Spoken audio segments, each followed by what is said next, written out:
Not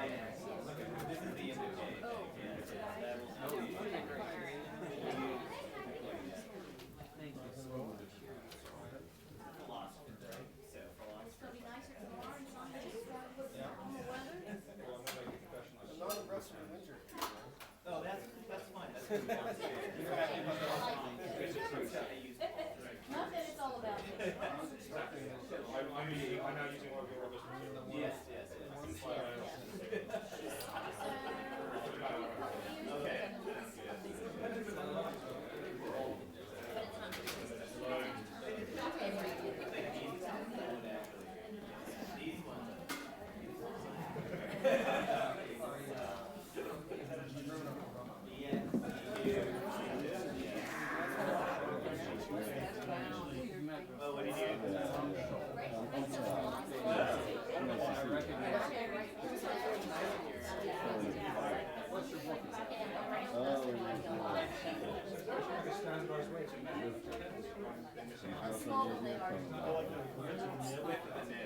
No, tomorrow I'm gonna be.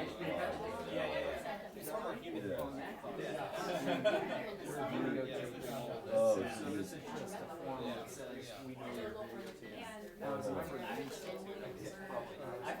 Yeah, but I was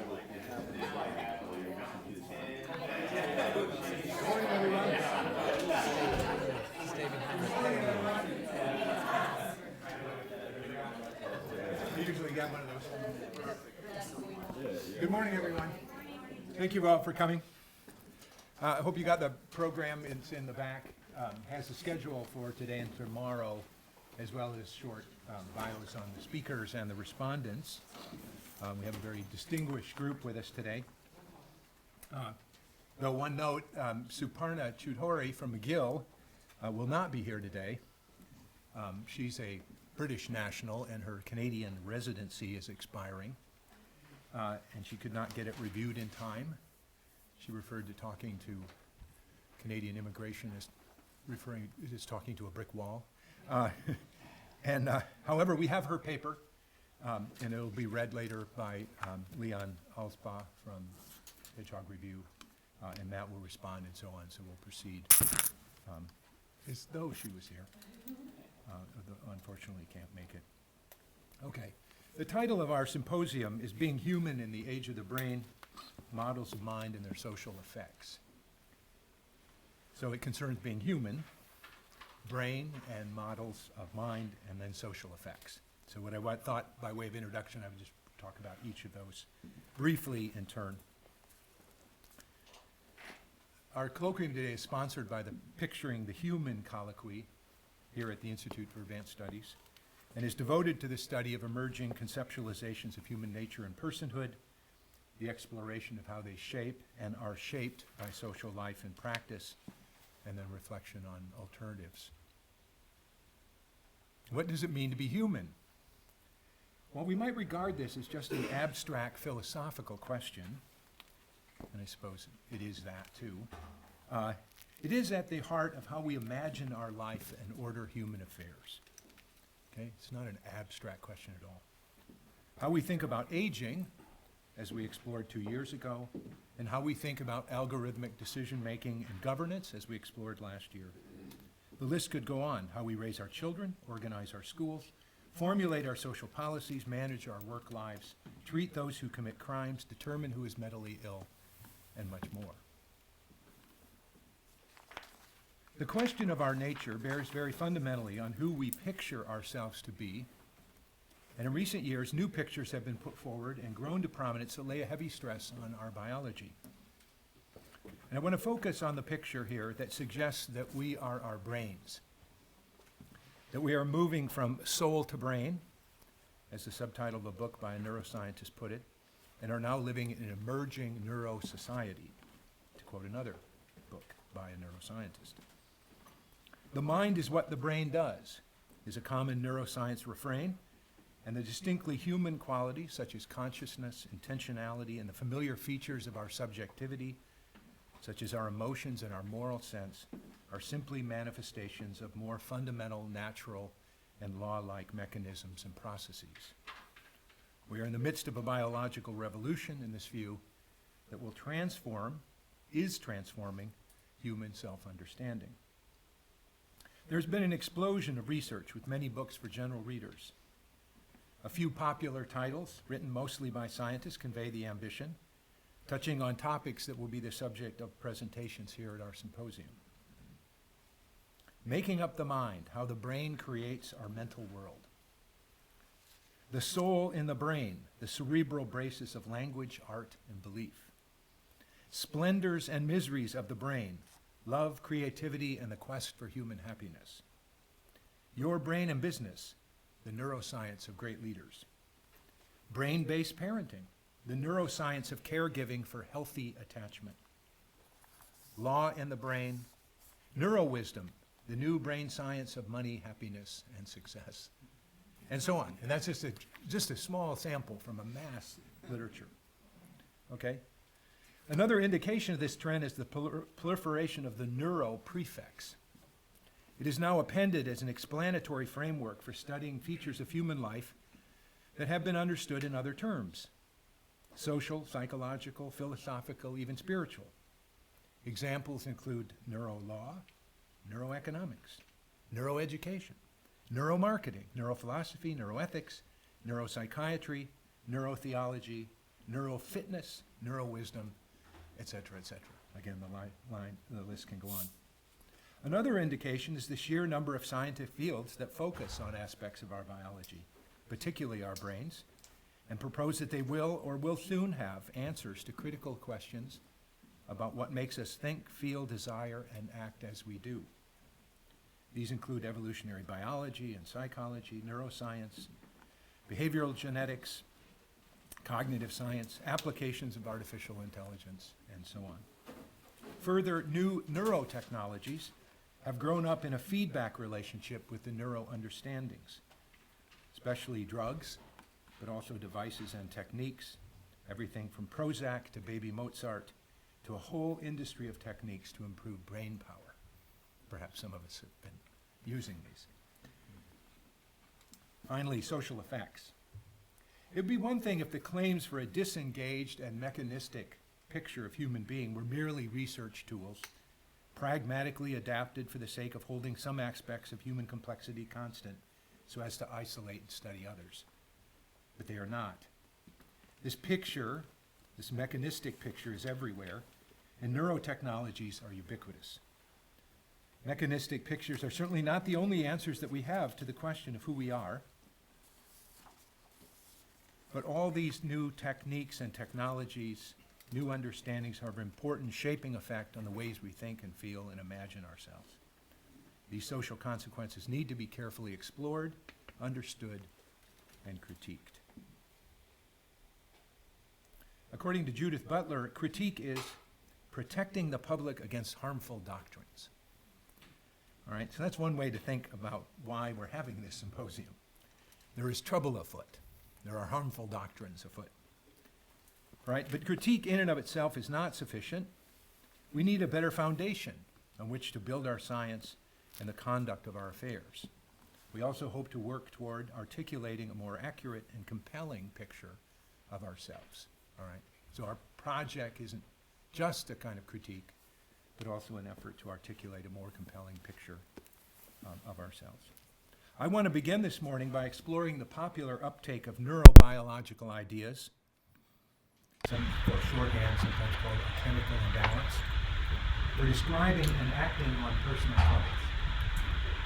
How do these ideas, which are followed on the widespread use of psychotropic medications, reach people, and what are their essential effects? And that's the question I'm going to ask. While I'll not be offering a historical background for our proceedings, this is a fitting place to begin, because psychopharmacology, biological psychiatry, and the study of molecular malfunctions in neurotransmission have played a critical role in the rise of neuroscience and continue to contribute importantly to our emerging neuro society. Introduction. And I want to talk a little bit about neurobiology. My title is Neurobiology, Determinism, and Freedom.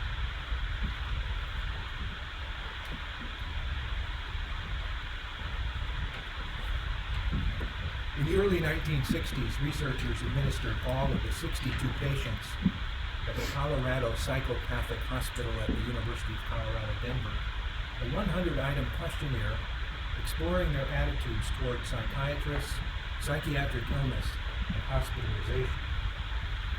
The patients suffered from a wide range of problems, neuroses, psychoses, and character disorders, and stayed on average a total of 3 months. The researchers summarized the patients' views as follows. Quote, our patients tended to conceive mental illness in largely psychological terms. They saw it as concerned with feelings and emotions and disagreed that it was on a hereditary basis. And their view of treatment was, quote, essentially consistent with their psychologically minded conceptualization of mental illness. They viewed psychiatrists as working mainly with feelings and emotions, as requiring knowledge about their personal life in order to treat them, as aiming to teach them better ways of living, and as helping to find the emotional causes of their illnesses.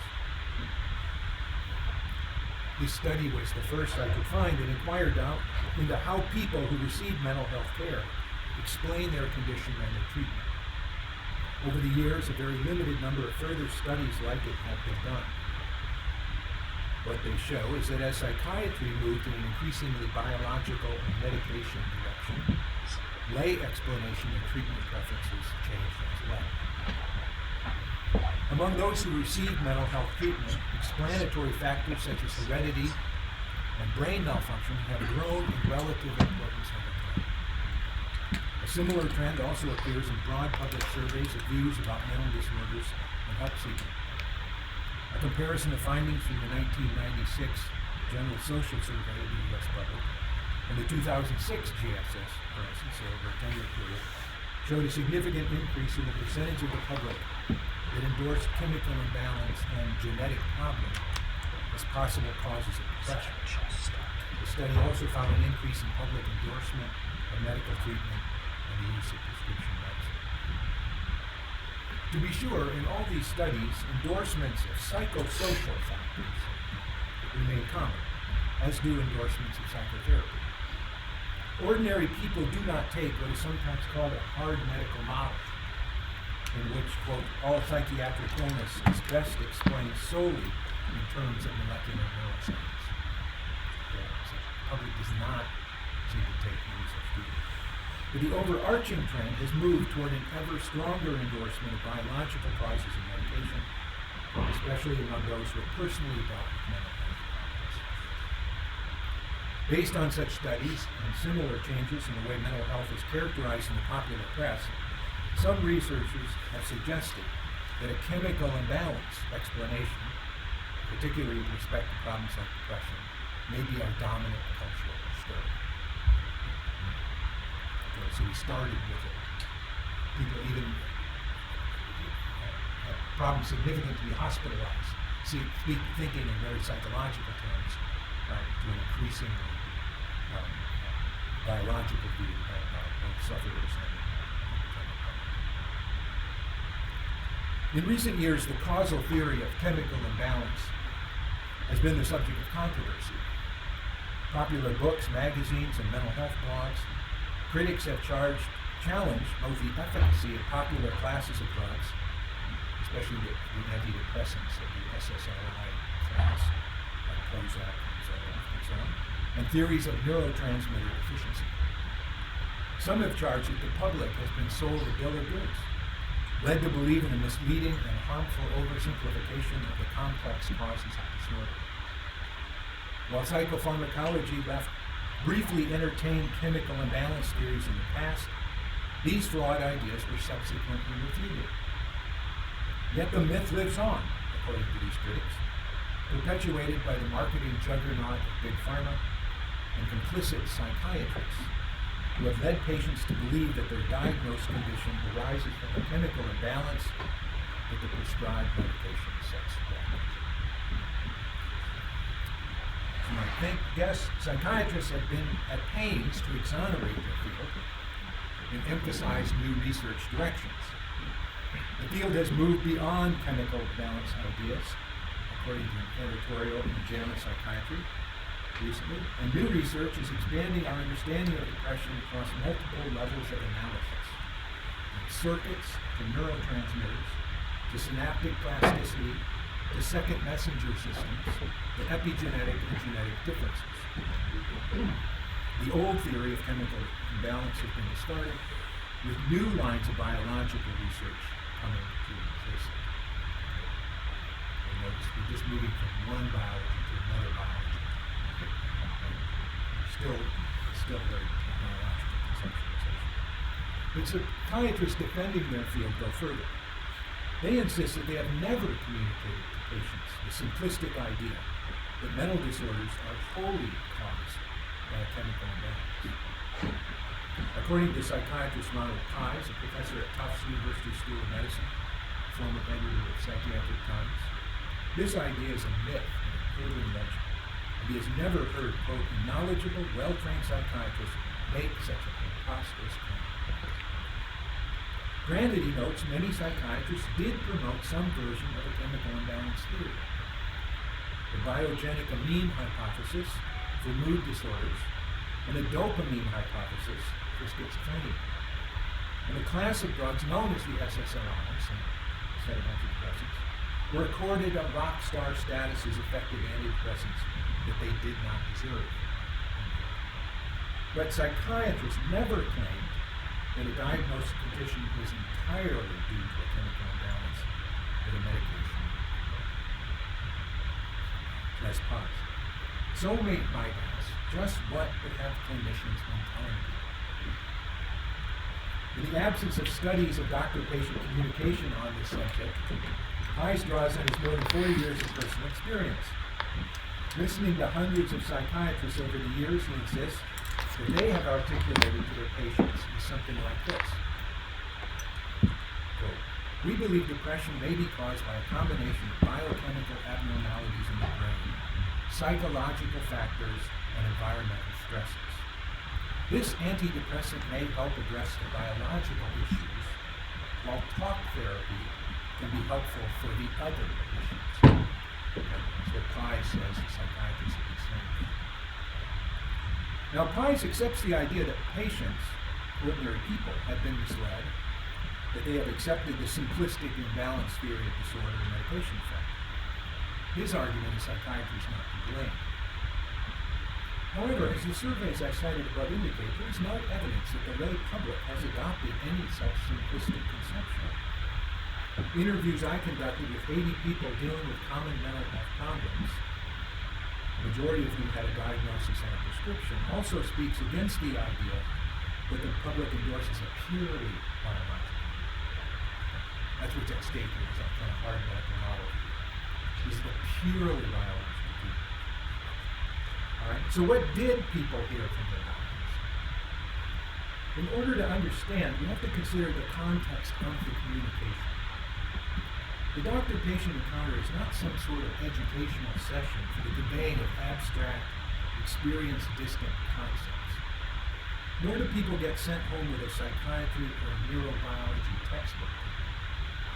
Rather, the doctor engages patients about very personal and painful experience in a practical effort to address a crisis and search for answers. It is in this emotionally laden, problem-solving, and time-delimited context that psychiatrists speak and are heard. The following observation from a prominent psychiatrist provides a sense for why the talk of a chemical imbalance might even arise in the first place. He says, quote, when I find myself using phrases like chemical imbalance and serotonin deficiency, it is usually because I'm trying to convince a reluctant patient to take a medication. Using these words makes their illness seem more biological, taking some of the stigma away from having a mental illness.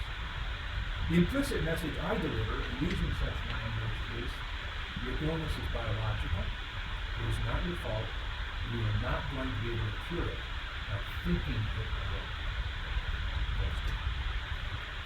He admits that he falls into this way of talking to the patients all the time. Although chemical imbalance is a myth, he says, it is a convenient myth because it helps patients deflect responsibility for their condition and and give psychiatrists something to say when patients ask us questions about pathophysiology. In my interviews, many people spoke of their clinical experience in very similar terms. If their doctor brought up the issue of chemical imbalance or faulty wiring, or some other, showed them pictures of scan pictures, the main reason they suggested was rhetorical. References to a minor brain problem were made in the context of efforts to persuade them either to begin a medication or stay on the one they were already taking. With an explanation in terms of brain malfunction, he said, the doctor sought to normalize the taking of a psychotropic medication by comparing their condition with the ordinary types of physical problems doctors routinely treat. Analogies such as taking insulin for diabetes were common. According to interviewees, introducing a chemical imbalance or other brain explanation was a way for the clinician to put an affirmative light on their situation, to convey a positive prognosis, to make clear that the problem is outside of their direct control, and to foster compliance with the medication regimen. Some patients found this persuasive, some did not. In many other cases, though, no such discussion took place. People often indicated that they came to the doctor visit already convinced they had a particular condition and needed medication. This is very widespread. Most had also already come to see their struggle involving faulty genetics, neurochemistry, or wiring. No persuasion from the doctor was necessary. A discussion of their symptoms, diagnosis, and prescription proceeded without reference to underlying causes. Although a few believe their understanding would not necessarily be accepted by their physician, most seem to assume that physician affirmation of their ideas about diagnosis and prescription was an affirmation of their view of causation as well. The reason, I think, for this assumption concerned the way they already understood diagnostic categories.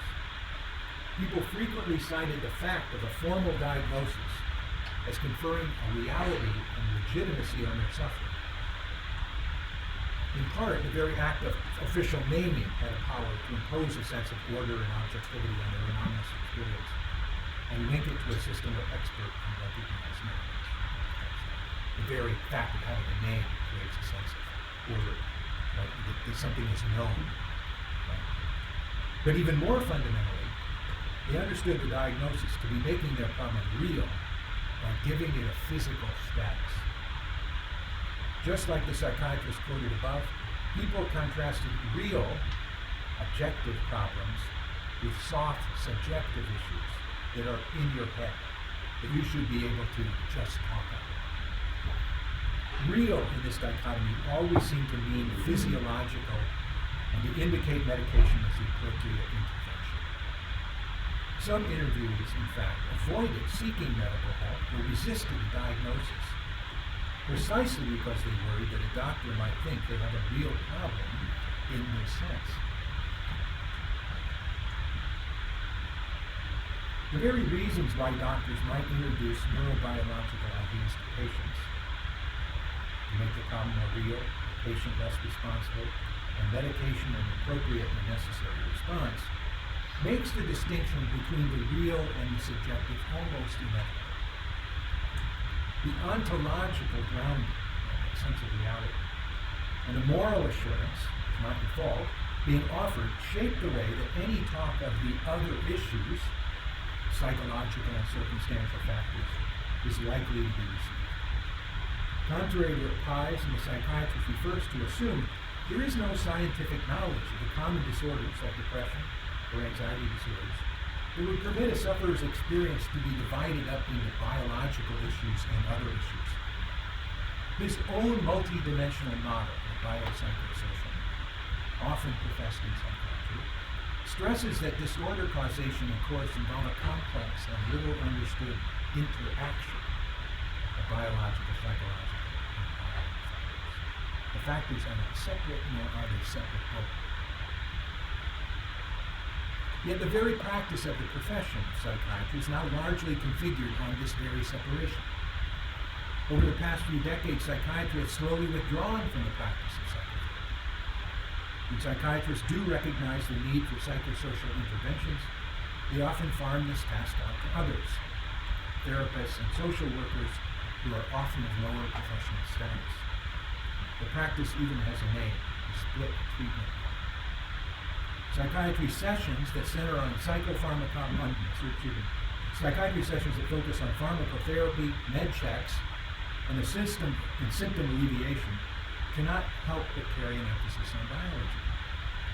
Any discussion of psychology and social circumstances being carried out elsewhere, if at all, and even if so, on a very short-term basis.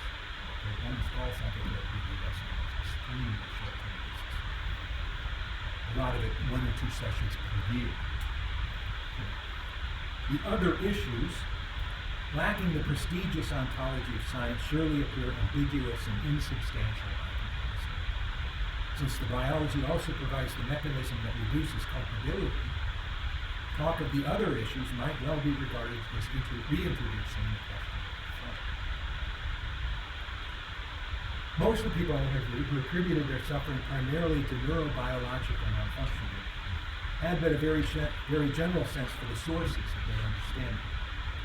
Doctors were one source, but people also noted the influence of popular media, pharmaceutical advertising, and especially conversations with confidants, either family members or friends. People don't go to the doctor. Now, in the interest of time, I'll skip over popular media and the role of confidence. I can summarize these sources by saying that across studies of popular media and when interviewees shared about their experience with confidants, there was a common message, a message roughly equivalent to that of clinicians. In short, whatever else might be contributing to one's suffering and whatever else one might be doing about it, the biology is the factor that is real, redemptive, and the proper object of intervention. Proper in both the sense of necessary and in the sense of effective. It's what offers the positive prognosis. Most critical attention, however, has been focused on direct-to-consumer advertising. There are good reasons for this attention, including the simple fact that there is a strong correlation between such advertising and increased prescriptions. At least in the US, one of the only countries that permits it. Now, it's another question. All rates of this are going up in the countries that don't have direct-to-consumer advertising. So there's an interesting question about that. But the critics in the US have argued that DTC, direct-to-consumer, advertising is systematically misleading the public, conveying a message that is different from psychiatrists and out of step with their scientifically informed communications to patients. A brief consideration of such ads will show otherwise.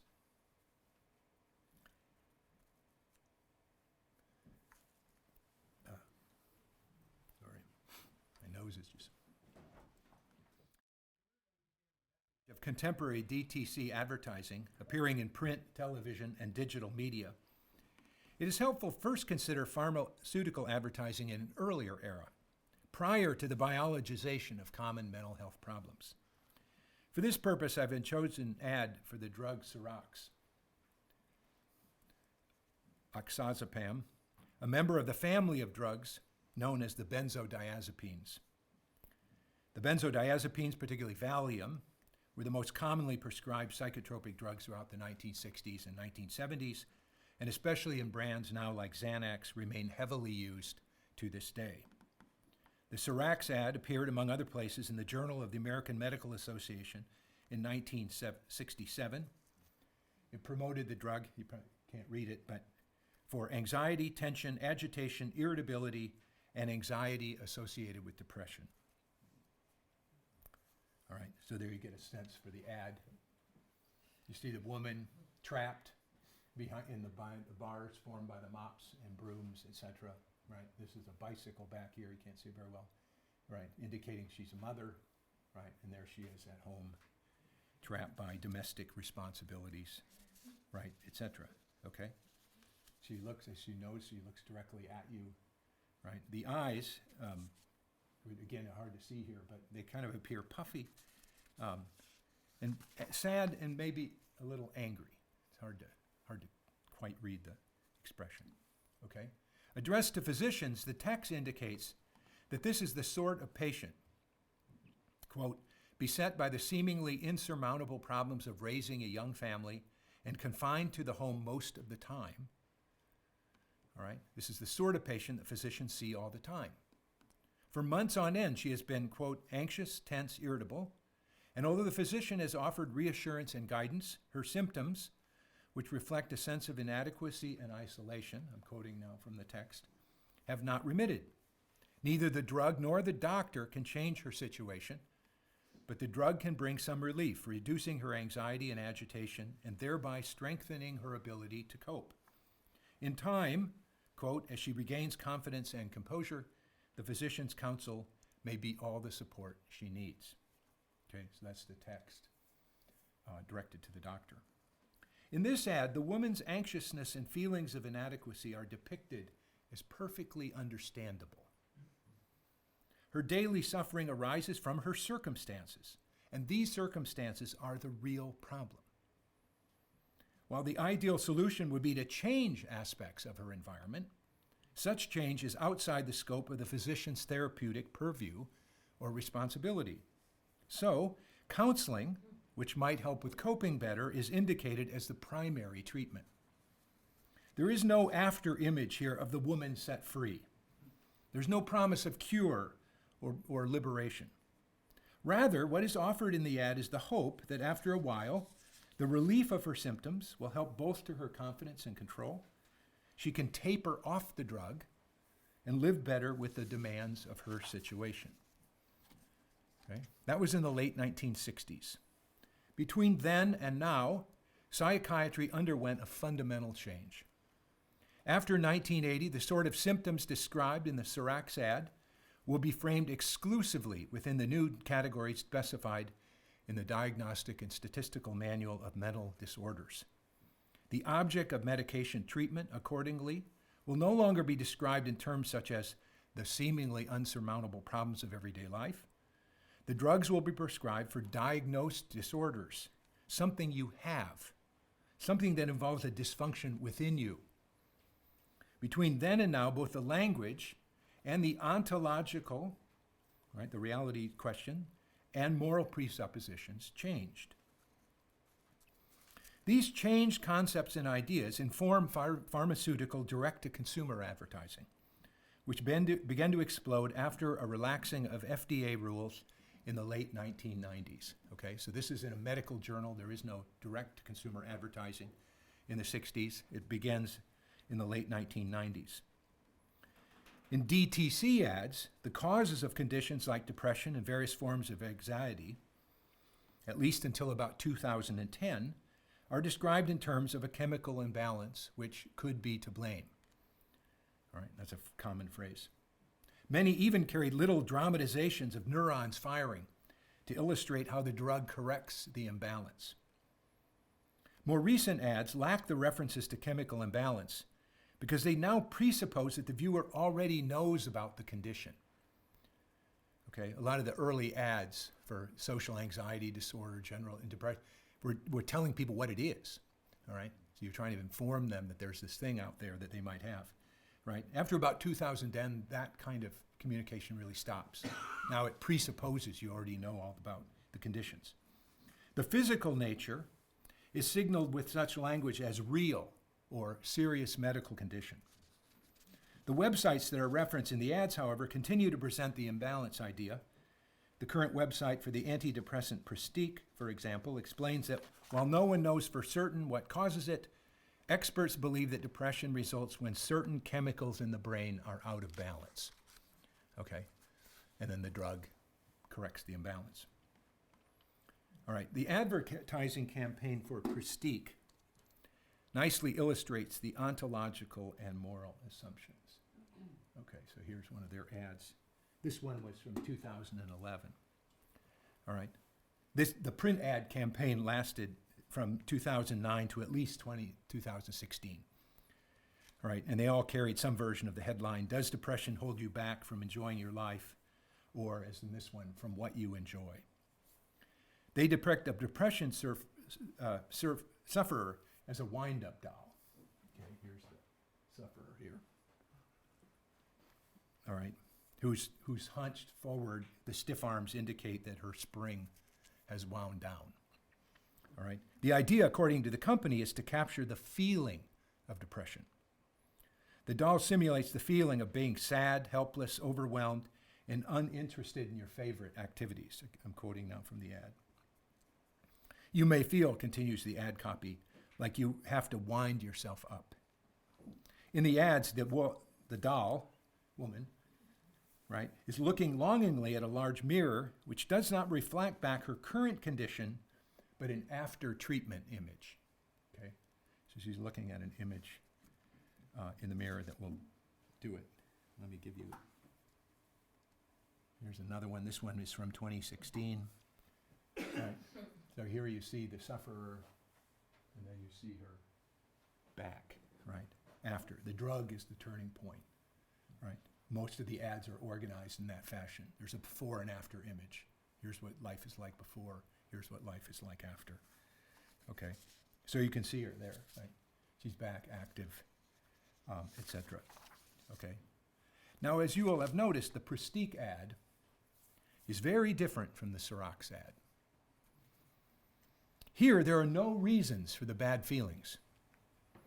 The sufferer is shown outside of any context, is an isolated and troubled figure. She makes no eye contact. Rather, she, the doll, right, is an object of our gaze. There is no understandable human predicament here that we might recognize. The ad invites us to identify with an impairment and with an explanation in terms of a medical condition that robs a person of their agency, preventing the enjoyment of life, and even perhaps causing the neglect of others. You see, here she's alone. There, she's back with husband and daughter. Okay? Counseling is not mentioned, though it sometimes is on the drug websites, nor any indication given of how long the drug might be required. The after image in the mirror represents the promise of a positive outcome. There is nothing going on that the medication, taken continuously, cannot correct. A better life awaits. Okay? So here you do have a promise of a better life. The message of chemical imbalance in such advertising overlaps with the popular media, and it follows the same script as the doctors. There is a similar ontological claim. Though no one knows for certain what causes diagnosable conditions, they, just like other medical problems, involve the physical body and cannot be thought away. There is a similar moral claim.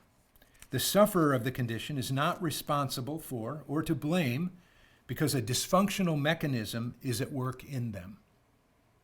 There is a similar reason for making these claims, namely to encourage people to recognize that a richer, less inhibited life is available and to embrace the positive role that medication may necessarily play in bringing that about.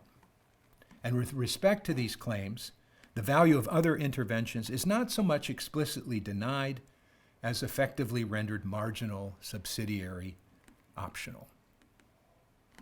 Okay? In my interviewed study, this message is precisely what chemical imbalance meant to people. The common message received from these sources, I found, shapes how people take up neurobiological language and pharmaceuticals as social objects or narratives to make sense of and alter the trajectory of their experience. I've already referenced their ideas about the reality of diagnosable conditions.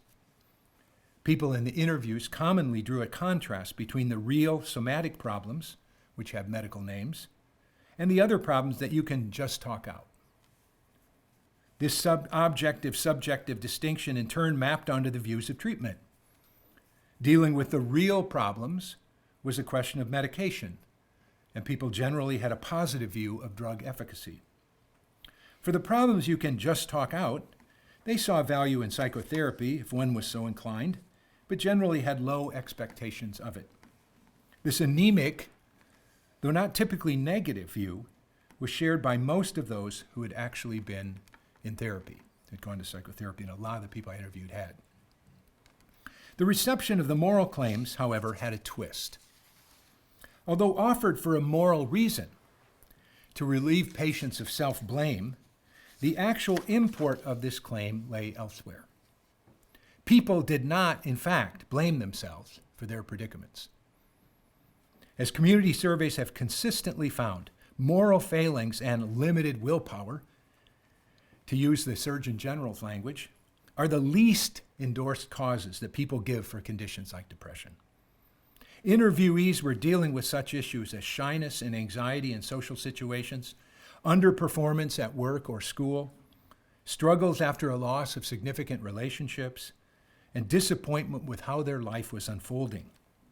They strongly desired to meet the standards of outgoingness, high performance, and emotional efficiency, and felt personally deficient, not guilty, for falling short. Okay? This wasn't something they had any sense in which they were intentionally violating the norm. Okay? They did not express guilt for it. What the chemical imbalance, that external mechanism that removes responsibility, meant was that their suffering was brought on by a force external to and apart from their self, from their volition and intentions. This would seem to mean that their thoughts, emotions, or behavior were externally determined, that they lack control in an important area of their life. It would seem to mean that the benign offer of medical absolution comes with a high price. This trade-off is succinctly expressed by a man diagnosed with depression who was interviewed by the sociologist David Karp. The guy says, "The good news is that it's biogenic, and therefore it's not my fault. The bad news is that it's biogenic, because I'm just a passenger on life's way and have no idea of who's driving me where and to what destination." But the people we interviewed did not see themselves as determined, as without free will or effective agency, or disordered or different in any significant way. They just had a little neural glitch. In support of this view, they often reference others, including their physician, as to stressing how common their condition was, how ordinary, how millions of people have it. None could say much about the neurobiological problem, and none really tried. In their stories, I think it is fair to say the specifics of a putative brain science mattered little. Rather than indicating a biological determinism, people saw the neuro explanation as detaching painful experience and limitations from their life concerns and context, and locating this experience elsewhere in a faulty biological mechanism. The mechanism served as a kind of container for the non-self, for those thoughts and feelings and actions now seen as alien and non-reflective of them. It opened up a new way to imagine the effects of medication as confirming the faulty mechanism and providing hope for its overcoming. It offered people, paradoxically, a way to envision themselves, with the aid of medication, as unencumbered by their past and self-determining of their future. It offered, in short, to reveal a more ideal self. For many, to paraphrase a DTC ad, it was the explanation they had been looking for. All right, lastly, is this kind of loose talk of neurobiology a problem? Right? By now, we might just say, well, what's the problem? So I want to just briefly comment on that at the end. Toward the end of Mind Fixers, A History of Psychiatry's Troubled Search for the Biology of Mental Illness, the historian Anne Harrington poses the following question. She begins, "A century ago, some of those who suffered mentally were not really sick, received fictive diagnoses from their doctors, like bad nerves or neurasthenia. By the early 20th century, most of the doctors who treated such patients knew there was nothing literally wrong with their nerves. The patients may or may not have known, or they may or may not have cared. They may not have cared because the labeling process, when it worked well, was a way of acknowledging the gravity of their suffering. It provided a coherent explanation for real symptoms. Similarly today," she writes, "patients present with acute mental or emotional distress, and doctors look for a DSM diagnosis that will make sense of their suffering and prescribe drugs. By acting this way, general practitioners and psychiatrists perpetuate the fiction that the drugs they are prescribing are correcting biochemical deficiencies caused by disease, much as, say, a prescription of insulin corrects a biochemical deficiency caused by diabetes. And then her question is this wrong? Now, apart from the issue of misplaced hopes in the power of medication, I want to answer by considering what the neurobiological imagining of problem causation closes off. Without understanding so themselves, the people I interviewed were in profound ways abandoning the very sources of their individual agency, sources that are bound up with their personal and social histories, and most crucially, the meanings they might draw from their uniquely individual experience. And this reductive understanding of their selfhood, I believe, has pernicious consequences. I'll list a few. Splitting off experience leaves people with neither a reason nor a means to seek a fuller picture of their circumstances, of who they are, what moves them, and critically, by what standards they seek to live. Talk of a chemical imbalance is a black hole. In its terms, the distresses and struggles of life are put beyond understanding. They're flattened out, homogenized in diagnostic language, and rendered illegible. Okay? Every bad feeling becomes depression. Every bad feeling is anxiety, and so on. Right? It just becomes this flat vocabulary that indicates nothing. Consequently, the means by which people might come to grips with their predicament, such as exploring their history, reflecting on the meaning of their emotions, or assessing their social circumstances, are undone. In addition to undermining personal reflection, reference to neurobiology as the root of problems and possible solutions undermines the point of interpersonal dialogue, whether with friends or family, a counselor or therapist. At best, confidence could recommend or confirm the need for expert help and affirm the patient in complying with it. But once embarked on this course, it verified per patient that their suffering was in fact a private burden, a somatic dysfunction in them for which others' advice and responsibility to care must necessarily be limited. Friends and family, knowing of their treatment, also appeared to offer them less leeway, quick to associate any change in behavior or mood to their medication. All right? Which people often found offensive. They would say something, say, "Are you off your meds?" All right? Further, the neurobiological explanation naturalized the social standards against which people compared themselves. The people I interviewed implicitly judged themselves against social norms of contractual relationship, emotional control, and self-sufficiency. They were inadequately optimizing of their potential, couldn't shake off losses quickly enough or efficiently control their emotions, worried what others thought of them, had an inadequately outgoing personality, and the like. A sense of deficiency was pervasive.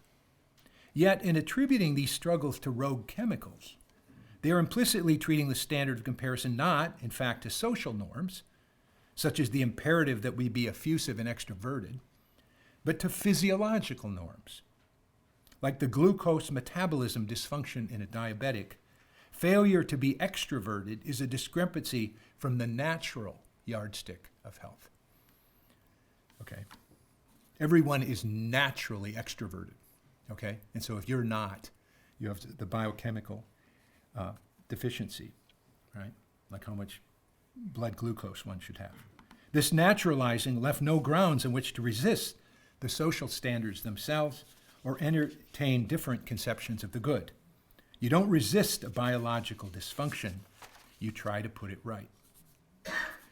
Finally, the language of chemical imbalance deprived people's struggles of any meaning and therefore of any value. They could find little significance or purpose in their experience and even less worth in those aspects of themselves at odds with the dominant social standards. Nothing in this way of imagining struggles has any possible resonance with those rich and deep philosophical, religious, and literary traditions from Sophocles to Dostoevsky to Edith Stein that see in suffering a road to gaining self-understanding and to apprehend important truths about the human condition. From thinking of ourselves as broken mechanisms, we must conclude that there is little to be learned. All right, thank you. All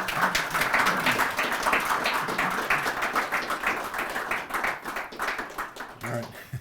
Okay, I went on for a while, so we do have a few minutes for questions before China comes up. Tal? Yeah, I love this talk. I really enjoyed it. Thank you. And, you know, I found myself circling back as you were offering your closing reflections to the is it Xerox ad Yeah. that you showed from the late 1960s? I mean, That one. you know, that ad looks, I mean, I don't know, hauntingly dystopian in retrospect. The longing for freedom that ought to have its say in its day and come into articulacy is under question here, and the recommendation seems to be to medicate away the emotional disturbances that are you know part and parcel of the coming into fuller awareness of the injustice of the condition and developing a critique of that condition that might fuel movement toward liberation. And so something like, I don't know, the first stirrings of an awareness of an injustice that needs to be addressed are being, you know, the recommendation here seems to be nip them at the bud, right? And so, you know, that seemed to be the kind of thing that you were circling back to at the end. You know, you were, as I understood you, recommending a conception of emotions as at least in many, as disturbing emotions, as at least in many cases, initial intimations not yet fully articulate of some feature of your condition that demands attention, that needs to be brought into words in order to, you know, begin to live a life that deserves to be enjoyed rather than try to take the shortcut that is on offer in the second ad you showed to sort of neurochemically devised so-called enjoyment of something that perhaps doesn't really deserve to be enjoyed. So anyway, that's how I heard you, and I thought I thought those two ads played so beautifully into making the point that you were making at the end.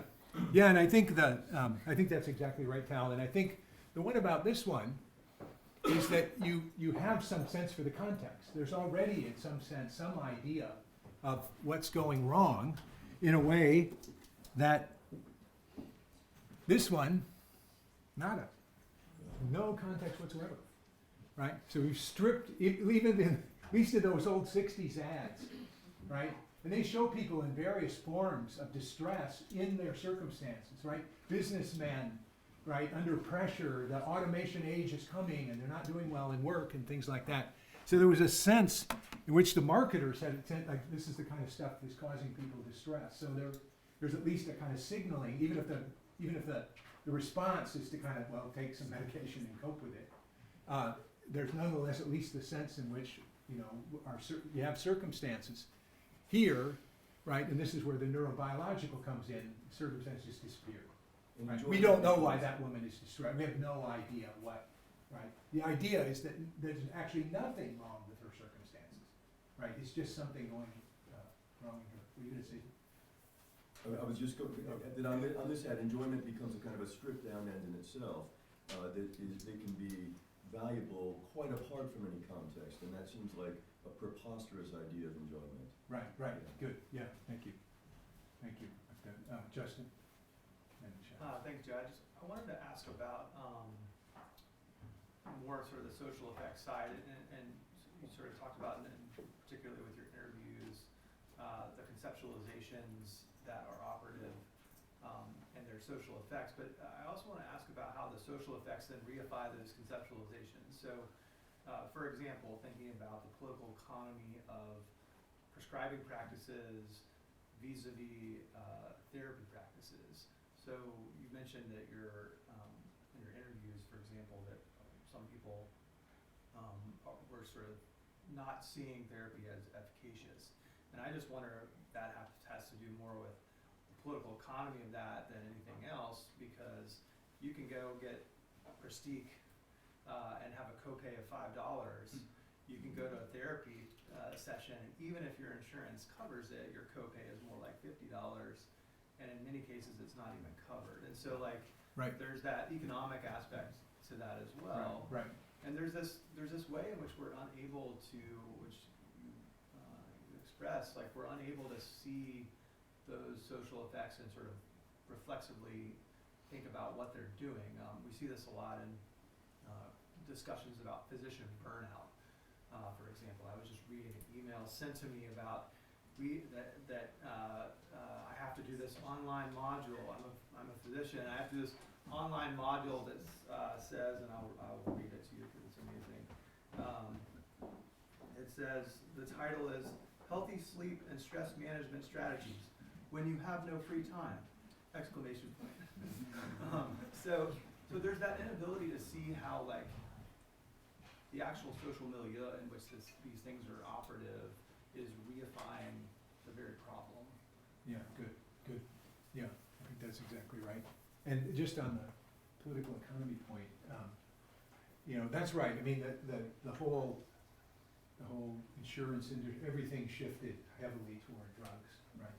Right. In part following psychiatry, right, which was itself said that's the real thing, right? So the insurance companies, like the drug ads, they're following the lead. They're not necessarily directing what should or shouldn't be done. Though I would add, in my interviews, almost half the sample had been to psychotherapy. No one mentioned money as the reason for stopping it. Plus the studies of it, which have shown almost all therapy now is cognitive behavioral. It's almost the only kind taught, et cetera. But the use of it has stayed sort of flat, but the number of sessions that people go to has just dropped right off the map. Long-term psychotherapy is just literally gone. But what the psychiatrists themselves or therapists say a lot about that is that this is both reflects the kind of political economy, it also seems to reflect people aren't interested. They're not, they just say they want a kind of quick fix. Right? And that's where they're really not interested in longer term. So there's also a kind of patient response to this in the book from which I'm drawing some of these ideas. I talk some about how we've shifted, right? How more of our life is lived out here in reflection and so on and sort of changed. So I think that's spelling a changed way in which people think about things like psychotherapy. And of course the need to talk about your circumstances, right, which are often kind of painful, somewhat easier to take a pill. Did you want to know about? Oh, no, go ahead, sorry. I have a question, and that is, around the same period that you described these changes are also, there seems to be a rise in interest in meditation and, sort of the Eastern philosophies and stuff like that. So I was wondering what was your take on what's going on there, or are they not commensurable? There's way more on this side than, I'm just curious how that fits into the story. I don't know if I can give a really good answer. Certainly in the 60s, when you had widespread use of medications without neuro ideas, right, lives among ordinary people, you also had rising rates of psychotherapy. It exploded after the 60s and through the 70s, which was tremendous. That was the heyday in some ways of therapy. But then as things go biological, then it seems to shift back down. And now, and I think later today we're going to get a talk that will refer to kind of the wellness industry, right, and some of those kinds of shifts, et cetera. But again, those seem not so much to deal with diagnosable stuff as something like stress reduction and more broadly forms of wellness and so on. So I don't know, that's not a very good answer, but but even that stuff tends to be conceived, I think, as sort of working on your brain, right? You can do your brain exercises, in that kind of talk, not in the more kind of humanistic mode. Yeah, like Dana-Farber created an app which really changes your alpha waves and gamma waves so you can meditate better just because the app will get you. Yeah. A lot of therapy now is actually described, talk therapy, as what it's doing to your neurotransmitters in the brain, right? So even, and there's even a what do they call it? It's like a neuropsychoanalysis. There's a whole thing, and it's as though what psychoanalysis was doing is the exact same thing as some kind of neuroscience, right? we're changing brains now. So again, it just suggests the prioritizing of the brain. I'm sorry, I'm also the guy in charge of the time. Oops, all right, I better stop here. Thank you very much.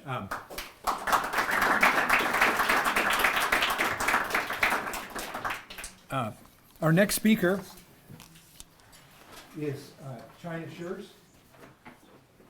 I'll introduce both China and Ira, her respondent, and then we'll just have them go in sequence. China is an associate professor of anthropology here at UVA. Research in cultural and medical anthropology is centered on questions of how people construe and negotiate ethical problems of care, how people decide whom they should care for and how their values are instilled, how they change over time. She's the author of Having People, Having Heart, Charity, Sustainable Development, and Problems of Dependence in Uganda, which is an analysis of non-governmental organizations working with AIDS orphans and children with disabilities in Uganda. Her interest in ethics and care is also reflected in her collaborative research with two Ugandan colleagues on religion and addiction in Uganda, which is the subject of her paper today. And her work on addiction has recently expanded to include work on the opioid addiction and treatment. I hope you didn't miss our conference in the fall on the opioid crisis, which reflected Josh Burway and some of his work there. So they're working in Southwest Virginia and Eastern Tennessee, right around the opioid crisis. And then Ira Bashkaw, who will be her respondent, is Associate Professor in the Department of Anthropology. His award-winning book, The Meaning of White Men, Race and Modernity in the Oro-Kava Cultural World. Never introduced an anthropologist there. Work always has some name from someplace you can't remember. Usually I can ignore it except when it's in the title of the book. Explores the entanglement of ideas of race with development and modernity in Papua New Guinea, where he's done extensive long-term field work in two regions, which I won't pronounce because I can't. And then a strong area of interest has been in the history of anthropology, and he's published many papers in that area. Currently a work on a book titled The Corporate Form, which promises to give a fresh answer to the tangled question of what is a corporation. All right, China. Thank you, Joe. It's great being up right after you. One, because I have to lower the podium as you instructed me. There you go. You're very tall. And two, because this talk concerns some related ideas of separation and sort of non-self, but blending in sort of a different way around the questions of meaning and the questions of community. So I'll start here. Talk of demon drink and addiction as a slavery from within were central to Victorian addiction discourse. Clinicians in the 1950s then complained that their patients misconstrued addiction as an ego alien, a metaphoric monkey on their back. Such metaphors have remained part of our modern lexicon, with talk of hijacked brains, inner demons, and hungry ghosts. Yet, when Ugandan Pentecostals speak of the pain and suffering of addiction as being caused by a spirit, they are not speaking metaphorically. For them, addictions are not like spirit possession, or slavery for that matter, in the sense that one has metaphorically lost control of one's agency to another. To be addicted is literally to come under the control of a being that comes from outside the self. The same is true for Ugandan Basamize, who engage in forms of spirit mediumship and worship known in Uganda as Kusamira. Yet for these Basamize, the task is not about deliverance, but is rather about finding ways to better engage with the spirits by recognizing prior obligations and moving into more productive relationships of reciprocity and mutual care. Yet, despite all of their differences, both groups see alcohol-related problems as resulting from the actions of external spiritual forces. Where they differ, and here they differ strongly, is in regard to the moral valence of these external spirits and what ought to be done about them. While both secular and religious scholars might quietly scoff at these sorts of accounts, in this talk, I want to explore the affordances of these ways of viewing and experiencing addiction and recovery for Ugandans attempting to leave problematic forms of alcohol use behind. While the idioms of bondage, dedication, and possession are at times severe, I want to argue that they contain within them concepts and practices that point away from a model of addiction as a chronic relapsing brain disease and towards some possibility of release. The arguments and stories I'll be presenting this morning are drawn from a collaborative study of the techniques Ugandans living in the suburbs of Kampala use to respond to cases of problem drinking. How do I change the slide? There we go, great. While approximately 58% of Ugandans claim that they abstain from alcohol use entirely, the WHO estimates that those who do drink have exceptionally high estimated per caption consumption rate of 23.7 liters of pure alcohol per year. And for comparison, the estimated per capita consumption rate among American drinkers is 13.3 and Russian drinkers 22.3.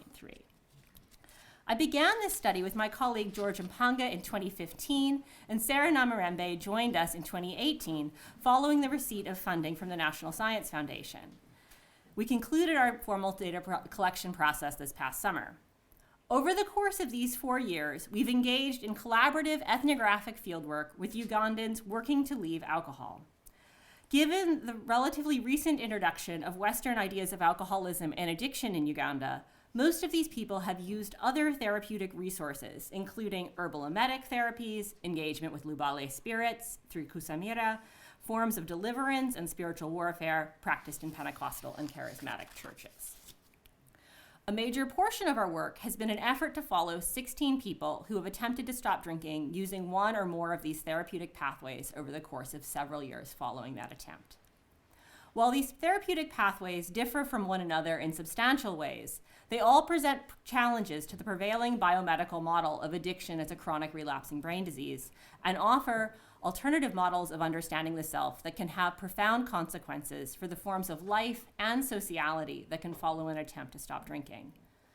By exploring the affordances of these alternate ways of describing and engaging with problem drinking, my colleagues and I hope to contribute to a reconceptualization of addiction and recovery that may prove relevant well beyond Uganda.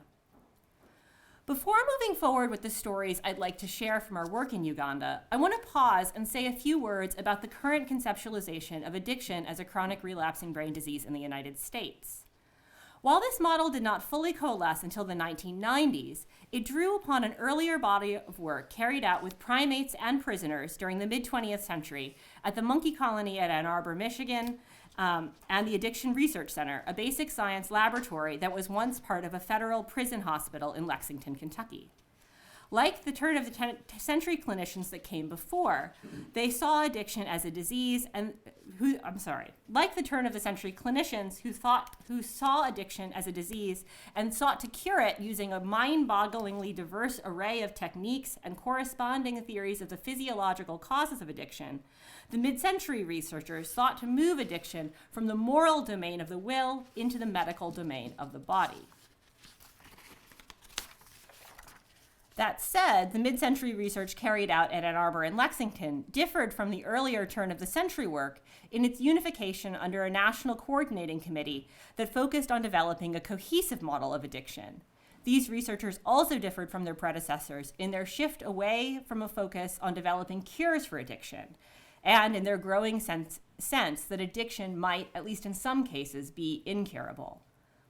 This sense of addiction or drug dependence as a chronic disease that was to be managed rather than an acute condition that could be cured, with relapse being an expected part of its course, solidified in the 1990s under the chronic relapsing brain disease model. While the idea that addiction and drug dependence could sometimes be an incurable or chronic disease was somehow present for mid-century researchers as well, this idea becomes central in the 1990s as talk of hijacked brains and fluorescent images of fMRI screens began to flash across American television screens. And this is a still from The Hijacked Brain, aired in 1998. Interesting. What happened to the pictures? Well, we'll see if it comes back. Another vision of chronicity has also been circulating in the United States since the 1930s through the work of the mutual aid fellowship Alcoholics Anonymous. And if you could see the image here, it would be a poster advertising one of their meetings in Kampala. Those of you familiar with Alcoholics Anonymous might at first find our claims that spiritual experiences and addiction resonate with AA's long-held position that sobriety can only be achieved through spiritual awakening and engagement with God. Yet, Despite Alcoholics Anonymous' famous caveat that conscious contact with God was with a God as we understood him, the vision of God in AA is actually quite specific and quite different from the role that spiritual forces play in many of the stories that have been shared with George and Sarah and I over the past 4 years. The higher power in AA, and the use of the singular is important here, is an always benevolent force whose primary role is to strengthen the will of the alcoholic who has become powerless over alcohol so that he can live a sober life, despite his unchangeable condition of being an alcoholic. While these images of a singular will-strengthening force and the unchangeable nature of addiction are no doubt present in some circles in Uganda, they are, as a pair, only one small part of the way that addictions and higher powers, plural, are imagined and engaged. This is particularly true of the Pentecostals in Basamize that I'm going to talk about this morning. Ugandan Pentecostals in Basamize attempting to overcome alcohol-related problems are less focused on asking God to help strengthen their wills than they are in using rituals to directly engage with the spiritual beings that they believe are impacting their lives. In short, it is less about making oneself strong enough to overcome a permanently determined state than it is about attempting to deal with the determining spiritual forces directly through ritual means. In the stories of the people involved in either spiritual warfare or Kusamira, we find a model of personhood and agentive action in which people's actions are influenced by forces that are conceptualized as external and direct. In some cases, these influences are also thought to be changeable through prayer and other ritual work, and this opens up a range of possible futures that can sometimes be foreclosed in other models of addiction. To provide a sense of how these alternative modes of conceptualizing and engaging with addiction play out, I want to spend some time thinking about the stories of two of the people we've been spending time with over the course of the past year. And if you could see the image, and I don't know why the images aren't showing, you would see backs of people sitting in white chairs in a Pentecostal church. Daniela is an impeccably dressed, well-educated young woman in her early 30s. You can often hear coming by the click of her high heels and the swish of her full skirts. Daniela also spends most of her time at Pastor John's church. Pastor John's is a large Christian fellowship in one of Kampala's many suburbs, hosting more than 18,000 congregants on a daily basis.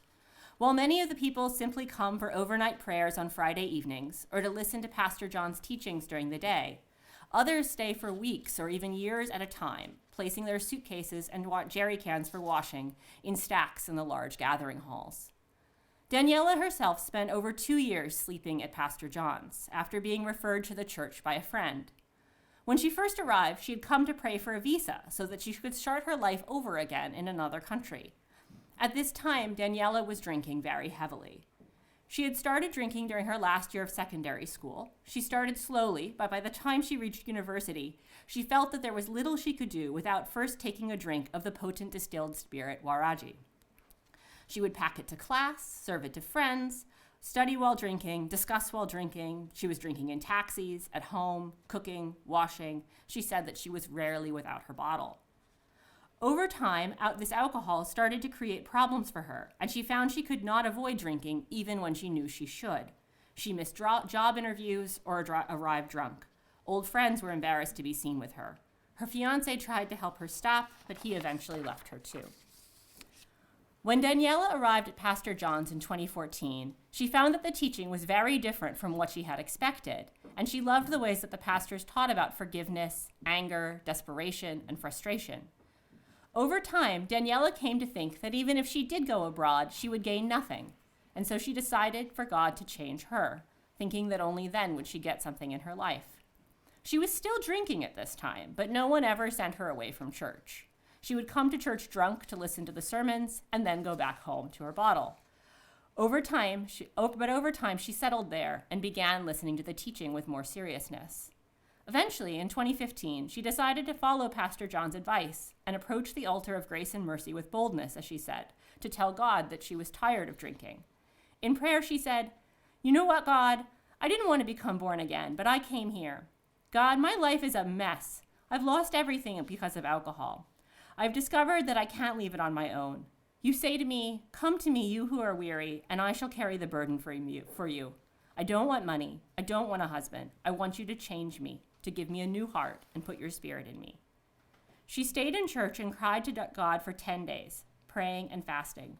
On the 10th day of this fast, Pastor John was on the pulpit. It was around 2 a.m. Daniela had been crying and praying to God to change her, and Pastor John began to speak, addressing no one in particular. He said, "You girl, you who are here, you always feel that something is asking you for alcohol and you cannot contain it. You cannot contain it because it is not you. It is a spirit. Come up to the pulpit here and I will pray for you, for today is your day." Even that day, Daniela had been drinking alone at home before coming into the church, but she went up and Pastor John prayed for her. The church was full to capacity, but she was not afraid of anyone. Daniela says that as Pastor John prayed, she felt something heavy moving from her toes upward, and it went out of her. And that on this same day, God visited her in a dream. In the dream, God came in the form of Pastor John.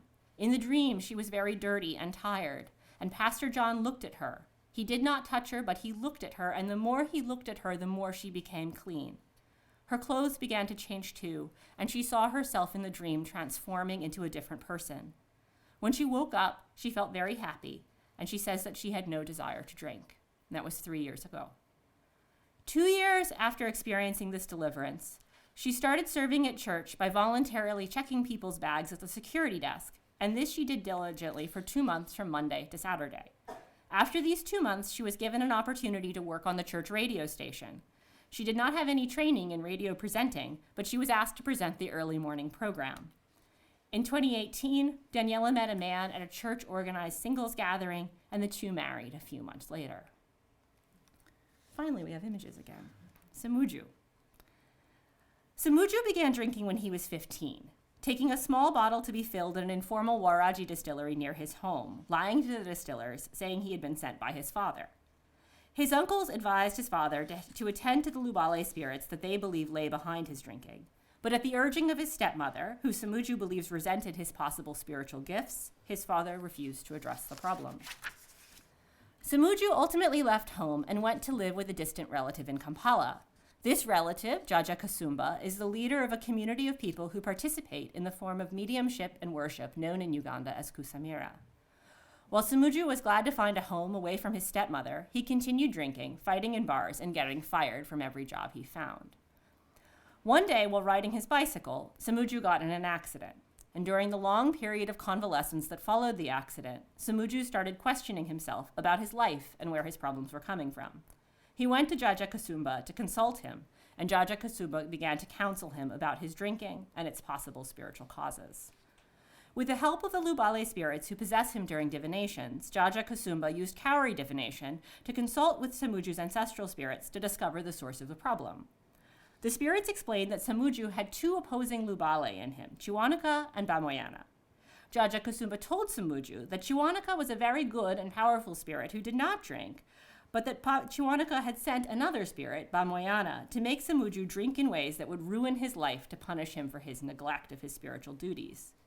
The spirit said that Samuju must satisfy both Bamoyana by making a proper offering of alcohol, and Chiwanuka by assembling a kit, including a long white tunic, a piece of bark cloth, a gourd, a stick, and a bag with money.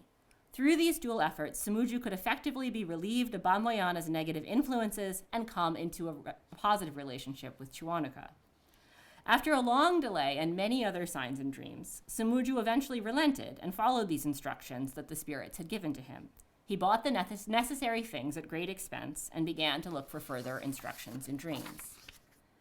Soon after assembling the kit, Samuju stopped drinking, and other things in his life began to change as well. Family members who he had lost touch with resurfaced in some truly miraculous ways, and he received an offer to work on a lucrative job in South Sudan, managing 2 trucks delivering agricultural supplies. Before leaving for South Sudan, Samuju left his Lubale kit with his best friend, instructing him to keep it well and agreeing to send him a little money each week in exchange for his help.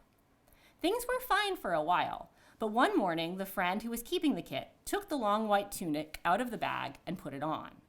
He also took the stick and used it to strike a sheep in Jaja Kasumba's compound. The sheep apparently died instantly. That night, Samuju was sleeping with other Ugandans in a tent in Juba when he suddenly woke up craving banana beer. Wondering if something had happened to his kit, Samuju called his wife in Kampala the next morning, told her to bathe with herbs and to check his kit to see if his friend had tampered with it. When she looked, she found that all of the money that had been stored in the bag was gone.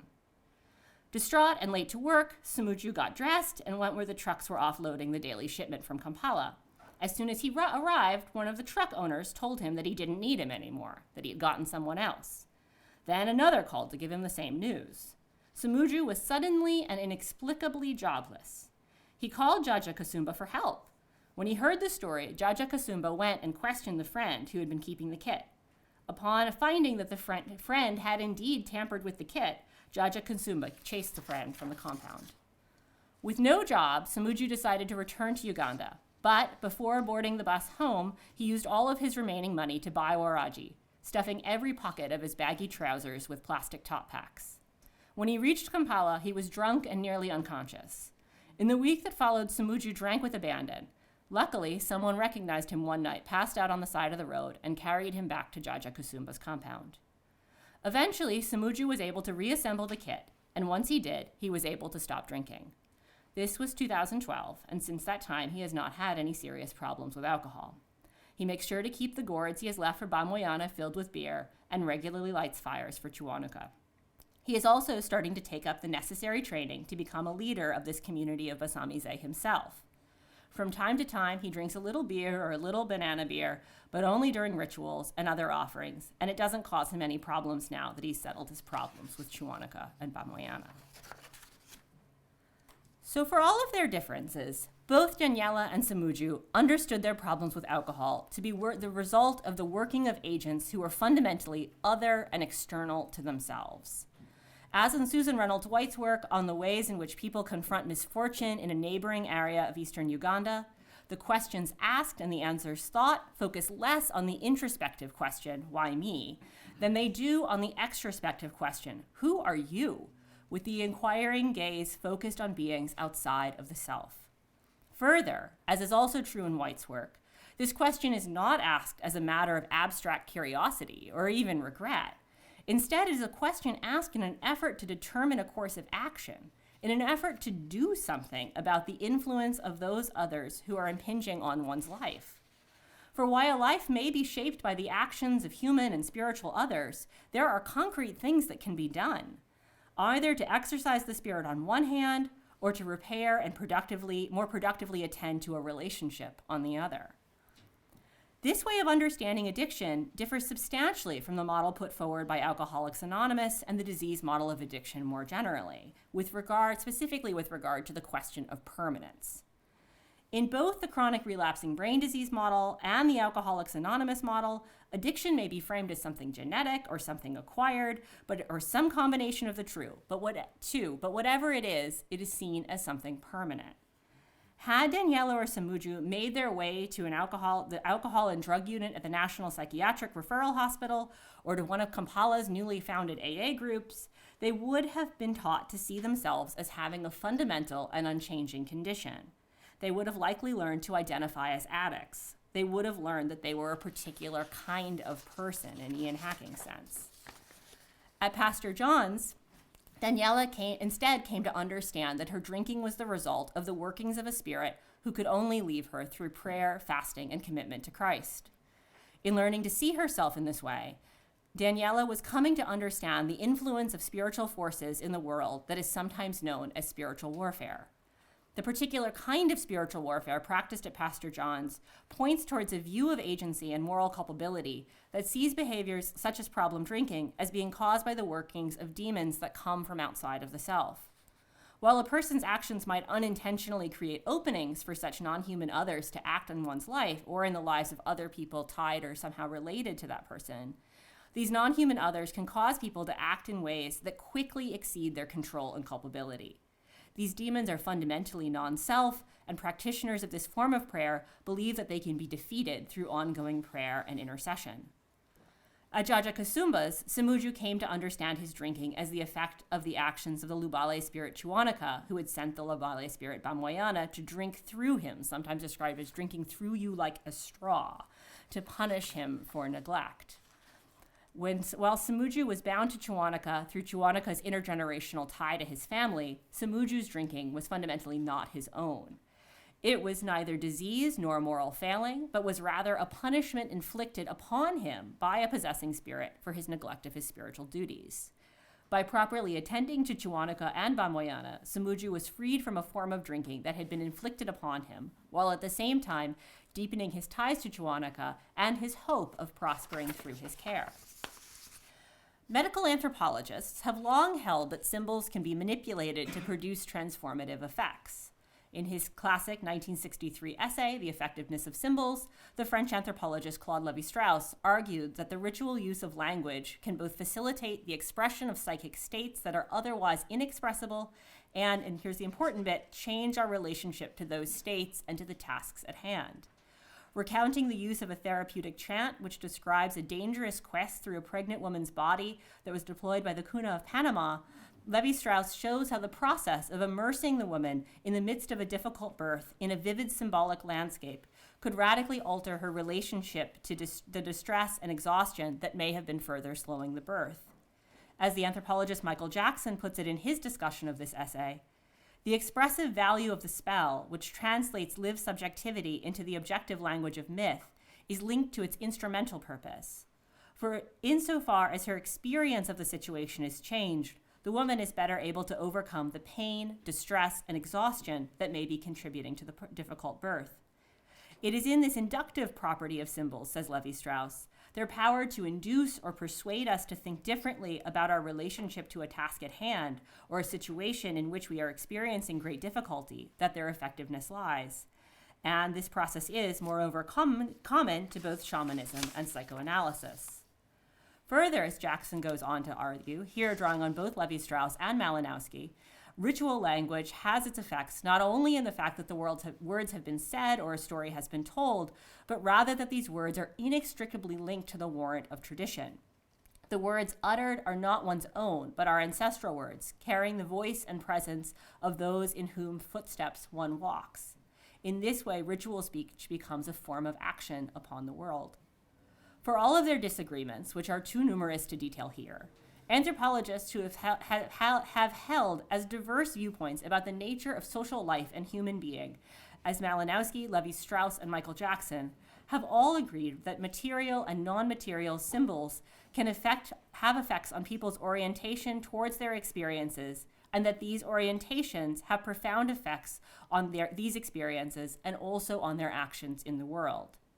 In learning to see their illnesses as epiphanies, Samuju and Daniela came to understand their situations and perhaps more importantly, their capacities for action in a new way. Whether or not sickness is seen as and this is quoting de Hoysch, a demand that the links between men and spirits should be tightened, or as a sign that one must come to Jesus and be delivered from these same spirits, misfortune becomes the necessary and sufficient condition for the development of communication with the sacred.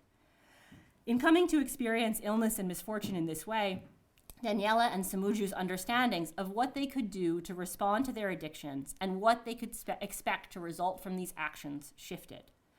While such an interpretation might lead to deadly results in the case of an appendicitis if prayer and ritual are not also accompanied by surgery, I want to argue that in the case of addiction, such an understanding might open up radically new pathways for re-engaging with the future. As we can see in Samuju and Daniela's stories, this process of repositioning oneself in relation to illness is not an easy one, and it can take months or even years to accomplish. But once embraced and symbolically engaged through ritual speech and action, these understandings of illness can have remarkable effects. Under the framework discussed above, we can see how Samuju's ritual engagements with Chuanaka and Bamoyana transformed his experiences of the world and allowed him to approach the task of sober living with a new kind of energy and commitment. Just as the woman Lévi-Strauss described is reoriented in her struggle with an obstructed birth, so is Samuju reoriented in his struggle with alcohol. Likewise, in understanding his relapse and the loss of his job as resulting from the destruction of the kit, the restoration of the kit becomes the means through which he can reorient himself towards sobriety once again. While the actions of a spirit like Chuanaka or Bamoyana might seem to be entirely beyond our control, The possibilities of influencing these actions through the ritual restoration of the kit offer a mode of redress. There is now something to do that might have an effect, and in this, there is a new kind of hope, a new source of renewed strength. Further, and perhaps more importantly, where people live in communities that recognize both the not-me-ness of problem drinking and the efficacy of ritual action, these ways of understanding the self and its capacity for transformation may also create different possibilities for achievement of well-being through social connections. The fact that the people around Daniela at Pastor John's saw her as fundamentally separable from the spiritual forces that caused her to drink created important opportunities for building trusting interpersonal relationships. In short, the fact that her drinking was seen as having been caused by an agent that was both not her and separable from her afforded her a unique opportunity to begin again. This pattern is strikingly different from that found at Uganda's inpatient recovery centers, where didactic trainings and group therapy sessions often foster forms of suspicion that can make truly trusting relationships very difficult to achieve. While there are certainly tensions at Pastor John's and Jaja Kasumba's as well, seeing a person's past actions as authored by another seems to allow people to form different kinds of relationships in the present. Such relationships of trust are further fostered through the creation of a series of opportunities for demonstrating one's reliability and trustworthiness in progressively more public ways. We can think here of Daniela's work at the security desk and then later at the radio station. I want to close here by thinking a bit about the possible implications of this work for further research looking at the effects of engaging with spiritual forces experienced as not me in places in the United States where such ideas also have cultural salience.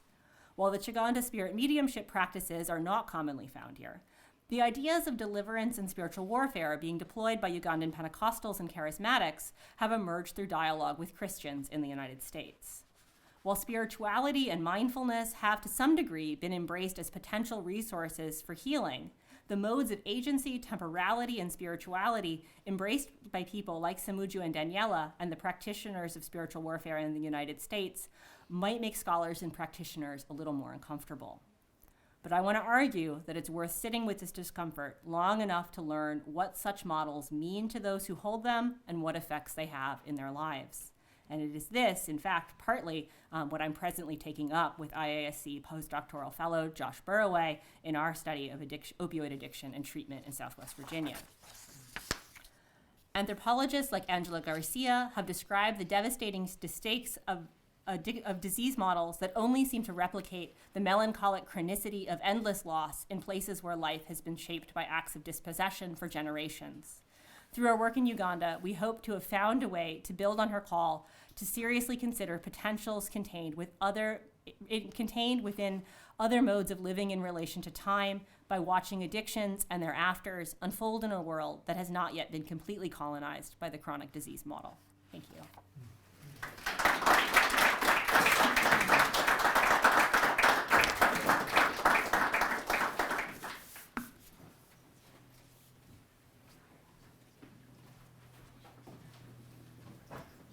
A moment to rotate. Thank you, China. That was such an interesting paper, and the form of it, and how distilled it was. And it's, I have to say, it's one of the few hopeful papers I've heard in anthropology in a while. So really appreciate that. So it was extremely resonant. So alcoholics seek cures from external spirit forces, and they sometimes find them. Hopeful, better track record than U.S. rehab. In the chronic brain disease model, we say to the alcoholic, this addiction is you, permanently wired into the synapses by past behaviors and whatever else. In the Ugandan spiritual warfare and Basamise models, we say to the alcoholic, this addiction is not you. And that poses a different forensics or etiology about this that leads to ways forward, concrete steps to take and relationships to forge with new people who can help with them. So there are so many interesting things that radiate out from that, and so many questions about, I know you're often get questions about the ontology of this that you're well prepared and maybe other people will want to raise, and about symbols as active forces, which are tremendously interesting to anthropologists. But I want to ask just two simple questions to get us started. And one is about the waiting period.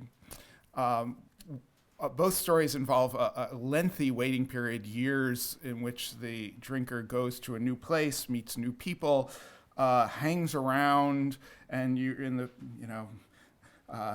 sleeps in the church. This incredible church. Samuju, likewise, a long delay with many other signs and wonders. I imagine you condensed a great deal into the paper that goes by very, very quickly. But I wanted to ask your thoughts on the length of the waiting period. Obviously, the waiting period involves a new community, new relationships, a key figure who mediates with the spirits. But since it's so prominent and you came back to it at the end, it's just, what's your sense about that waiting period? The other question I wanted to ask is about the forensics, which is your central point.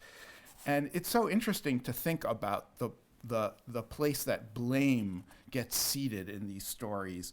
The US model, the medicalized model supposedly neutralizes the blame, but still locates the addiction in me. It's now in my body, so deeply seated in my habits and wired into my synapses. What have I done to my synapses? These ideas posit a surrogate. So there's a scapegoat that takes the hit. There's a place to put the moral harm to the person's relationships. This made me think of restorative justice.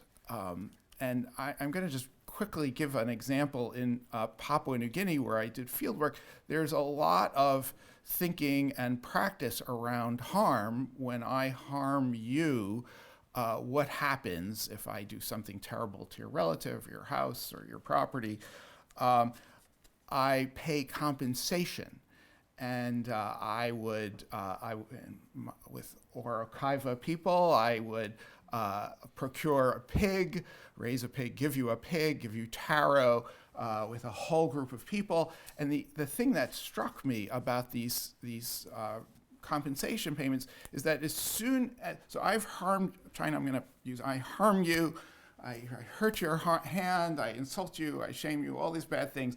And then I pay you the pig to after a lengthy negotiation to compensate you, and you pay me back a pig and taro. So I've paid you a pig and taro, but you don't want to just receive it for the harm. You pay me back the same amount, so you keep your name high. And so one of the interesting things is it's sort of like I came out pretty well as the right, as the culpable party. And the other thing that struck me in many examples of these is that people don't talk about fault once we pay the money. That I'm paying you the money because of the harm, and that's the extent of it. There's no forensics. There's no elaborate probing of why and who was to blame and all that, because people are really interested in using this exchange to move forward, and now we're establishing a cycle of positive relations, and that's the past and bad. And people naturalize this in the sense that really, really good friends aren't friends all the time. They go through cycles of bad relations and cycles of positive relations, and there are ways of transforming these back and forth. So everybody's frenemies. But I was thinking about the forensics again, that there's an exquisite balance of blame and not blame. And I thought that there's some of that here, that your central point is it's not you, as you say, or not me. But I'm not completely off the hook either. And that, just like in the restorative pig exchange, I don't have to sort of be plunged into the forensic acceptance of a fault. I'm now in the next step, but I still have skin in the game, literally, the pig. Here, there's also this,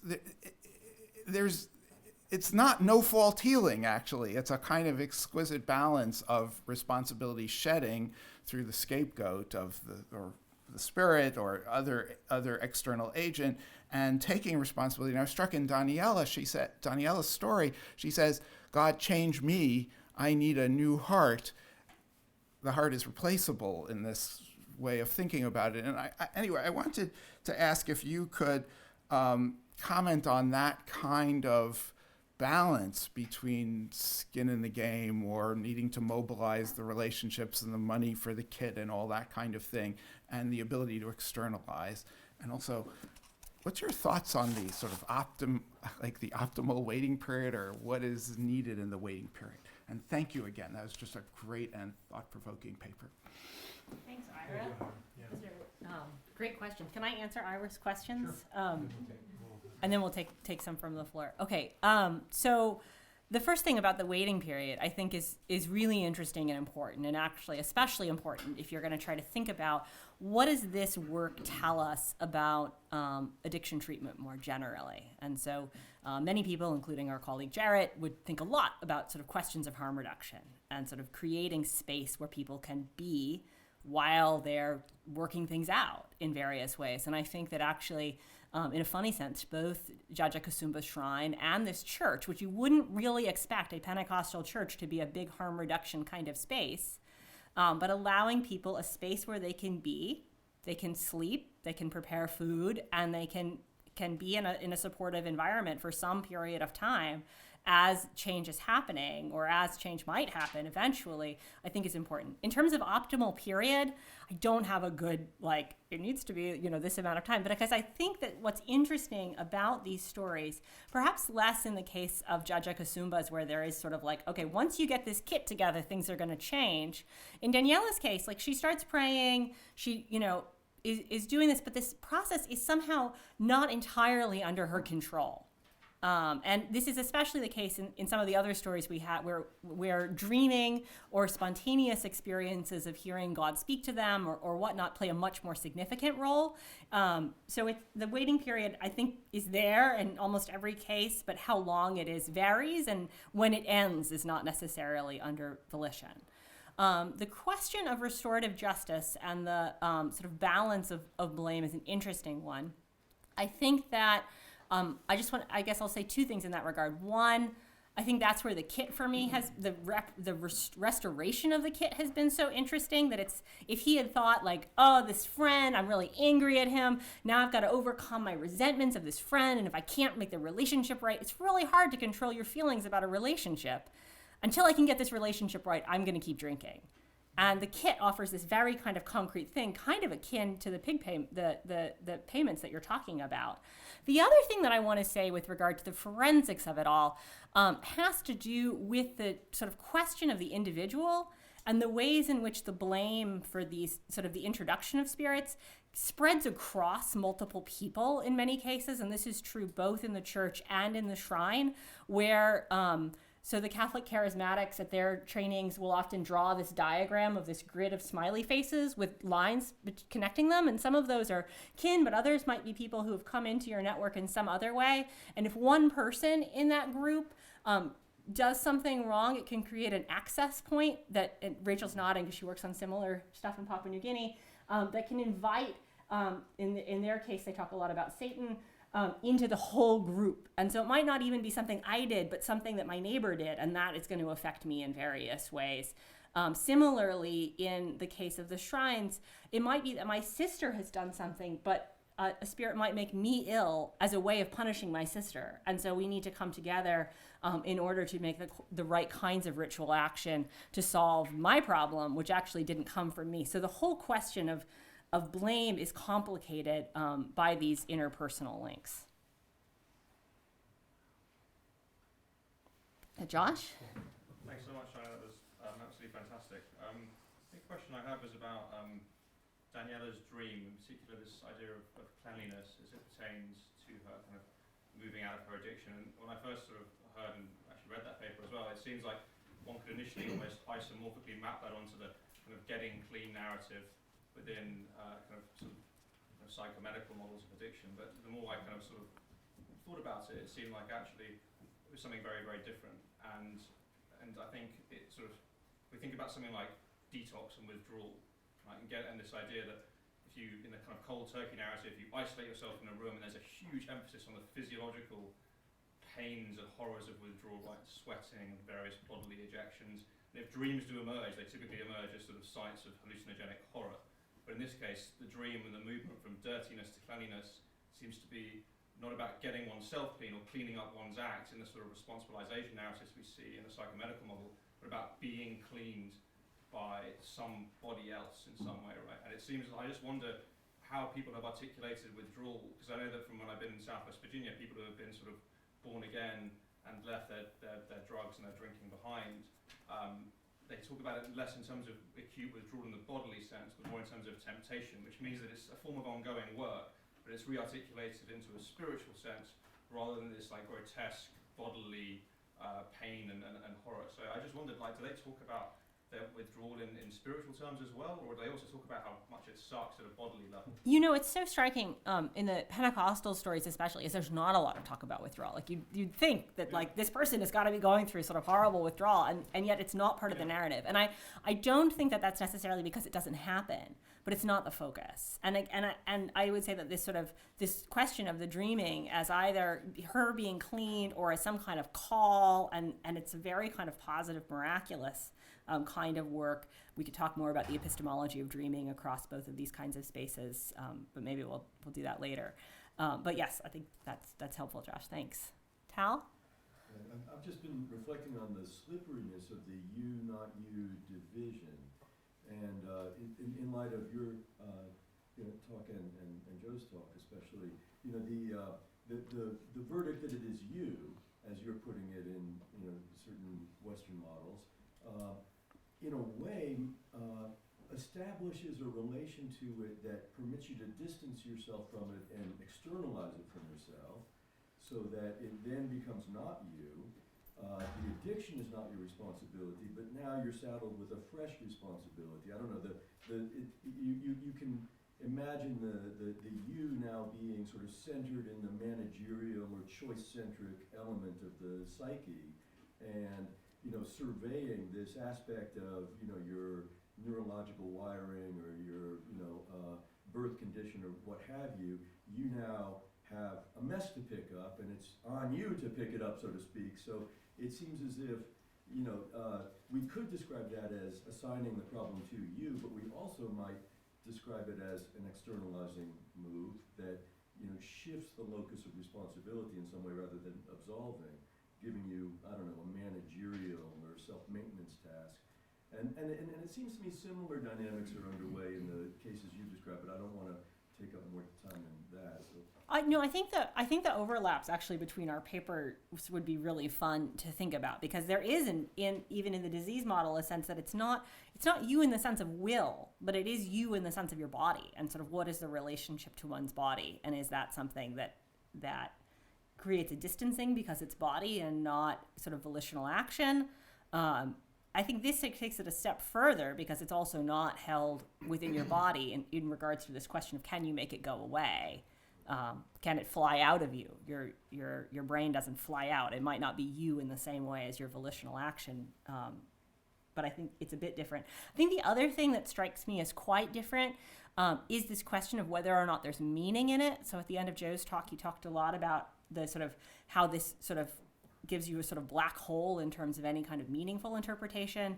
That's certainly not the case in either of these. And then also, I think the question of community, of that in both the church and the shrine, and I could have described at length the sort of social worlds that come around these questions, and what it does to have a whole bunch of other people who not only believe the same thing that you do about a causal story, but are going to be able to interact with you and are sort of building a whole world with you around that, precisely that story, where it strikes me that it would be, I mean, I guess we can think about biosociality and whatnot in the case of a more maybe perhaps medical model, but it's somewhat thinner, it strikes me. Yeah, I would love to hear your thoughts on that. Not to go into all of that, but it seems to me these forms of healing you described, right, are the sort of Western medical model is a highly individualistic, right, model, and the ones you're describing, it seems to me, are community model. Even the spirits, they're part of the community. Oh yeah. So it's not like they're just something No, out there, yeah.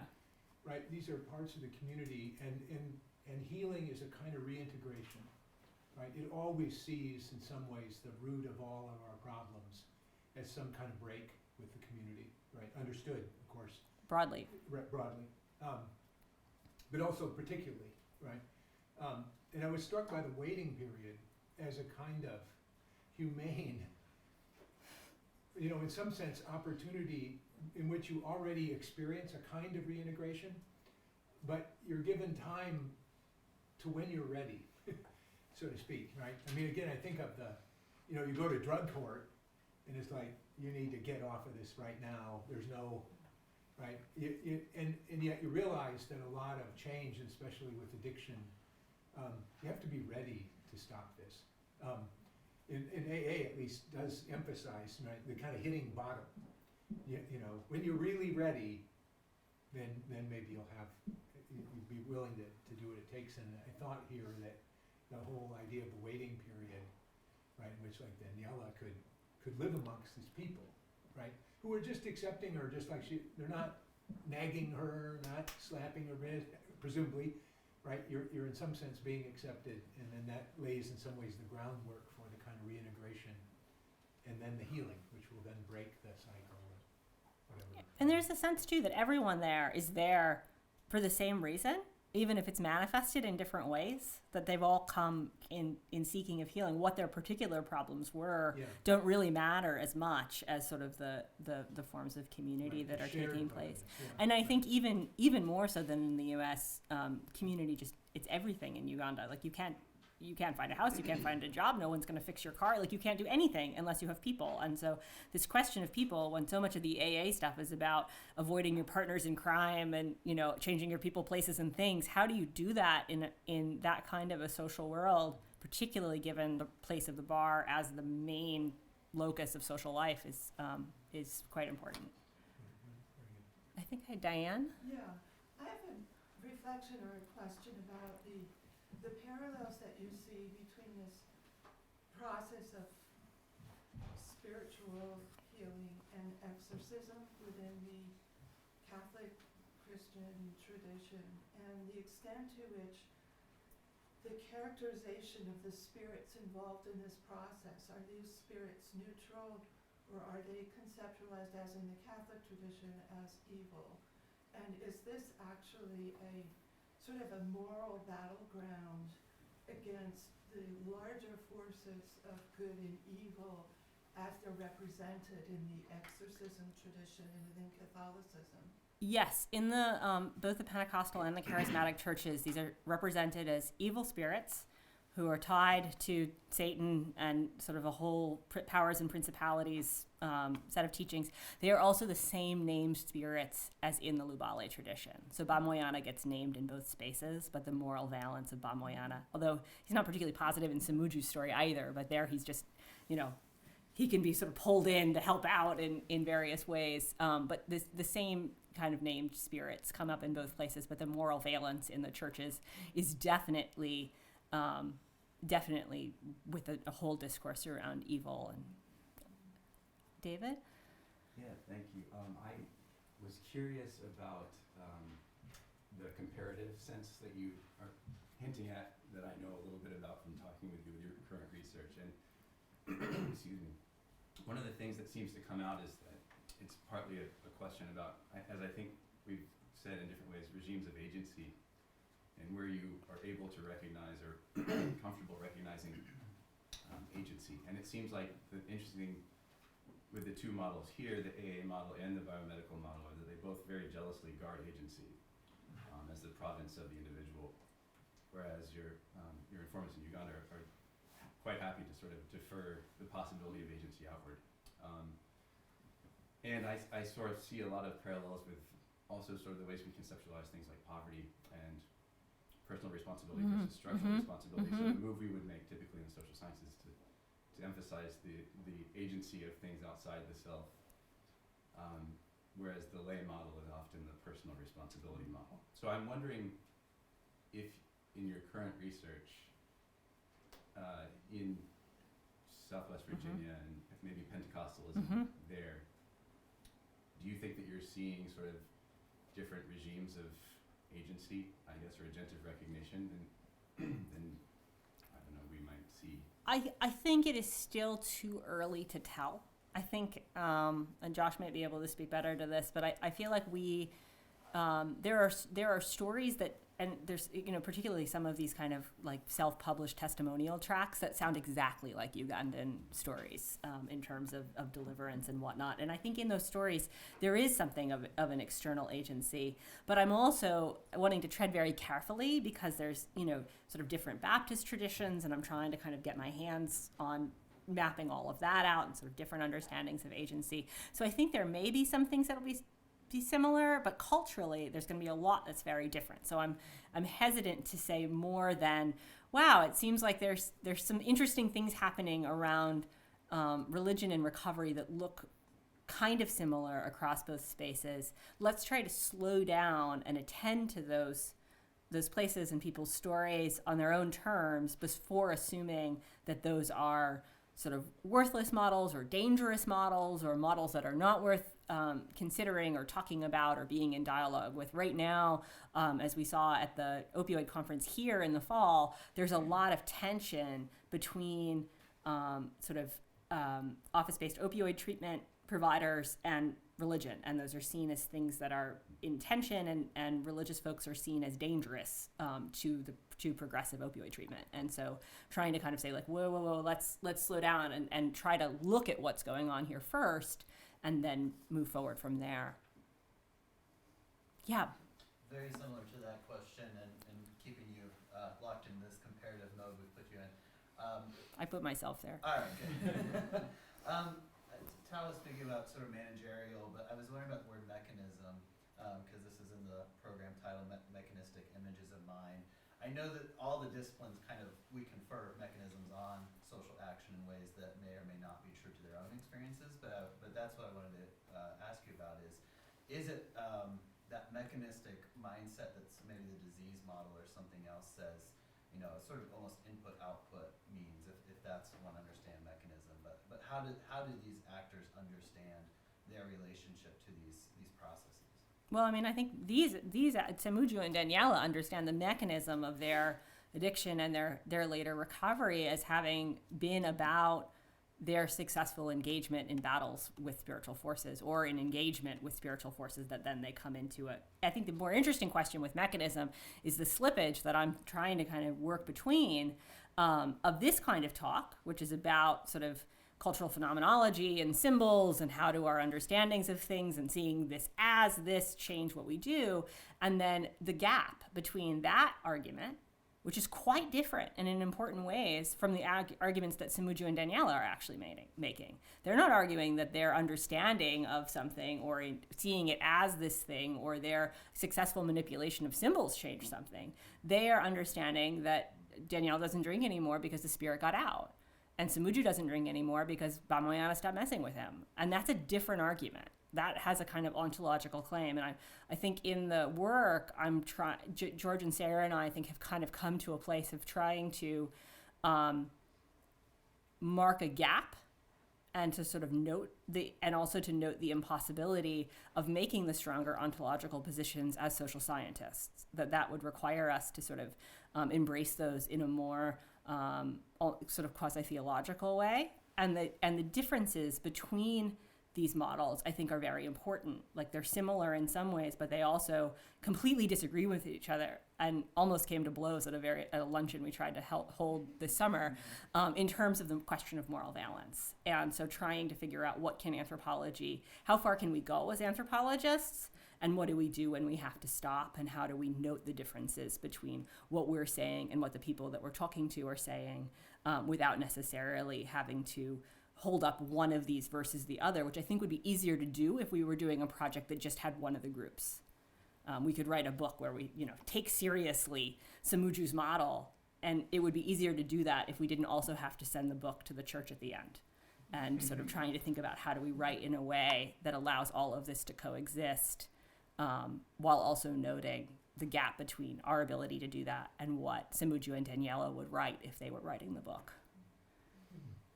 Yeah, Monica? I'm just curious as to, with these four models and your experience in Uganda, which one of these is most successful? Or, have you studied all four of them, and,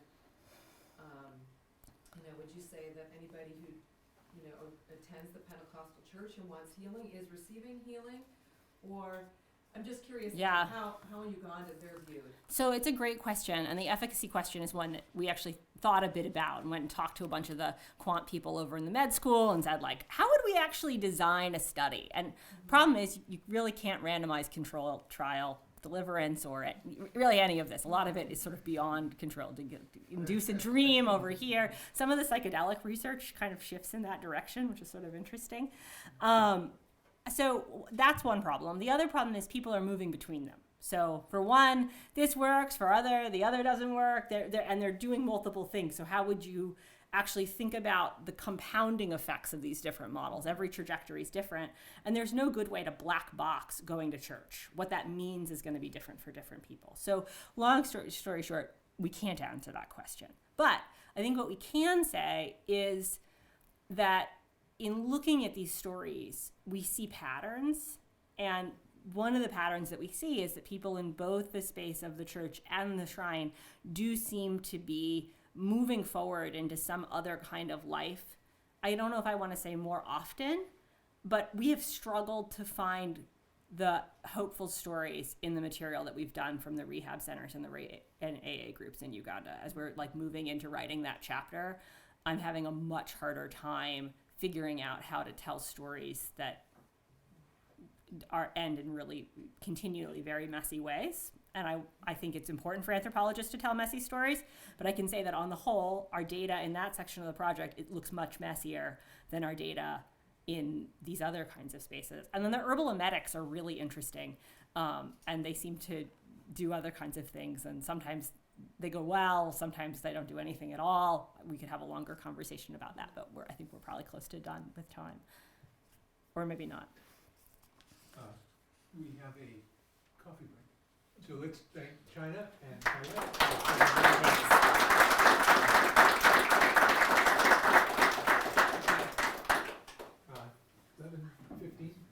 Yeah, so we'll take a 15-minute break, get some more coffee. Yeah.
session.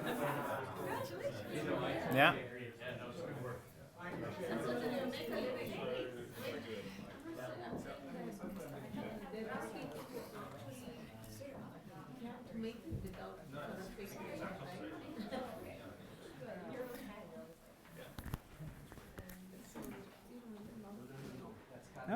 Oh, it's picking up the, okay, gotcha.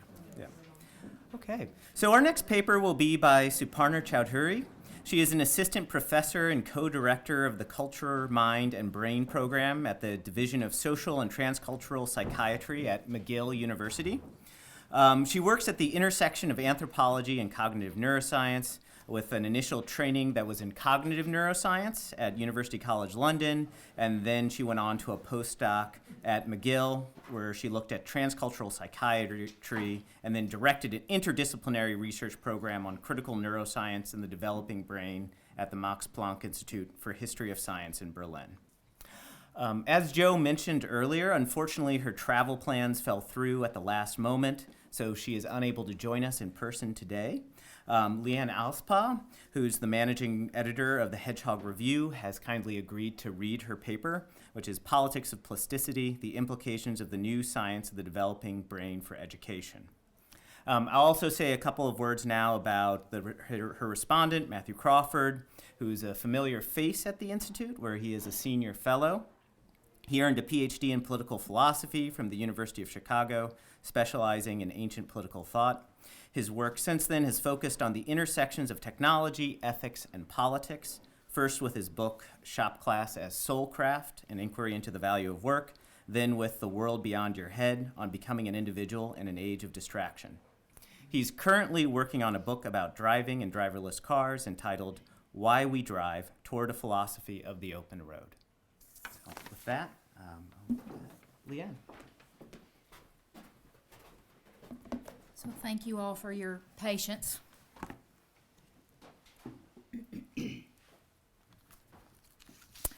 Neuroplasticity is a concept denoting materiality and specificity of learning and teaching in terms of brain processes. Its interpretation is open-ended enough to encompass and reflect a range of values, hopes, and anxieties about the character and future of children and youth. Plasticity as a metaphor and as a way of envisioning change, adaptation, transformation, and healing has been a cornerstone of the Neuroeducation Initiative. With the emergence of developmental cognitive neuroscience, large-scale neuroimaging techniques have been used to chart brain maturation from childhood through adulthood, demonstrating the distinct patterns of structural and functional development of the plastic adolescent brain. This recently established neuroscientific model, along with the popularized version of the teen brain, offers new explanations of adolescent decision-making, risk-taking, social interaction, and mental health and illness. Indeed, the teen brain has become an increasingly familiar term to educators, psychiatrists, parents, legislators, and even the youth themselves over the last decade, connoting a sense of biological incompleteness, a cerebral work in progress, and a period fraught with neurobiological restructuring. In recent years, advocates for the application of neurodevelopmental science and public policy have made strong claims about the ways that specific brain data can inform pedagogical approaches, and the effects have already begun to be felt in the areas of education. However, to date, there is little analysis from the social studies that systematically investigated the promised pitfalls, processes, and implications of the knowledge translation between adolescent brain science and policy. The focus today is on self-regulation. While developmental cognitive neuroscience increasingly endorses an interactional account of the brain in its environmental context, the exercises, languages, and rationale of the education programs that draw on the brain fail to account adequately for the role of the young person's environment in the development of self-regulation. Rather, the focus on honing this skill through brain-based idioms responsibilizes the young person in navigating social worlds through the imperative to enhance executive function. Neuroscientists and social scientists have been trying to apply neuroscientific theories and neuroimaging technologies to a wide variety of social research objects for the past 2 decades. Neologisms such as neuromarketing, neurolaw, neuroeconomics, and neuroeducation emerged in the 1990s and 2000s to delineate new research areas at the intersection of cognitive neuroscience and the social sciences. In the field of education, teachers' interest in the potential applications of brain research to practices in the classroom dates back to at least the 1980s. But early attempts to inform education policy and practices with brain knowledge only started in the 1990s, when a number of educators and education policy experts started to bring what they called brain-based learning or brain-compatible learning from the margins of the educational field to center stage. The self-proclaimed brain-compatible movement represented a first attempt to translate neuroscientific research on various aspects of human cognition, like memory, attention, and emotion, into tools geared toward the improvement of teaching techniques. Most of the advocates for brain-based informed education did not have any formal training in cognitive neuroscience and came from a variety of backgrounds. The most active were enthusiastic and opportunistic educators, convinced that knowing more about the functioning of the brain would help improve teaching strategies and student learning. Brain-based education also had advocates who recognized its marketability as a turnkey solution for the various problems facing the American educational system. Brain-based learning emerged at a time when a series of restructuring reforms were implemented in the American education system. From the 1990s on, reform focused on the evaluation of students, teachers, schools, and the imposition of state testing standards. Brain-based knowledge, on the contrary, emphasized the role of student-teacher interaction. For teachers, it held the promise of regaining the power over the teaching agenda that they had lost to politicians and education policy advisors. As is often the case, the media and politicians did not wait for scientists to identify the many problems of brain-based learning assumptions. The idea that one could shape neurobiology began to enter the public discourse and to inform policy. By the end of the 1990s, brain-based learning was the focus of a growing number of news articles in publications such as Newsweek or Time, along with books aimed at educators and the general public. In addition, the translation of cognitive neuroscience's findings into lay language gave rise to a number of more or less intended exaggerations referred to as neuromyths. Perhaps the most famous example was the popular Mozart effect, in which parents and educators were exhorted to have young children, even those still in utero, listen to classical music to improve their future cognitive abilities. A book of the same name by Don Campbell, The Mozart Effect, in 1997, purported to use the epistemic authority of science to lend credibility to pseudoscientific overstatement. The idea that sustained stimulation of infants would increase their intelligence also made its way into the political arena. State governors of Georgia and Florida passed bills to encourage mothers and daycare centers to play classical music to children. And in his 1997 State of the Union address, President Bill Clinton declared, quote, "Learning begins in the first days of life. Scientists are now discovering how young children develop emotionally and intellectually from their very first days, and how important it is for parents to begin immediately talking, singing, and even reading to their infants. We already know that we should start teaching children before they start school," end quote. A few weeks later, the Clintons hosted a White House conference titled Early Childhood Development and Learning: What New Research on the Brain Tells Us About Our Youngest Children. That same year, the backlash began for the brain-based movement from both educators and neuroscientists. John Brewer, a philosophy of education and former director of the McDonnell Foundation, a neuroscience and education research funding body, wrote the first and most representative criticism of the then nascent applications of neuroscience to education. Although in 1993, Brewer had written about the possibility of using cognitive neuroscience to improve education, he felt that neuroscience was ill-equipped to translate its findings into educational contexts, and that cognitive psychology was paramount to bridging the gap between neuroscience and education. According to Brewer, neuroscientific research could not answer the question of how the emergence of these capacities relates to later school learning or to the acquisition of culturally transmitted knowledge and skills. The criticism culminated in the drafting of the 2007 Santiago Declaration, in which renowned child development scholars publicly expressed their concern about the uses and abuses of brain-based claims in the education field. Cognitive neuroscientists had largely remained uninterested or cautious about the educational implications of their work in the 1990s. But by the mid-2000s, some of them sensed that brain explanations of social phenomena were gaining traction in the eye of the media and the public. Since funding agencies were increasingly asking scientists to include social applications in their grant proposals, education seemed like a perfect candidate. To establish the boundaries of the neuroscience and education field and to gain legitimacy, a few scholars started by ostracizing the brain-based community and its damaged image. Discrediting brain-based learning became ever more pressing as they sought to establish their own authority on educational matters. Brain-based learning suffered its greatest reverses when scientists concluded that it had become an industry, dedicated to designing and selling games, products, and curricula that were commercial and profit-driven. The field of education had also previously been governed by cognitive psychologists whose educational theories did not particularly mobilize brain knowledge. Therefore, the emerging neuroscience and education community aimed at bypassing the dominant influence of cognitive psychologists.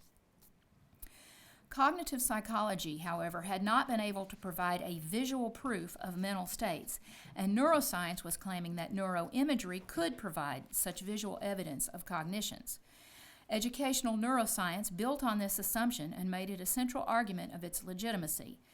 The editors of the Harvard journal Mind, Brain, and Education, launched in 2007, justified the necessity to create a new field at the intersection of education, biology, and cognitive science by noting, quote, "As hidden processes of the body and brain become visible, researchers and educators can begin to observe the biological effects of educational interventions and relate them to outcomes in learning and development. This new approach can simultaneously inform effective practice and build fundamental knowledge about the ways that children and adults learn and develop," end quote.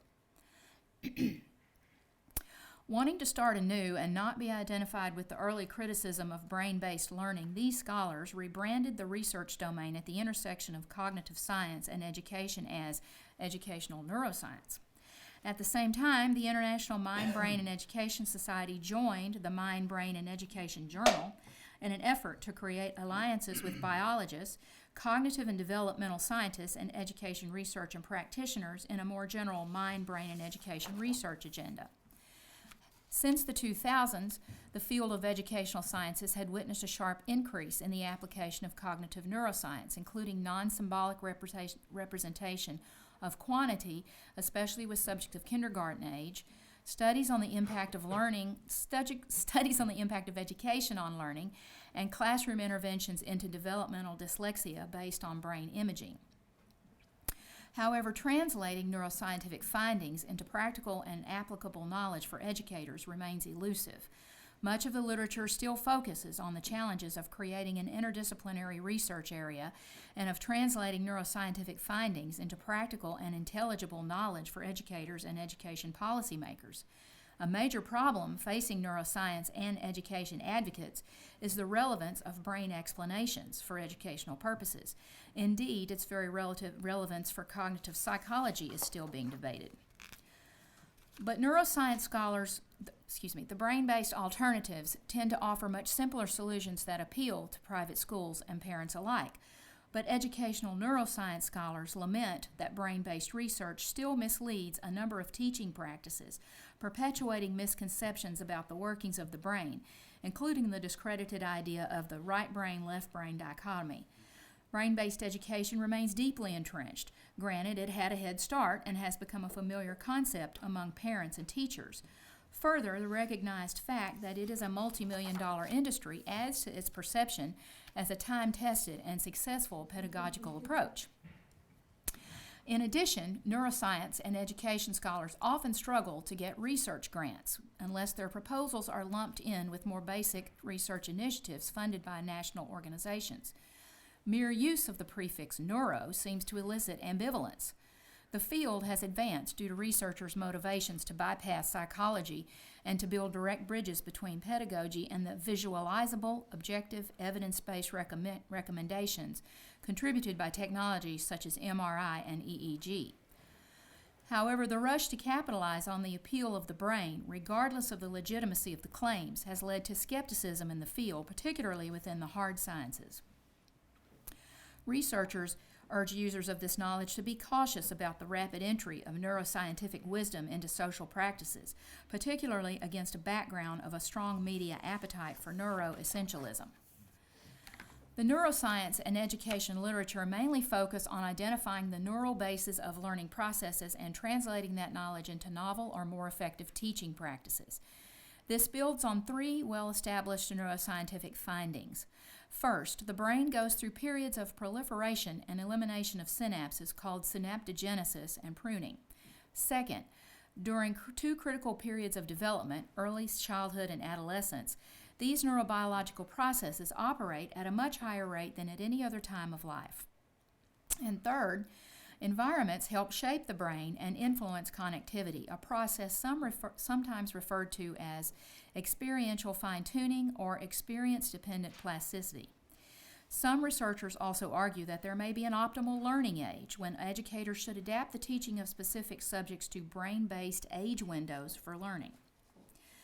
Building on these brain proprieties, scholars and educators advocate that children's brains can be modeled, shaped like clay, by certain practices in the classroom.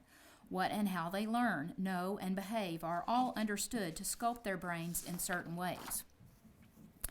As an aside, it's interesting to note the recurring gardening metaphors on this topic, the use of a silhouette of a bush or a tree to illustrate how experiences reorganize neural pathways in the brain.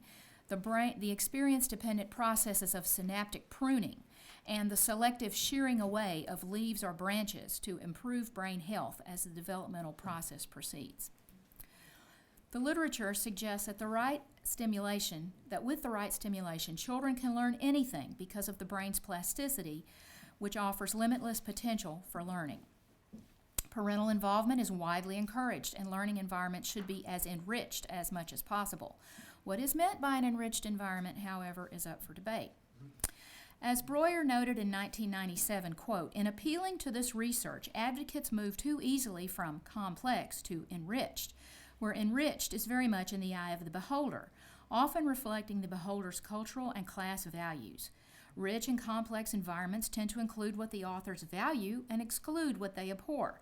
Sesame Street, but no other television. Athletics of the right kind. Music lessons, early math instruction, attending the right preschool, and having the right toys. Complex and enriched environments for humans end up having many of the features of upper middle class urban and suburban life." Neuroplasticity is an idea that has gained unprecedented currency since the discoveries of adult neurogenesis and of protracted developmental plasticity in childhood in the last couple of decades, and, as some have argued, generated an influential way of being human. The appeal of neuroplasticity can in part be explained in terms of its mechanistic, visualizable material form. Associated with state-of-the-art technology such as MRI, it has the appeal of objectivity while also having a degree of accessibility as a scientific concept. Processes of synaptic proliferation and pruning have an intuitive clarity, thanks to the gardening metaphor so often at work in neuroscientific explanations of developmental neuro and psychological change.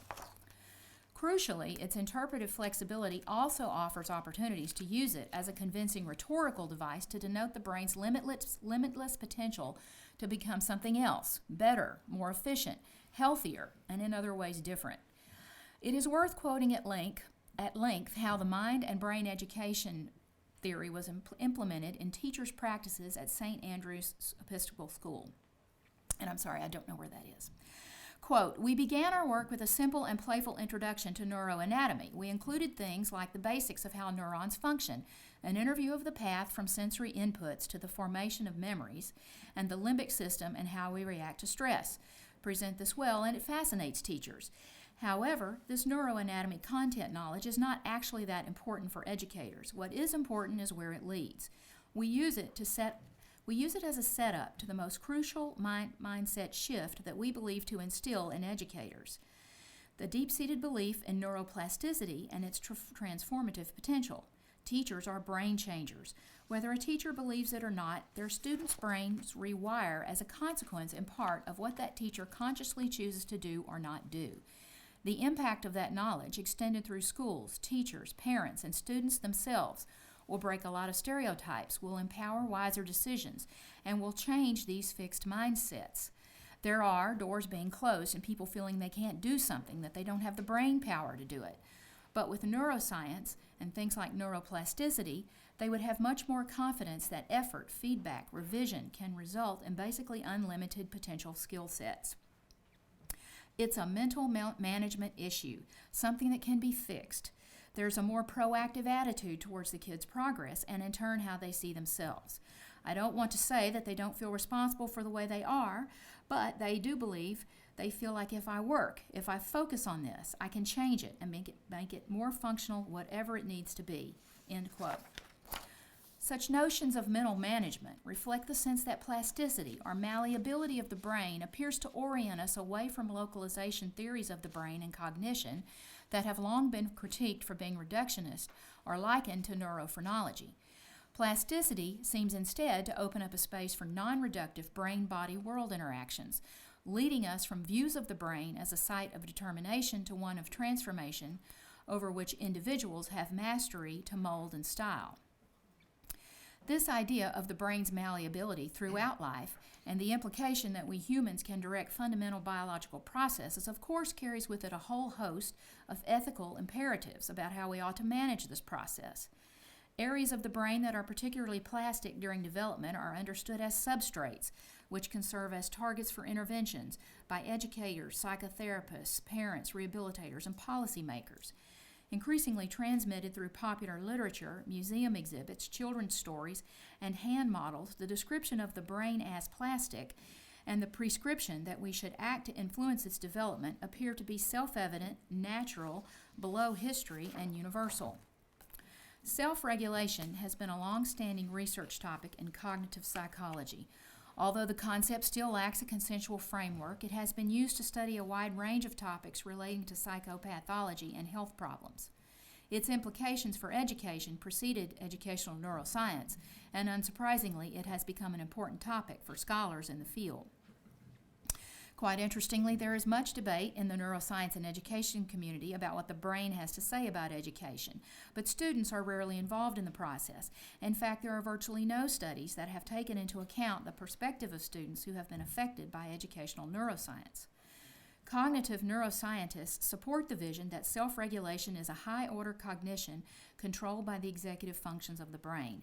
Successful self-regulation implies top-down control from the prefrontal cortex over subcortical regions.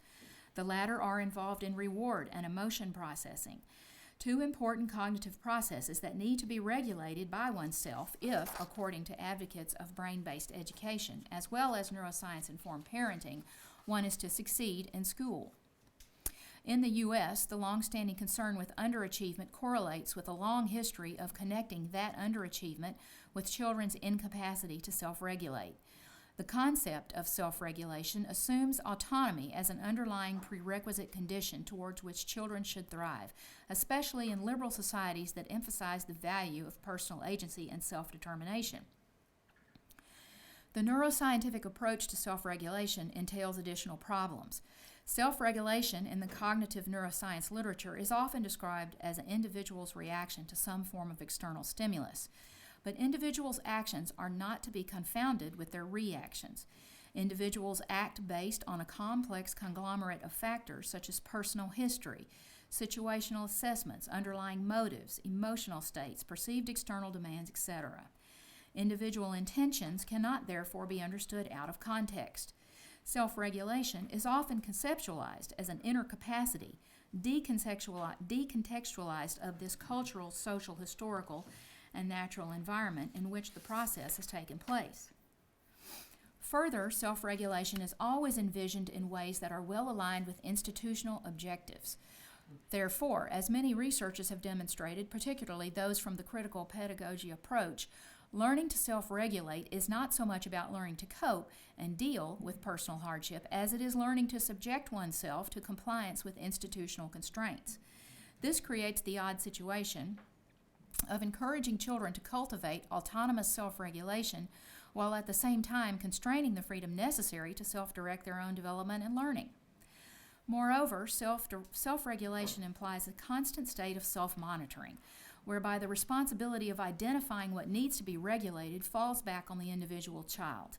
This leads to stress and the somewhat misleading characterization of stress as an inner deregulation rather than a normal response to external stressors. The environmental and wider systemic causes of stress are set aside, and the focus is on working on oneself to identify and regulate negative emotions and to adjust successfully to a given circumstance. Such concerns have been central to the critiques of mindfulness as an increasingly championed educational tool for youth.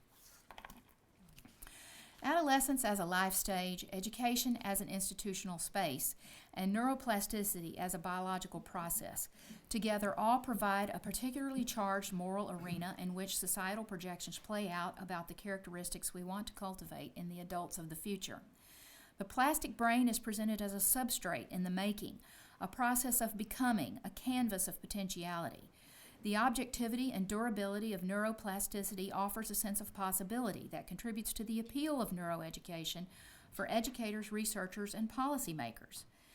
10 years ago, the question of context in developmental cognitive neuroscience was almost entirely omitted from any experimental design. Socioeconomic status, ethnicity, environment were all factors to be controlled for. But in recent years, these have become variables of interest among a handful of neuroscientists who have begun new research on poverty, urbanicity, and social status, all of great interest to educators and policymakers. How do we understand this in terms of the potential and risks for social policy and everyday understanding given the epistemic authority of neuroscience? Plasticity, as a model for understanding development, arguably carries potential as well as problems in terms of ways of viewing a young person in a social environment. On the one hand, it brings attention within the purview of neuroscience to context. On the other hand, it draws context into the confines of the skull. Advocates for neuroeducation understand adolescent neuroplasticity as a process of possibility, and the neural effects of educational initiatives such as mindfulness as liberating the teenager from social circumstances. However, the scientific discourse around mindful interventions provides a neural substrate for self-regulation among adolescents, a brain-based approach to managing one's own emotions and intentions and adjusting to one's environment, to individualizing and responsibilizing the young person.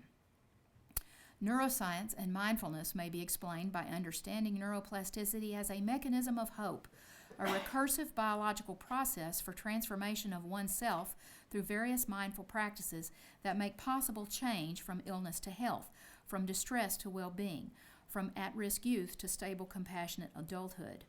Neuroplasticity moves to overcome biological reductionism by emphasizing the situatedness of the brain socially and culturally.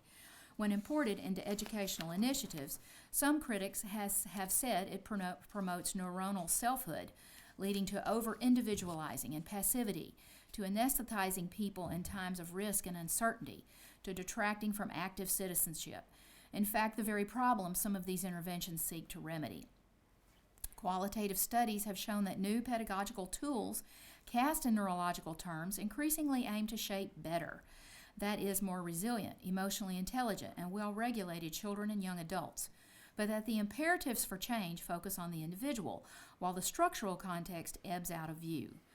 In the context, for example, of inner-city American youth who may have frequent contact with the juvenile justice system, or in struggling British schools in deprived neighborhoods, these tools pose particularly challenging problems, imposing values and ideals that neglect the complex context of the young people they aim to serve.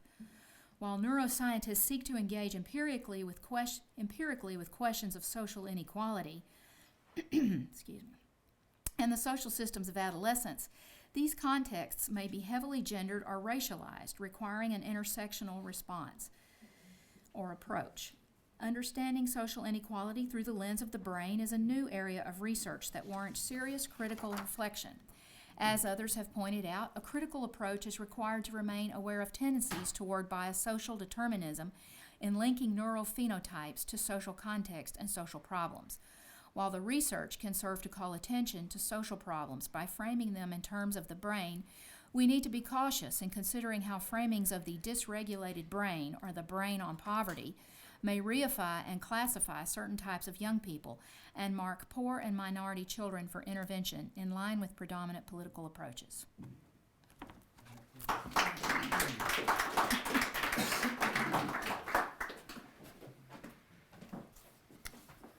Got sort of an odd procedure here with the ventriloquist method, because our author isn't here.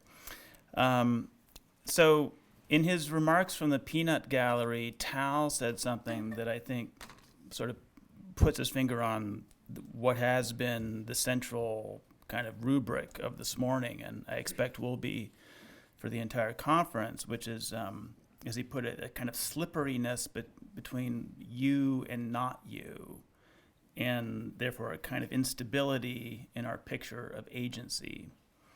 And I want to kind of take that thought and telescope it out into a kind of social and political register, using Choudhury's very interesting paper to do that. So the excitement about neuroplasticity probably stems from the fact it seems to deliver us from biological determinacy. Professor Choudhury shows us that this is a double-edged sword. She has a nice phrase for the brain that can rewire itself. She calls it a substrate in the making. So your fate will be set biologically in the future by what you do now. So this raises the stakes for self-making. She points out that neuroplasticity has been called a mechanism of hope. It could also be called, I think, a mechanism of anxiety. Are you playing, and then the particular issue I want to pick out is parenting, and it's how it fits into this. Are you playing Mozart for the child in your womb? Whatever its scientific merits, the popular doctrine of neuroplasticity gears into parents' felt need to manage and control their children's early experiences even more. It's the perfect doctrine for heightening the angst of meritocracy, in which upper middle class parents believe their children to be in a high-stakes competition with one another, mediated by gatekeeping institutions. So in the paper, she mentions this $50,000 a year kindergarten, and I'm guessing that the idea of a crucial window of plasticity, which this school is uniquely well positioned to exploit, makes for a pretty good pitch, a good way to compete against other schools for those tuition dollars. Choudhury writes, the involvement of parents in their child's education should be maximal, and learning environments should be as enriched as possible. And as she also draws our attention to, a capacity for self-regulation is the major desideratum. So if you're familiar with the marshmallow experiment, you know what this is about. Choudhury writes, self-regulation is always envisioned in ways that are well aligned with institutional objectives.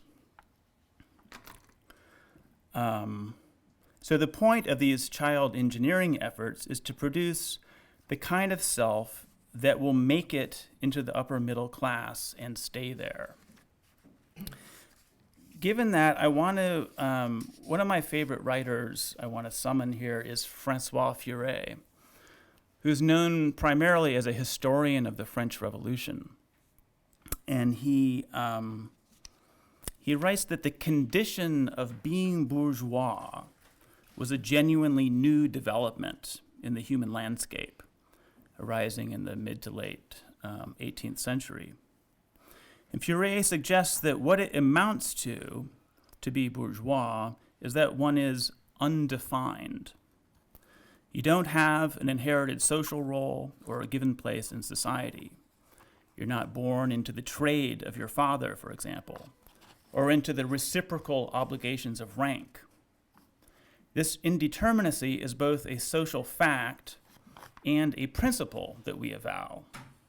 We do so because we believe such indeterminacy is what makes us free, which really means free for self-making. But it's also what makes us anxious. Today, many young people even feel they have to decide what gender they're going to be. Because our status is always in flux, or potentially so, we look around and compare ourselves to our contemporaries. Bourgeois society is fundamentally competitive. The neuroeducation movement, I think, could usefully put in conversation with what is often called the mommy literature, in which women write about the impossible demands they feel they must meet. And here I'm relying on a forthcoming book on the family by Matt Feeney that I highly commend to you when it comes out. And he quotes one Judith Warner in a book titled Perfect Madness. She wrote, "No act was too asinine. A New York mom, for example, bragged about quitting her job to devote more mothering time to her preschool son after testing showed that his pencil grip wasn't right." Feeney writes about his own parenting and points out, quote, "Now that you've entered the popular discourse of child neurology, as all mindful parents end up doing, you can't entirely dismiss the mom who quits her job to attend full-time to her son's pencil grip without at least some follow-up. You have to ask yourself, what's that about? What's a weak pencil grip a symptom of? Now that I'm thinking of it, how's my kid's pencil grip?" And you read about extreme outliers, such as the famous tiger mother, but such examples can't simply be dismissed as irrelevant to one's own case. This is getting at Feure's point about what it means to be bourgeois, I think. So I have a long quote here from Matt Feeney.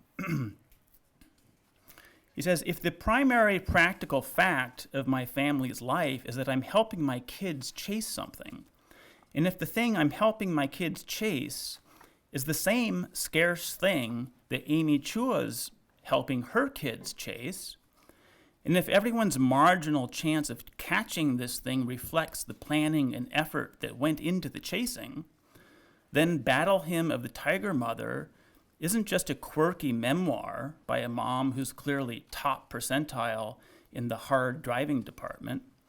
It's an actual challenge, a gauntlet tossed at my lazily tapping dad feet, which leaves one part of me thinking, what should I do? My kid's 11, and I never got her started on piano. While another part sighs, well, to the tiger moms, kids are going to have to go to the spoils, because I can't even. This is the predicament many parents feel they're in now. The competitive challenge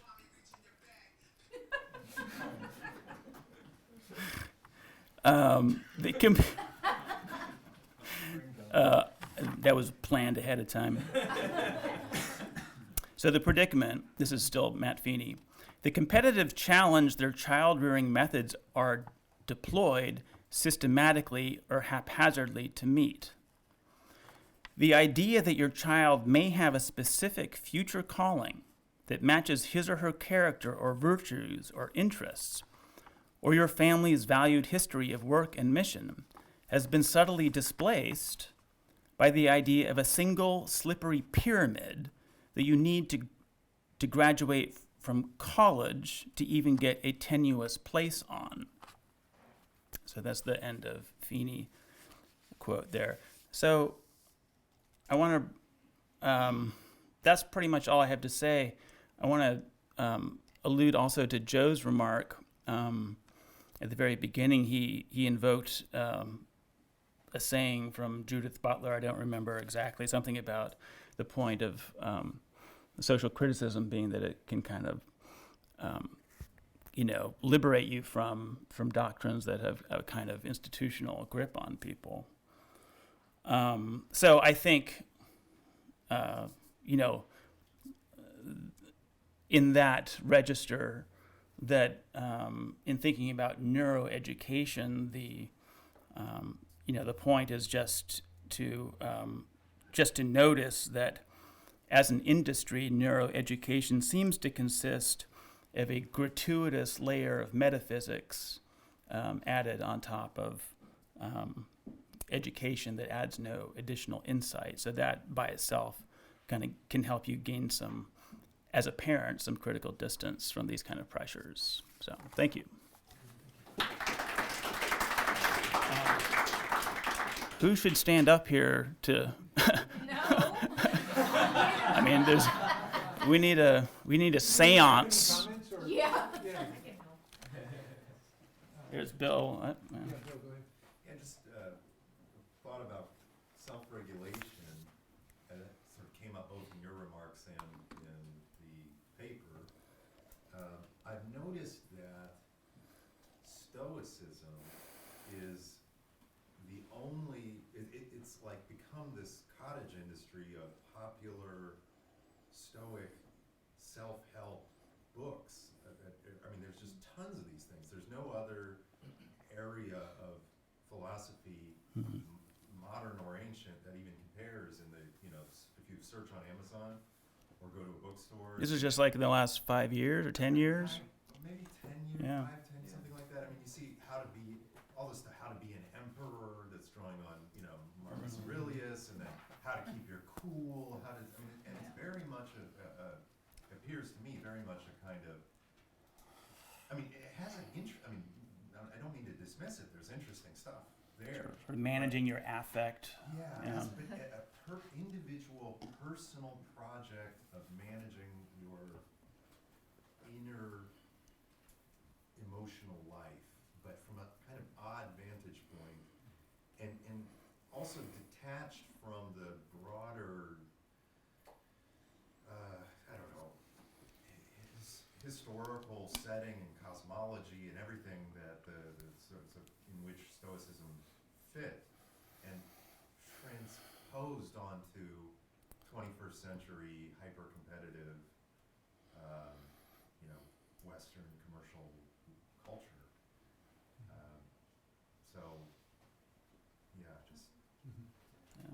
I guess I'll call on people. Is it Paul? Yeah, just to respond to that, I think that just detachment of from cosmology is very important. It ties into your response, and that the Stoic cosmology was built on providence, that you were where you were supposed to be, that kind of older pre-bourgeois kind of notion, right? And this is just taking the techniques that help you fit in where you're supposed to be. Yeah, and that fits. What was it? It somehow came up in one of the discussions earlier. I think during Joe's talk, that the idea that guilt has been displaced by a feeling of inadequacy or deficiency. Yeah. So if guilt, in the Freudian schema, comes from the superego, which is a cultural thing, right? It's sort of norms of society.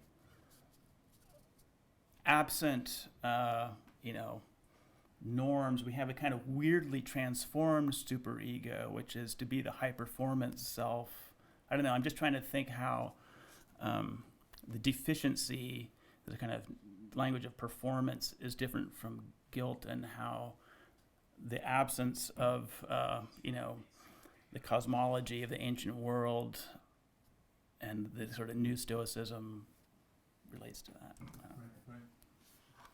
In terms of the way this is actually playing out in the educational discourse, there is a very strong linkage between this discourse of emotional self-regulation and the need to promote verbalization. So it's it's a very sort of verbalized, cognitivized model of emotion that is being taught in schools, it's being taught in the parenting literature. As opposed to acting out, is that sort of the... So acting out is all of these kinds of alternative channels that children may use to express themselves are reduced to a single channel of verbalization. So you can no longer hit your friend, you can no longer express physically, you must verbalize everything. And so this becomes a dominant modality of regulation that aligns very well with the institutional demands of Yeah. controlling classrooms. There's an intersection. Further, there's another piece in this model of neuroscience that's intersecting here. It's the piece of developmentalism, which is extremely powerful within the educational arena. So everything is basically seen through a developmentalist lens. And that introduces an element of deficiency into the entire equation, because everything you look at is basically arrayed along a developmentalist lens, so you can easily see this child doesn't match up, that child doesn't match up to the standard, which introduces the whole arena of social inequality. Of course, who gets measured, who gets marked as deficient in this entire process? The kids who can't express themselves verbally. So it's entirely wrapped up in these cultural constructs of inequality and culture and bias, and it's a mess out there. Yeah. Just one anecdote. I taught high school for a year. It was a complete disaster, and at the time I would have loved to have had like a Ritalin fogger or something in the classroom, just because they weren't paying attention, and so yeah, I would have loved for them to use their words. So in other words, I'm just saying I'm empathetic to teachers who are trying to control the classroom, but you're right. This takes a very narrow sliver of our capacities, the verbal capacity, and kind of makes it the measure of the desired mode of expression. Yeah. Then you could see how it would pathologize kids who don't have that skill. Yeah. Right. So it's gonna right, certain kind of kids who are quick with words. Yeah. Right. Will have it. They will not be punished because they can verbalize it, while the other kids who are the boys. Yeah. No, it is gendered, and so this is connected to the case I make for shop class, that a lot of people who are plenty smart, sitting at a desk and talking is not the way they tend to learn. Yeah. What, me or You. Yeah. I want to go back to your point, Matt, about the biological determinism of neuroplasticity. It's so right on, and I think that the paper really nicely explores that double-edged sword, and the fact that sort of our conceptions of neuroplasticity actually fall into the exact same problems of biological determinism. But I also like sort of, as we talk about this discourse failing on its own terms, I also just want to say that it's profoundly scientifically arrogant. We don't know very much about the brain.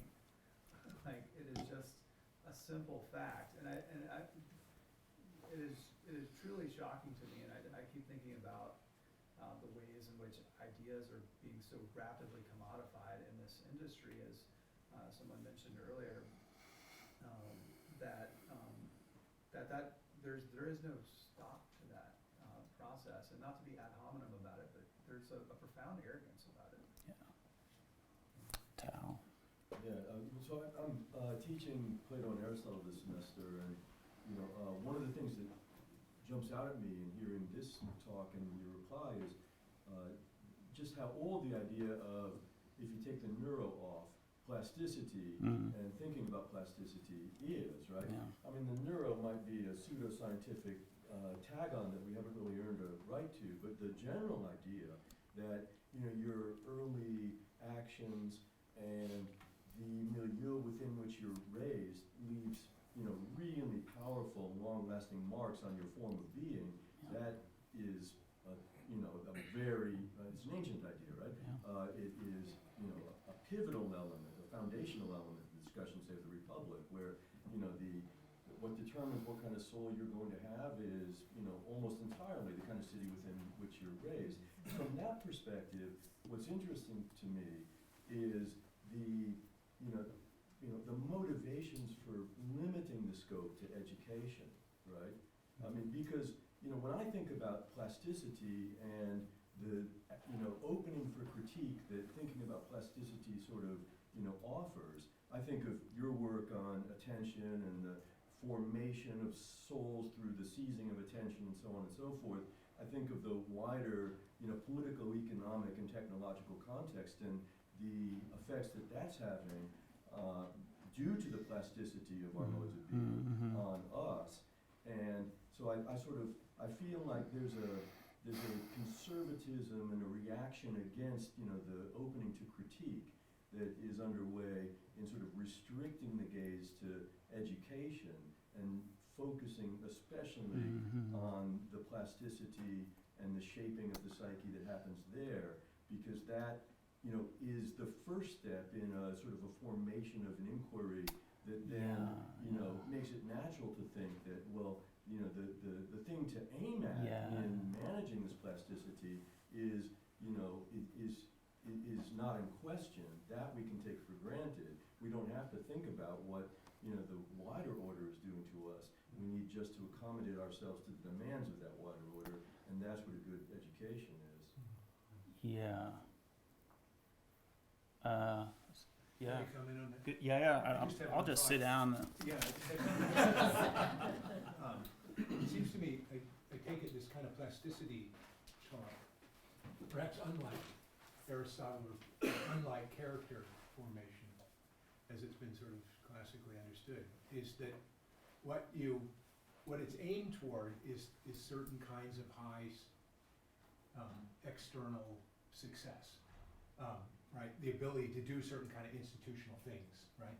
A kind of economic man, right, who makes rational choices, who plans a future, who prioritizes education, right, and so on. Not greater kindness or anything like the virtues, right? I don't know that we're talking about plasticity there. I'm worried that if you don't get, sufficient training in kindness, that you won't be a kind person or something like that.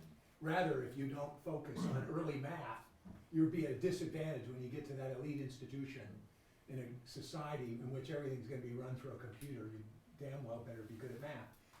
So there is what all of this is, the norms and so on toward which it seems to me all this is sort of directed, right, are these high performance, tiger mother kind of things, not the kinds of persons the kind of soul we have. And to return to Tal's point, to focus all of the sort of education as the one locus where we need to worry about our plasticity or maximize our possibilities. There's a nice phrase in the paper that teachers are brain shapers, right? So it's teachers and parents, so it's all on them, right? And if you've ever been a teacher, it's like, man, that's a rough burden to carry and back. I'm new here, so I'm Mark Orr from the Bioflexity Institute. I'm a research professor, and I missed most of the talk. I apologize. It was hard to find a place, but I'm surprised that AI and the web is not part of this discussion. So teachers, parents, and to me, and this is just a off-the-cuff thought, but the AI is doing the opposite. It's trying to reduce plasticity. From I'm just a psychologist, so just from a basic learning perspective, it's reducing and really changing the plasticity landscape. Because it's sorting. So for example, when I'm typing, I now get lots of suggestions on what to say. That is a reduction in plasticity. It's and just in a basic learning, neuroscientific perspective. Because there's some algorithm that's captured what I'm likely to say next, and is in the mere fact of offering these options to me, it may foreclose other.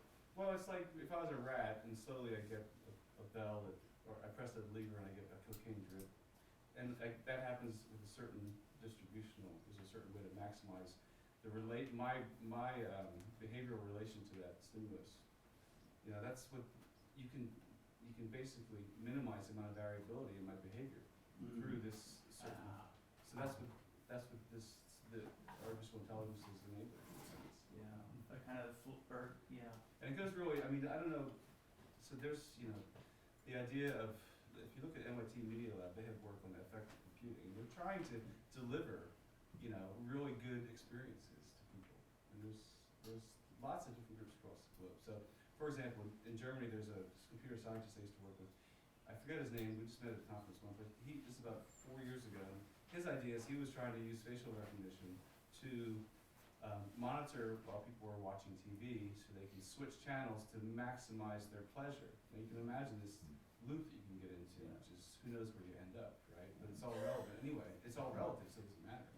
So to me, that's a plasticity problem too. But you know, like I said, I wasn't here earlier. I just thought that AI and media is part of this. But it's an interesting point because it's kind of both the plasticity, but it's also kind of hardening, Yeah. you know, into our little silos. Yep. So it kind of cultural brittleness. I mean, sort of YouTube radicalization. You know, or you know, MSNBC, whatever it is, that is employing the plasticity of our kind of, you know, the dopamine hit you get from the little thing that affirms your you know, the way you already think. So that mechanism of plasticity, the effect of doing this on a mass scale is a kind of cultural brittleness, maybe. Well, so the one thing to add there. So I'm not a behavioralist, but behavioralism is when you're not worried about things like dopamine or neuroscience. You just don't care what's inside. You look at the correlations of in and the out, right? So that's what big tech does. Yeah. They don't even care about the inside, just to be clear about the mechanism for using. They don't have to. So I was so my sister is pregnant with her first child, and I went back over Christmas, and you know, she's anxious in the way that I think all first time mothers are, and she'd collected a huge amount of educational, very verbal based materials. Like, you know, she'd been like binging on these items, like this huge box full of them in preparation for her kid, you know, sort of developmental head starts, whatever you want to talk about it. But she hadn't bought a single toy. and just hearing everyone talk over the last sort of 10 minutes, it just suddenly occurred to me that one word that hasn't been mentioned yet, I think once, is this question of play. I have no expertise in this area whatsoever, but when we think about kind of plasticity, like something like play seems fundamental. And I don't know about what it's like in America, but since I grew up in the UK, I've noticed a radical impoverishment of playgrounds. Before there was this incredibly plastic structures that could be manipulated. They were abstract. They like lend themselves to creative enterprise. And now it's just the 3 S's, like swings, seesaws, and slides, right? And there's nothing else. Like, I don't know if that's the case here at all. It seems like the boon and the enrichment of this sort of kind of brain industrial complex is sort of matched simultaneously by an impoverishment of our playgrounds. I think that materiality is really important, and it seems to be rarely talked about. If the sort of one distinguishing thing about play is the openness, or you know, it's a kind of you make up some kind of play among play each other. has been co-opted into a parent-child thing where it's kind of a work. So it's no longer play. It's adults must play with children, and that is cross-culturally insane. Because play is not parent-child thing. It's kids playing with other kids, and it's been co-opted into this managerial thing of, you know, this is how we're going to educate kids. Because I think of this overarching Yes. anxiety about the competitive meritocracy and the you know, we're all precarious on this slippery pyramid. Your kids, you know. You See don't adults trying to push their kids higher next to another adult trying to push their kid higher. Kids don't think they like angry adults pushing really hard. Sorry, just off of this, I'm not an expert either. I'm an ancient Greek philosopher, so nothing empirical to add. But I don't know if anyone knows I have 4 young children, and Legos when I was a kid, you just built whatever. But now my children are begging me for these like expensive sets. So it's not just the meritocracy, but it's actually market driven. It seems to me that a lot of these toys and a lot of these companies now they don't want the children to be comfortable without instructions because they make more money with the things that have really precise instructions and cool specific figures. So when I tell my kid, you know, he wants some particular character from whatever, I said, well, make one up. Here's a Sharpie. He doesn't know. He literally doesn't have the resources to do there. So we're impoverished in a number of different ways in a number of different dimensions on the play front. Seems to me. I wonder if we aren't congratulating ourselves though in that. I'm thinking myself like we did the Magna Gerber Resources for Infant Education. scares. We didn't interrupt our child. We let them play with a napkin for long periods of time. And you with the not buying the commercial brand Legos. And Oh, I didn't say I'm not buying. I'm not congratulating myself. I wonder if I'm not also in the That's same right. in the same trap of attempting to sort of climb some sort of slippery pyramid, but with a different set of tools or a different approach, and whether or not we don't actually escape the problem, but in these various schools of parenting, whether you are, ultra pressured or you're letting them play freely in a free range kind of way, if you're actually still like caught within the same game. Yeah, especially if, the sort of problem just repeats itself because one reason you might want to let the child explore freely is because you know that contra all that vulgar industry, this is how you really make your kid a successful one. You've been waiting a long time.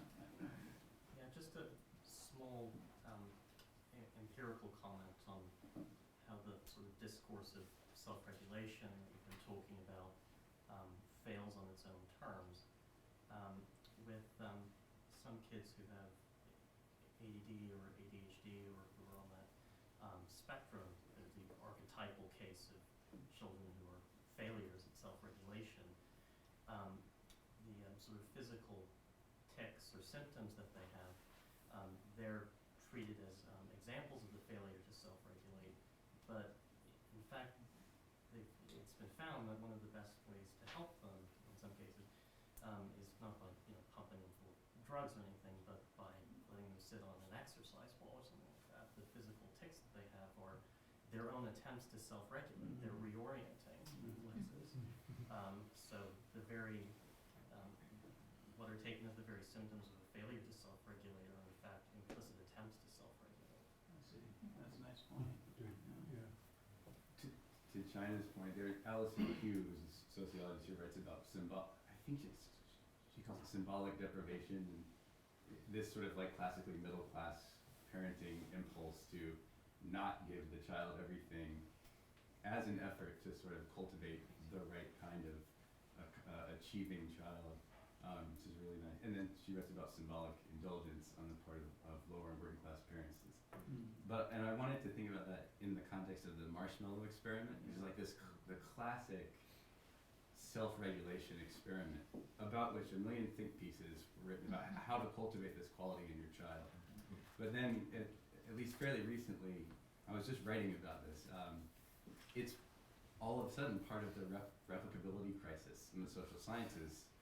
And this experiment, as it turns out, actually diagnoses class rather than self-regulation. And what happened is in the original experiment was almost entirely faculty children in this particular preschool in Stanford.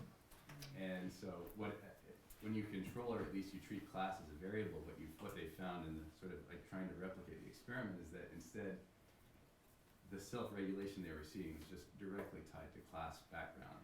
But which is the cause? I mean, you never know. Right, yeah, they're a dialectic, obviously, but it just, I think what it shows is that the terms of this debate are deeply ethnocentric and unreflexively so.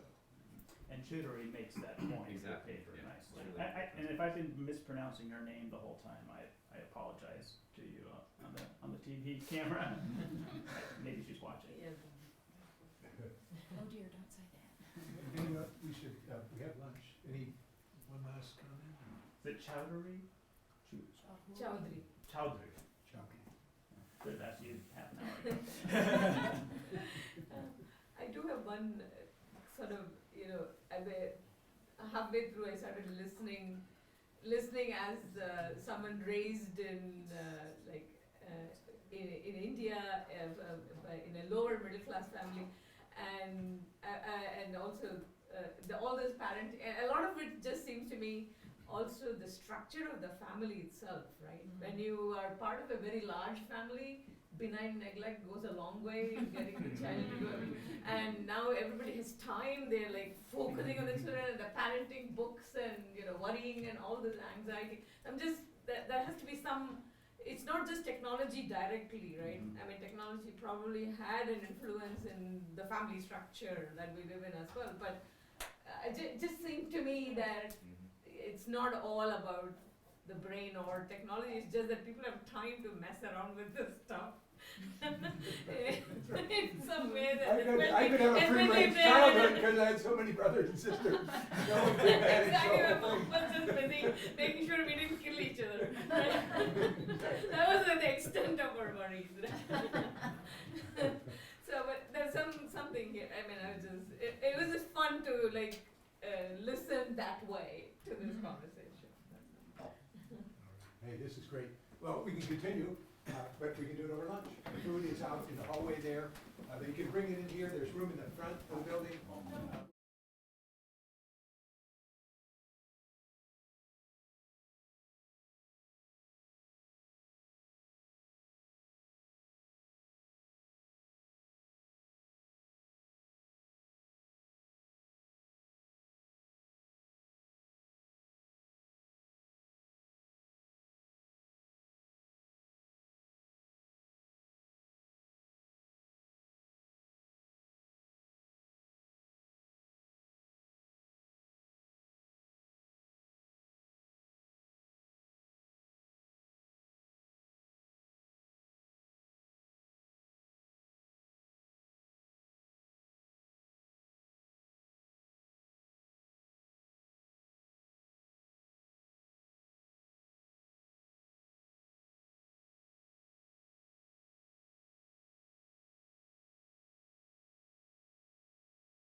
it's really.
There's a number of books, is that not for you?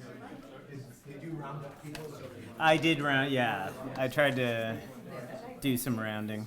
We're gonna get started.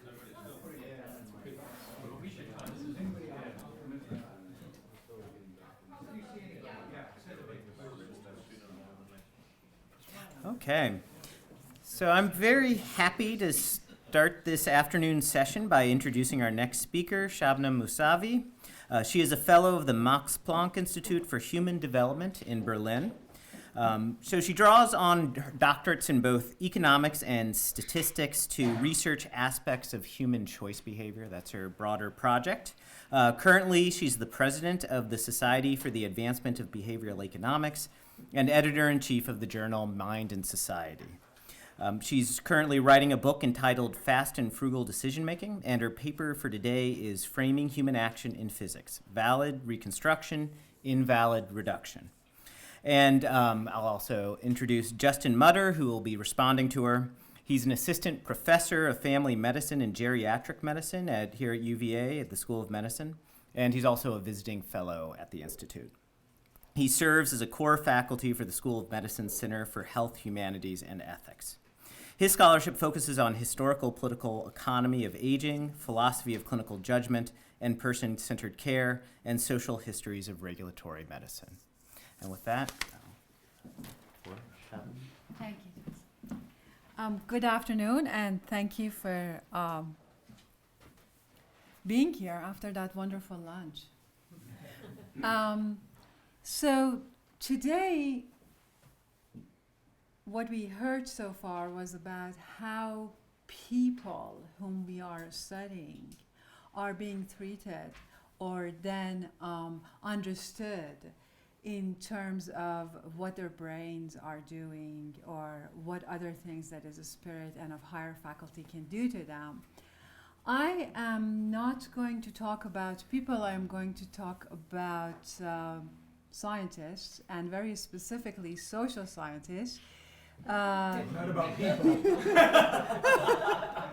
Well, I mean, as the subject matter, yeah, I mean, kind of point at it. And we're people too. You have to earn it, Mr. I seriously doubt that whenever I'm left to my own devices in the real world. I can only survive inside academia. And neuroscientists are a group inside this social scientists who would model in the very way that the rest of social science is modeling. All of it roughly emanating from mathematical economics.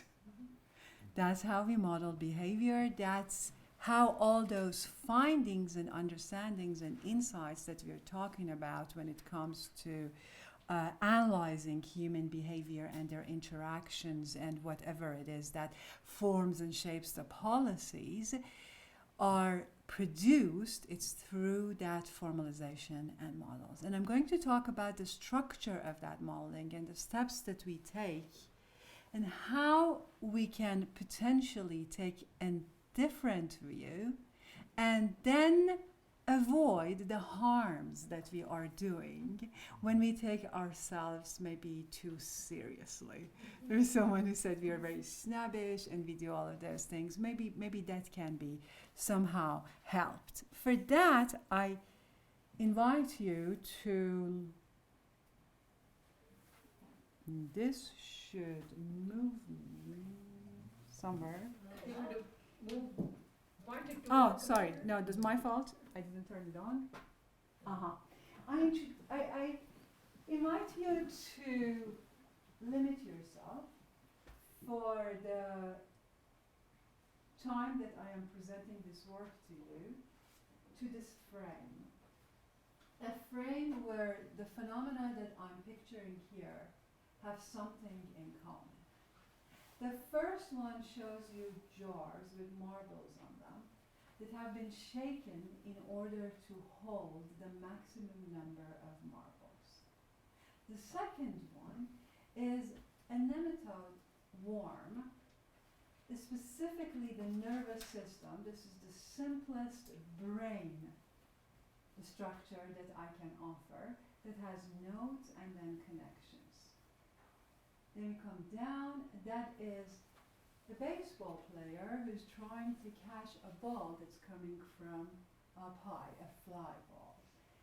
And the last one is just iron fillings in an electronic magnetic field. What do they have in common? Yes, please, from psychology. Well, they're all maximizing something. Thank you. Or at least that is the way we, when we model them, frame them to be doing. And that is the point that I want to speak to. We are modeling all of these observed phenomena as if someone is optimizing something. And the problem starts right here. Do we need someone to actually do something? So what I am really talking about is, what is action? The summary of my argument goes like this, and we, again, as a modelers, the scientists, we model from higher faculties down. So we look at what is immediately observable. I'm a person, I have so many different faculties, so many properties. I am of course different from a ball or an iron feeling. And you cannot think about me like that. So that is a serious problem. And but look, I'm thinking about the spirit and the mind and all these important personality aspects and inclinations and powers and cognitive abilities and then the brain power, ooh, you name it. And in terms of these, I understand something. And then I move further down and I go to, oh, maybe I also need to talk about what the chemicals are doing in my brain or in my body. And then I go further down and I think about, well, it's only probably just a response to a stimulus. But when, as an honest modeler, I want to model this, all I do is that I draw on physics. Why do I do that? Because the math is already there, it's developed. I don't have any better formal structure than that. What is the peril here? When I move back and put my hat on as a social scientist who was interested in this behavior that was now modeled by mathematical physics, I overextend whatever I have delivered or derived from mathematics. And then all sorts of criticisms would come our way. Hey, you're maximizing, but maximization is not proper for human behavior. We know that no human can actually do maximization. What are you talking about? Those are machines that do maximization. They're cognitively limited. They're so limited, I can get tired. I can just, I mean, if I had a splinter in my hand now, I would have been a much worse speaker. You're talking about cost benefit? Yeah, the calculation is clear. But are you really sure that we know how to calculate the cost and the benefit? And that generates a lot of literature. Oh no, it's really bad. We shouldn't do maximization because we don't know what the cost is and what the benefit is. What else? We were talking about good parenting and all the other things that technology gives us, and then I have a confession to make. I'm actually trained as an engineer, so we're all about efficiency.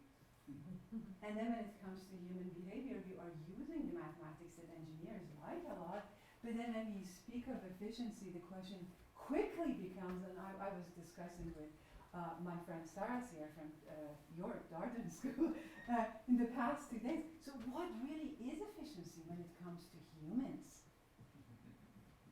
We don't know. And then you go to politics, and they say, really? You're talking about efficiency? Talking to me about efficiency? I have to get those people's votes. They care about fairness. So what is fairness now? How do I make that balance? And then you suddenly see all the arguments that comes out of the mouth of politicians until recently, is about this balance and trade-off between fairness and efficiency. Is it more efficient to do this? Is it more fair to do that? We really, really have to give up some of the fairness here. Oh, we have to be less efficient there. And this structures all of our debates. And it is not innocent, and it is not because it's natural, it is because of the way we have modeled. It is because it is coming out of that mechanics that we used to model the observed phenomena. For the brain, for catching the ball, for the marbles, and for everything else between and outside in the world. So what is the way out? What the framework that I'm introducing today, which is joint work with my very dear colleague at Yale, Shyam Sundar, is so simple that when we started thinking about it, it was almost, really? How far can we take this? It's really, really simple kind of trick, if you want to call it.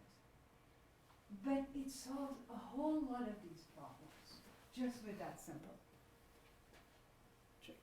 So let's take a look at the big picture of scientific inquiry. How do we do things?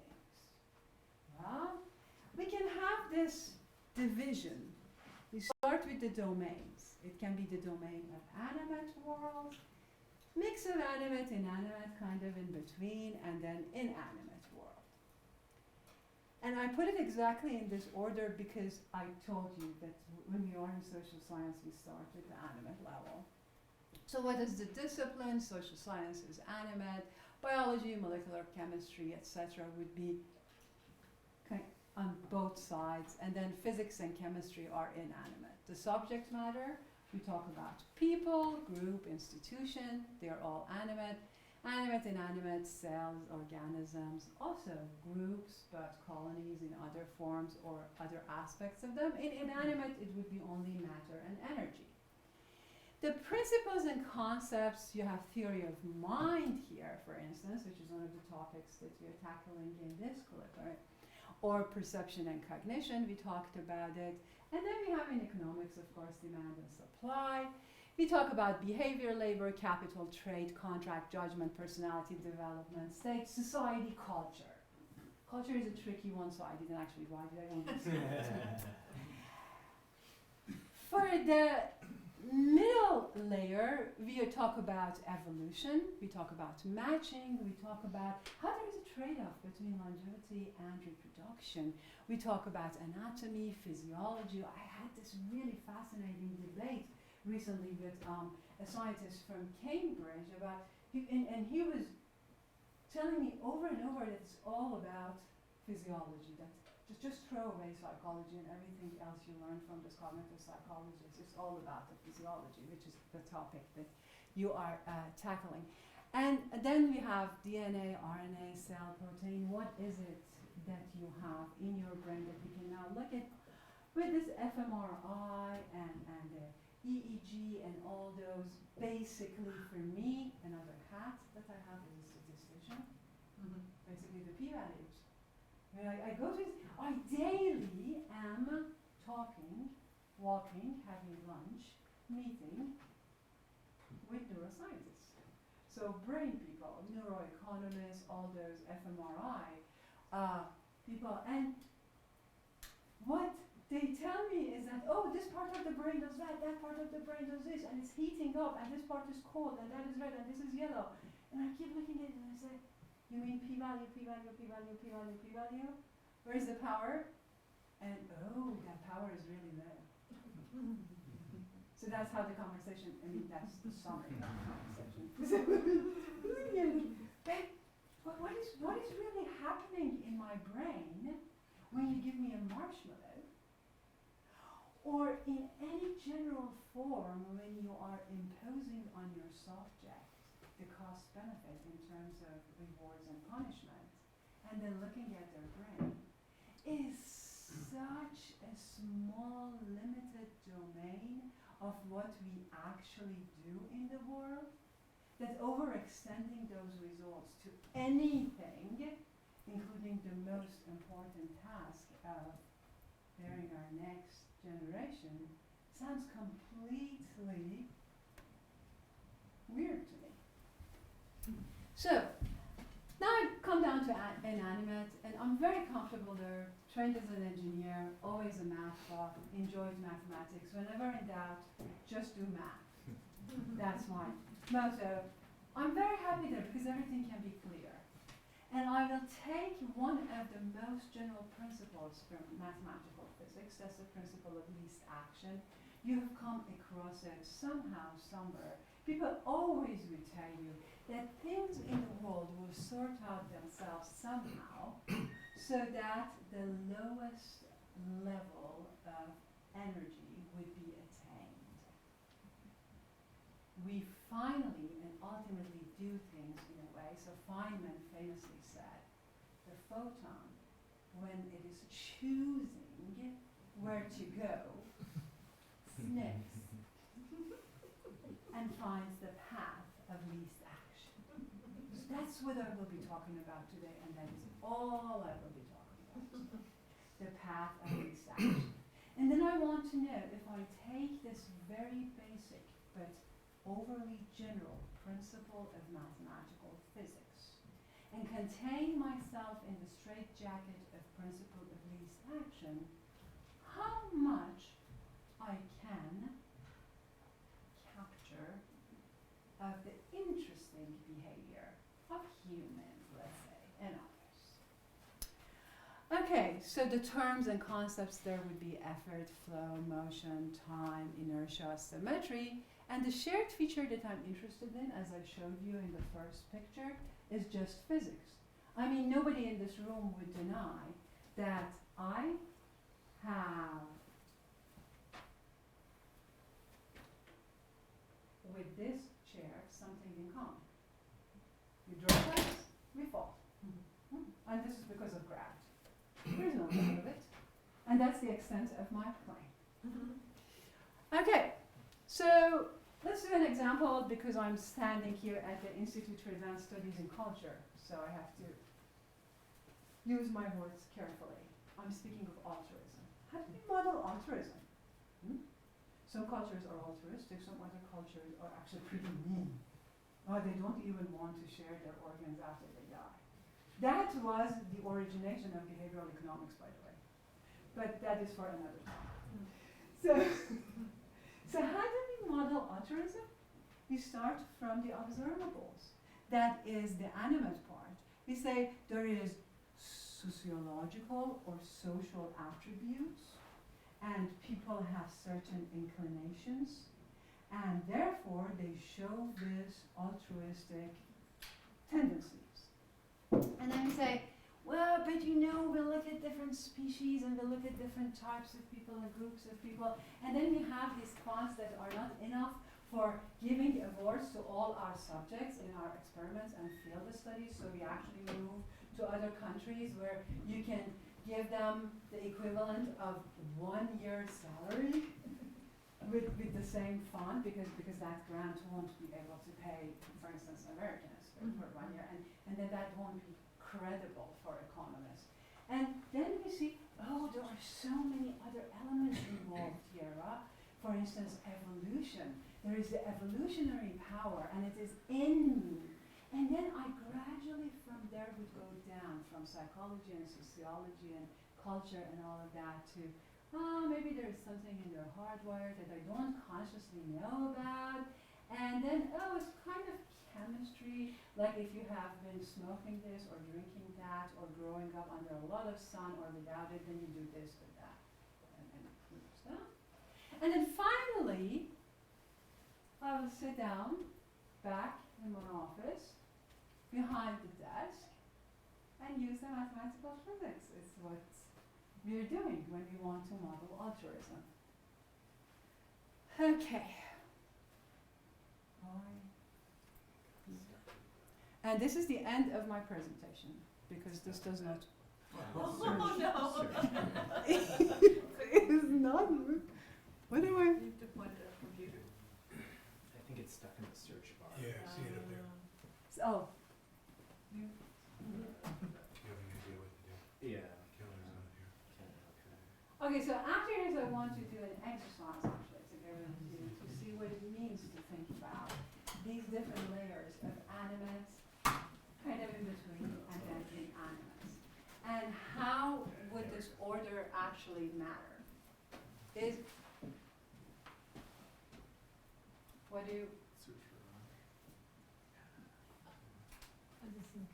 Now look, all the eyes are highlighted. Yeah, it's searching for Is eyes. that, There we is go. that the exercise? what happened? All the eyes are highlighted. So there you go. Ooh. I don't, Is it moving? no, it's not. Still typing in the.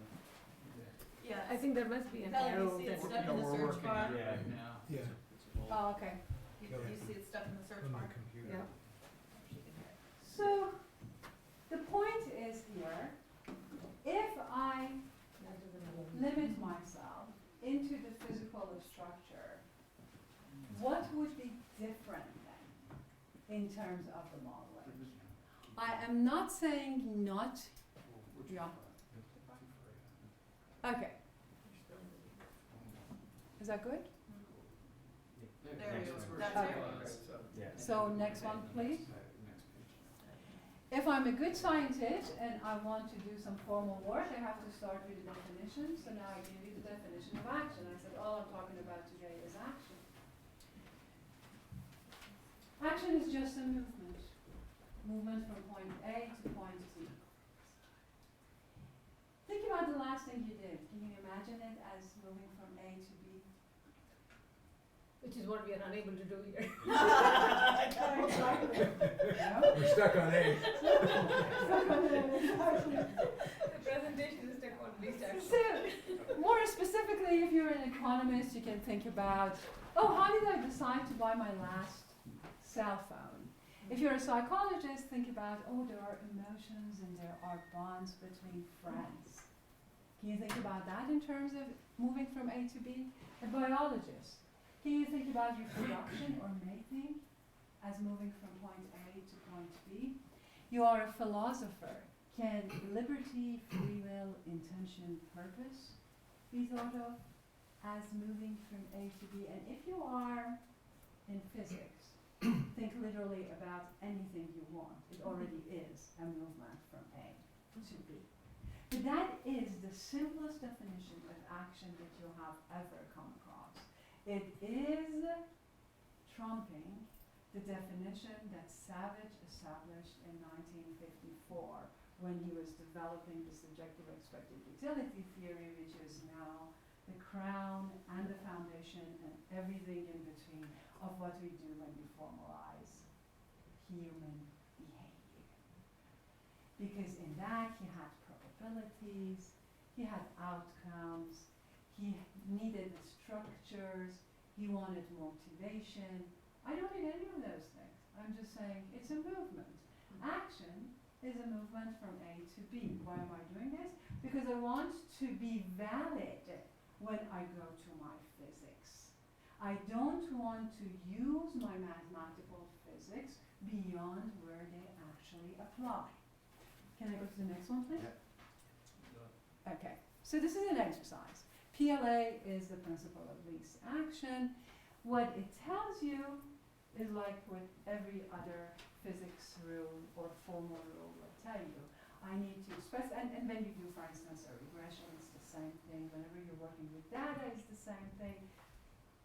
I need to know what is external. So it can be considered as given or input. I need to know what is my dependent variable, if it's a stat model or an empirical model, or in physics we call it, in the principle of least action, the action element. So on action element, I am then doing my optimization. And finally, if I am framing my problem in the principle of least action, the outcome would be a path. And that's how I understand it. The proper action action. Oops, did I just say that? In physics, we don't have intentions. There is nothing to be proper. It's just what is. Yeah? Okay.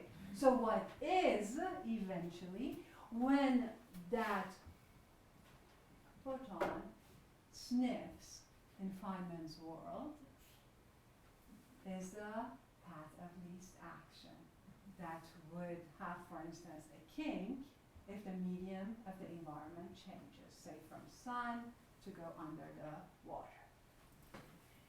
I'm going to capture two of the live phenomena that I showed you in the first picture in this framework, just telling you what the element of action is, what the given elements or outside action elements are, and what the path would be.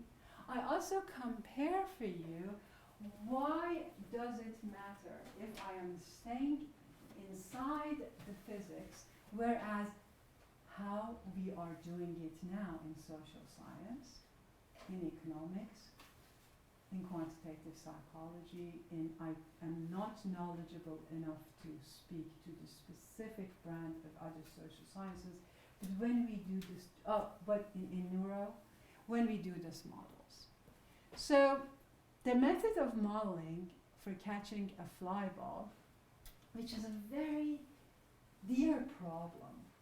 So for instance, when Richard Dawkins was writing Selfish Gene, he also had this problem in the center.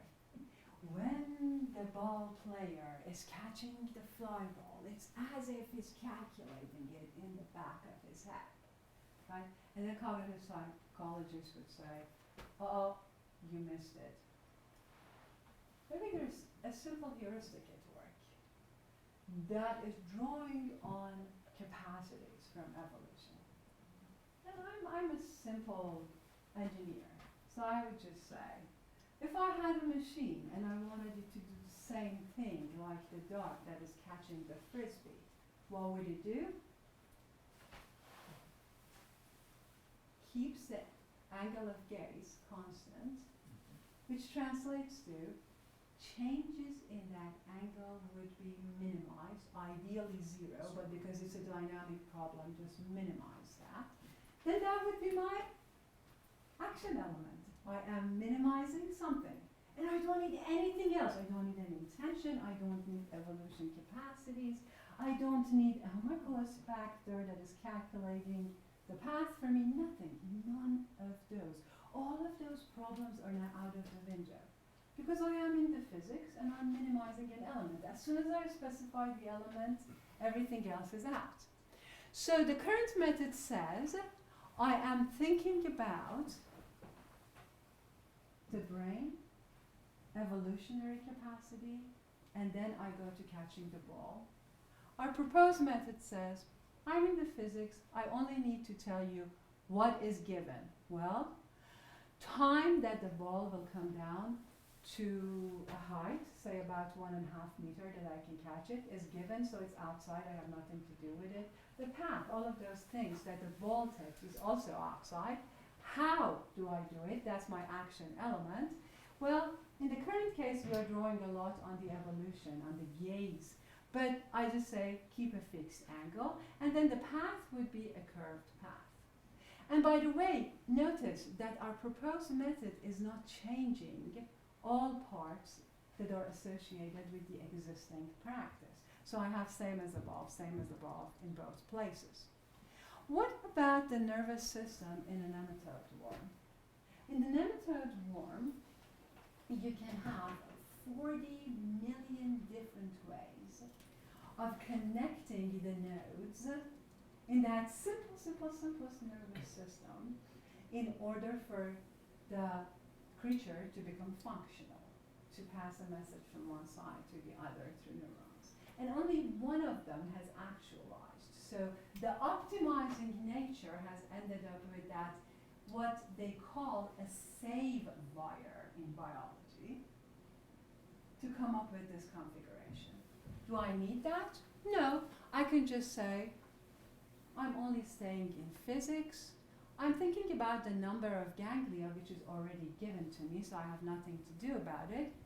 and I am only minimizing the distance, the total distance between the nodes. And the path that will come out, which has a fiber connection, which will be of minimal length total, and it's the same in both cases. So what? Let me go back to the difference between the actor, the people, that you're trying to theorize and model, and us as modelers.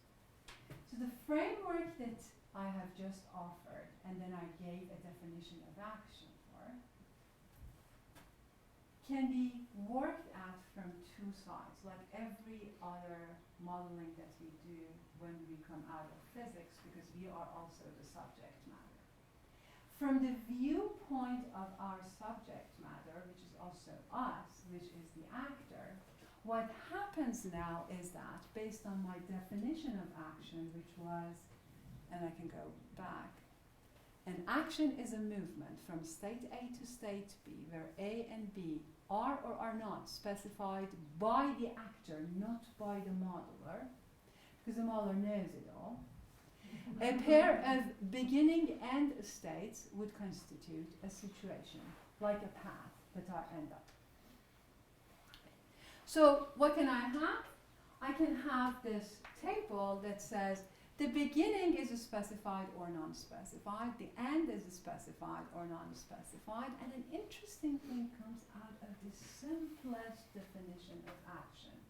You name any action you're interested in, I tell you which bin I'll drop it in. And that is extremely succinct, but also very functional. So the one that I'm very excited about would be when the beginning is not specified, but the end is specified. And what is that? My wishes, my dreams. How so? I have a very clear picture. I want to be the Queen of Scotland. Oh, wait a minute, Scotland doesn't have a separate queen these days. But anyways, I want to be that. That's my wish. It's my dream. I'm capable of making that wish. Right? It's a wish. It has no constraints. As long as I have made a step towards it, it remains in that bin.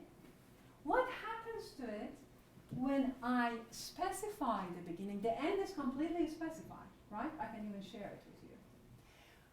As soon as I specify the beginning by bringing an army together, or in modern world, raise funds, maybe through crowdsourcing, then it is no longer here. Where would it go? It would go exactly where I was talking to you about. It will be in the domain of beginning is specific, end is specific, and so I can just model it simply with physics. I no longer have any need for other levels. All the money can be calculated properly. I can use all the tools that I have in my arsenal as a mathematician. Done. How am I doing on time? 5 to 2. Okay. So, since we have social scientists here, then I talk about this cell, the specified beginning, non-specified end. And this would be everything we do under the big umbrella of decision making under risk and uncertainty. Everything. But how do we do it? Do we really do it here? Is any action happening here? No. As soon as I model, I am back here. Why? Because I reduce my uncertainty to some calculable probability representation. We never stay here. And then I also have the story to tell about the habits and customs and rituals, and also about the big hallmark of behavioral economics, which is default options and all of that. But I only have 5 minutes, so so. What are the gains in terms of methodology when I take this approach? One gain is that I will just stay away from the debate over whether optimization is proper or not for analyzing human behavior. Because I am not even making any claims about anything above the physics of human being. I am not searching for causality, intention, purpose, none of those things. By remaining in physics, I am extending the power of physics in terms of explanation, but also limiting myself in terms of the claims and the explanatory power that it can have. The second one is a favorite amongst people who have been doing modeling at both macro and micro levels. So for instance, Kenneth Arrow talks about methodological individualism, all the way to people in philosophy of science, like Helen Langino says that everything that behavioral scientists are doing has the pitfall of methodological individualism, because you start modeling and conceptualizing the entire society and societal phenomena based on that individual with certain specified properties. Now, in the way that I used my tools of modeling, that problem does not exist anymore. There's no intention to be worried about. There is no definition. There is no specific property beyond what I share with this chair when I'm talking about the individual. Methodological individualism obviated. But I am not a reductionist. Because if I were a reductionist, I would say, when I broke it down to these physical properties, then I can build it back up. It's all in there, but I'm not saying that. When you move up, there is something else. All I'm saying is that the laws of physics do not apply to the whole thing when you move up higher to the chemicals of the brain and the spirit and the personality, etc. So, what happens when we are talking about the physical phenomena versus the social phenomena? Social physics has an old tradition. It has been very tempting. The entire, Cold War era was built on this, this side we have people who don't do central planning, on the other side we have people who do central planning and really believe in it. How was central planning planned based on social physics? Do we still do social physics? Wait a minute. What are behavioral economists doing these days? Mm-hmm. And all those psychologists who are consulting the government, they are kind of doing this central planning. But they are not doing it in terms of pure social physics. They're drawing on something else, let's say psychological inclinations. So So the observation effect, as it exists in physics, it exists also in the social phenomena. Who is looking matters. Are the principles universal? For physics, they are. So as long as I say there, I'm good. For society, they don't. Are the methods neutral? No, they are not. Neither for physics, nor for the society. And about the explanation or explanatory power, we have equivalence when it comes to physics. So I can do it in many different ways and then show that they are not different because they are logically or mathematically equivalent, which is a big confusion in social sciences these days. We keep talking about how people are irrational because they are confusing two completely equivalent situations. Guess what? At the social phenomena level, those explanatory equivalences don't hold any longer. We think they are a problem because we use our physical tools. So what we're offering is a new order. And Machiavelli, who's the super uber policy advisor, said there is nothing more difficult to take in hand, more perilous to conduct, or more uncertain in success than to take the lead in the introduction of a new order in things, which I dare to do kind of today. And my last quote would be from Philip Anderson, so the physicist of Princeton, who wrote a paper in 47, More is Different. And More is Different, he doesn't stay with his field of Christology when he's talking about what reductionism is and what reconstructionism is, and he says one is absolutely valid in physical phenomena, the other one isn't, which is, by the way, the other way in social sciences. But he wants to give us insight that goes way up to the society level. The ability to reduce everything to simple fundamental laws does not imply the ability to start from those laws and reconstruct the universe. In fact, the more the elementary particle physicists tell us about the nature of the fundamental laws, the less relevance they seem to have to the very real problem of the rest of science, much less to those of society.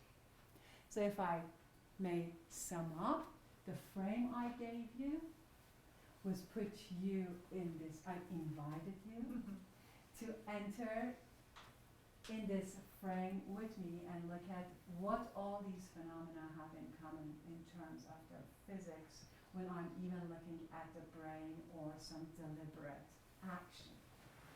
And what the message is that we must tame our techniques, not throw them away. At the same time, we should curb our claims. But how to do it still remains a very technical matter, and for that I offered the beginning. This is a project in progress of a method, and the method is, let's just reverse the order. Instead of going from high faculties down to physical existence, start with physical existence, use the laws of physics. When you move up to biology, optimization still can work the role of an organizer, but it needs amending with biological laws, and the explanatory power decreases and has flaws, and there's no puzzle in the observations that when you go even above biology to the social level, human phenomena, that the explanatory power of optimization becomes very, very small.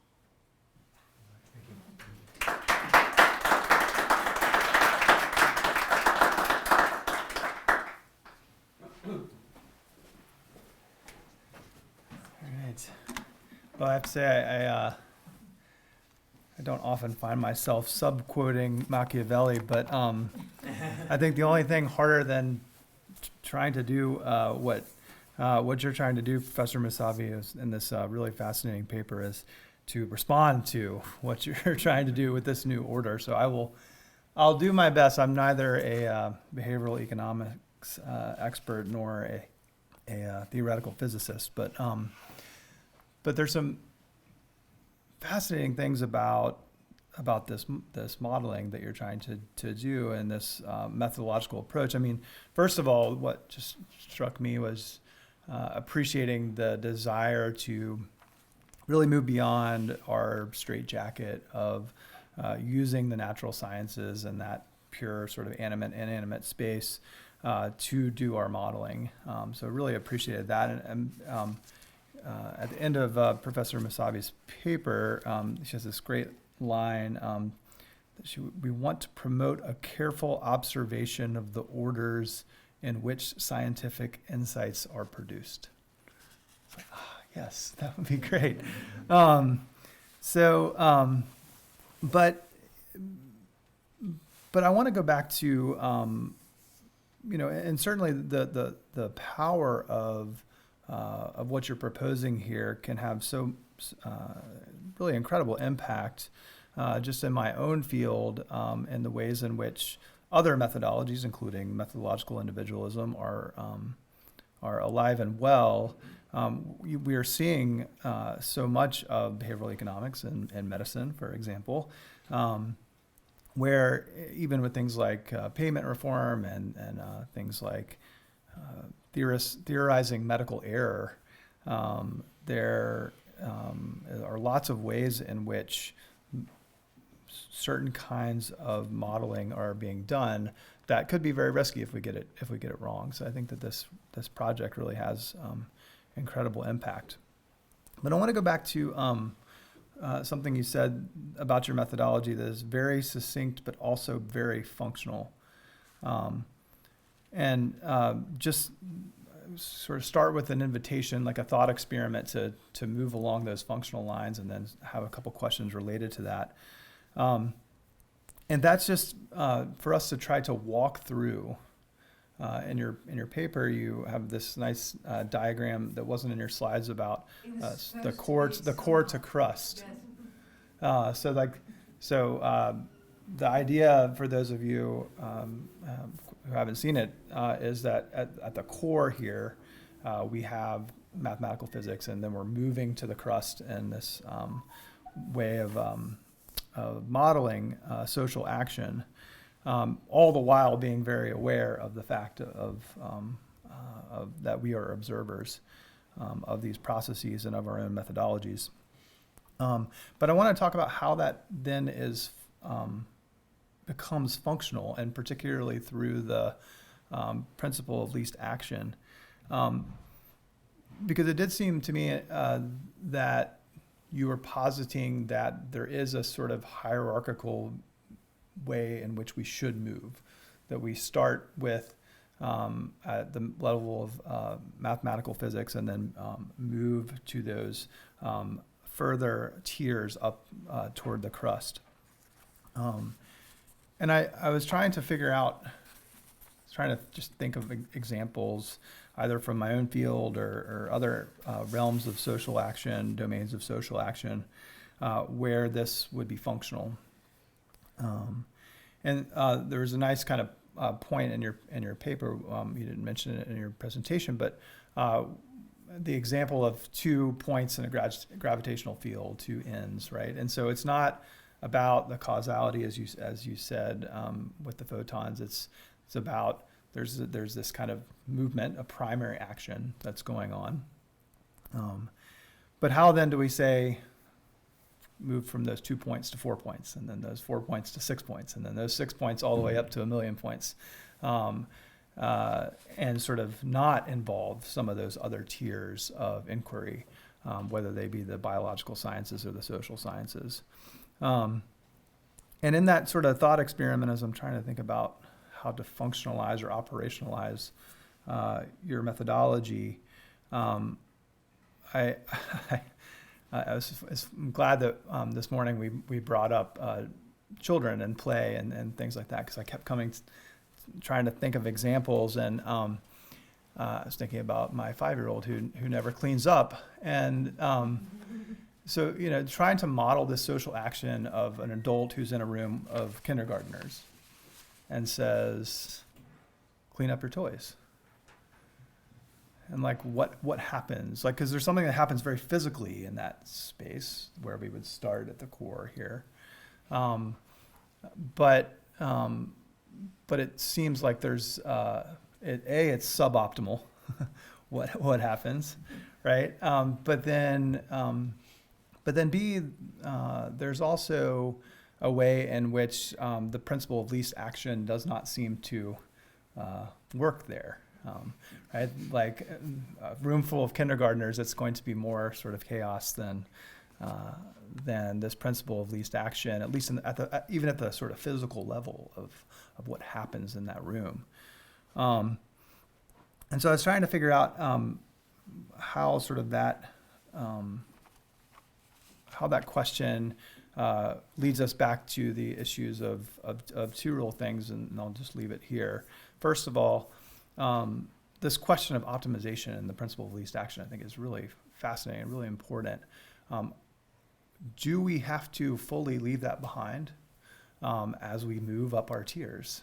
Because we are inevitably going to be getting into suboptimal relationships and suboptimal movements. The ball catcher who doesn't catch the ball, for example. And then second, this question that this very nice sort of layering that you had from core to crust, because I found myself as I was trying to think about the physical space of things like the room full of kindergartners, I found myself envisioning it more as like a Venn diagram of like, you've got your social sciences, your biological sciences, your physical sciences, and it's all kind of in there all at once, right? Not in a layered sort of methodological way, but we're all talking to one another at the same time, trying to figure out what's happening in this room and that sort of social action. And so those two questions I just wanted to highlight, how to think about functionalizing optimization and whether suboptimal phenomena do exist in this model, and then also how then we think about layering and how we think about the crossovers between the categories that you had on those very nice slides and the sort of tangents between them. Thanks. Can I? Yeah. Thank you. That was excellent question. So by the way, this attains about 67% of optimality in general. But for the longest time, I was talking to my friends who are actually physicists, and I'm telling them, please tell me that Heisenberg, who talked so beautifully and wrote on uncertainty and the role of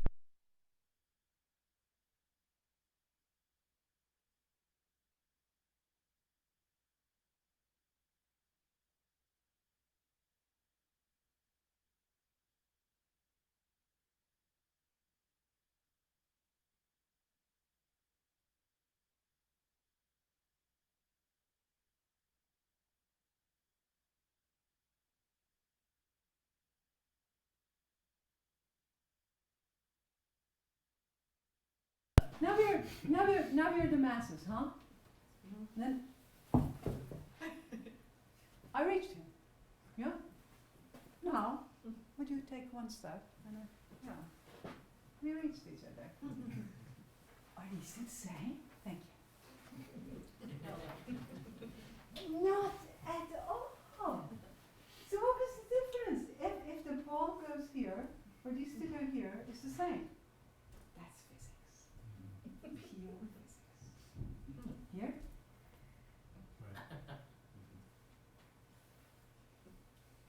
Now let's get more formal. But you want to model the kindergartners, right? Warren Weaver, 8 years ago, thought about that. Not about kindergartners. He was thinking about billiard tables. And he said, you know what? I have this lab. I'm running Rockefeller Foundation, and I'm just producing Nobel Prize winners in biochemistry, etc. Like every other year, one of them. But that is not the problem of science that's interesting anymore. Now we have all the statistics and the technology. They thought at that time they had the technology, by the way. Now we have big data. Oof, even more technology. To solve the problems of high complexity. But wait a minute. Those are no longer interesting problems. The genomic problems and the genetic problems and those things that are no longer a few number of laws so they cannot be captured by Newtonian mechanics. The interesting problems are, what happens when I'm looking at labor unions? Very similar to kindergartners, do you agree? What's happening is what he called, if Newtonian mechanics is dealing with about 4 variables problem of simplicity, and genetics is dealing with complexity problems of up to millions of variables, social situations have a different level of complexity, which he calls organized complexity. So suddenly, the entire mathematics that has been developed for stochastic phenomena and applies to millions of variables in heavily complex, not easily observable problems is not the problem that scientists have in front of them. He says scientists now are tasked with solving problems of organized complexity. Now, he doesn't say in that paper, that's in American Scientist 1943, he doesn't say where to go.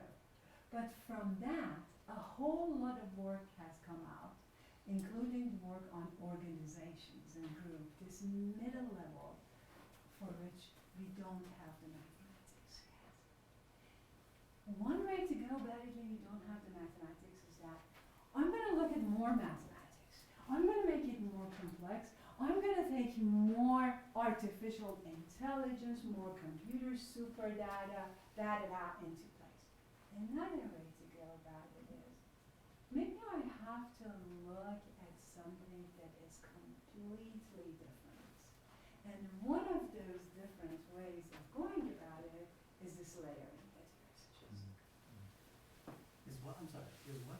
The layering method that you're suggesting. I should have my crust here. I don't know why I don't. Yeah. I have a question. I really like the reference to Anderson, because I was going to suggest it to you. Yeah, anyway. I didn't know the earlier one, but the 1972 paper in Science is the same kind of argument you just refined. And I wonder if we took, I really like the approach, except the one thing that's missing to me is in the diagram of the sciences going from animate to partial to inanimate, I would have drawn it differently, and I think I would just put it in Anderson's terms. If instead of particles and material physics and starting and moving up to layers and showing how there's, it's kind of like Simon's near decomposability. That kind of stuff. It's all related, right? Yeah. And what if instead of physics we took Turing machines as the lowest unit? Now we have mathematics straight to society and behavior, right? And what are the layers and how do they work? And with Anderson, if you would have started with Turing machines, would he have the same conclusion at the end? That already happened, didn't it? So Turing got together with von Neumann. We still don't have anyone as brilliant as either one of them, let alone the combination. And their dream was, we are going to build this machine that would basically leave us with no need for thinking.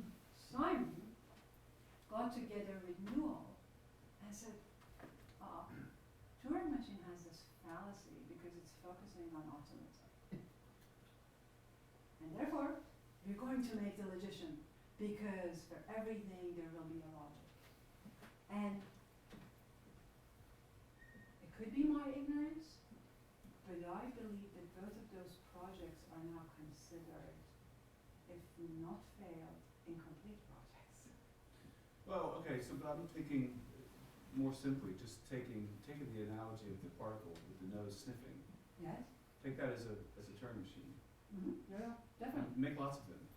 It's kind of like Minsky's model of the mind. Yes. So, or you can just make them minds, or you can make them societies, and you can have biological explanations or underpinnings or not. It doesn't really matter. Yeah, like a little frog. These are little parts. You just keep building, and do you get the same layerings as that's not quite the same thing as what von Neumann and Turing were after, or what Simon's after. So it is the aggregate phenomenon that you're talking about. Okay, so now we get to the modeling of interaction, and when we go from one to many, but we have unintentionally acting individuals or acting based on very simple rules individuals. The first one of them was this robot, which was a frog, basically, just interacting with each other, doing nothing, going in random directions, but then an order will come out of that.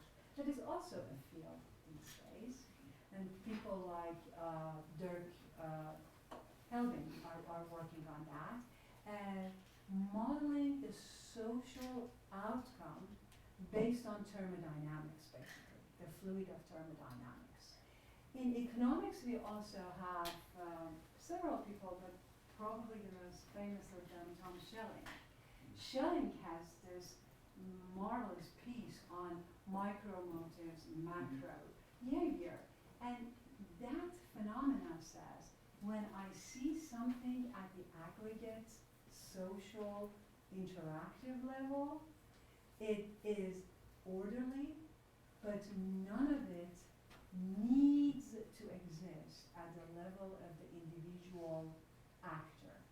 Now we come to the mathematics of complexity, which says when you go from one layer to the higher level, exactly in the same way that crystals are shaped, that's why Anderson, I cannot derive the final shape or the societal order from the individual.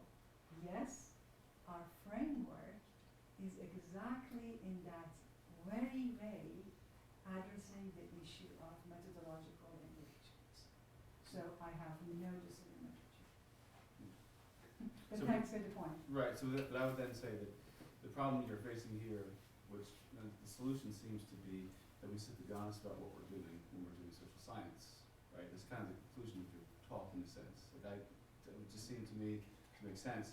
But if I go from mathematics to cognitive science to sociology, I'm not necessarily, am I doing the same thing as you're doing with the physical, the mathematical physics as a model?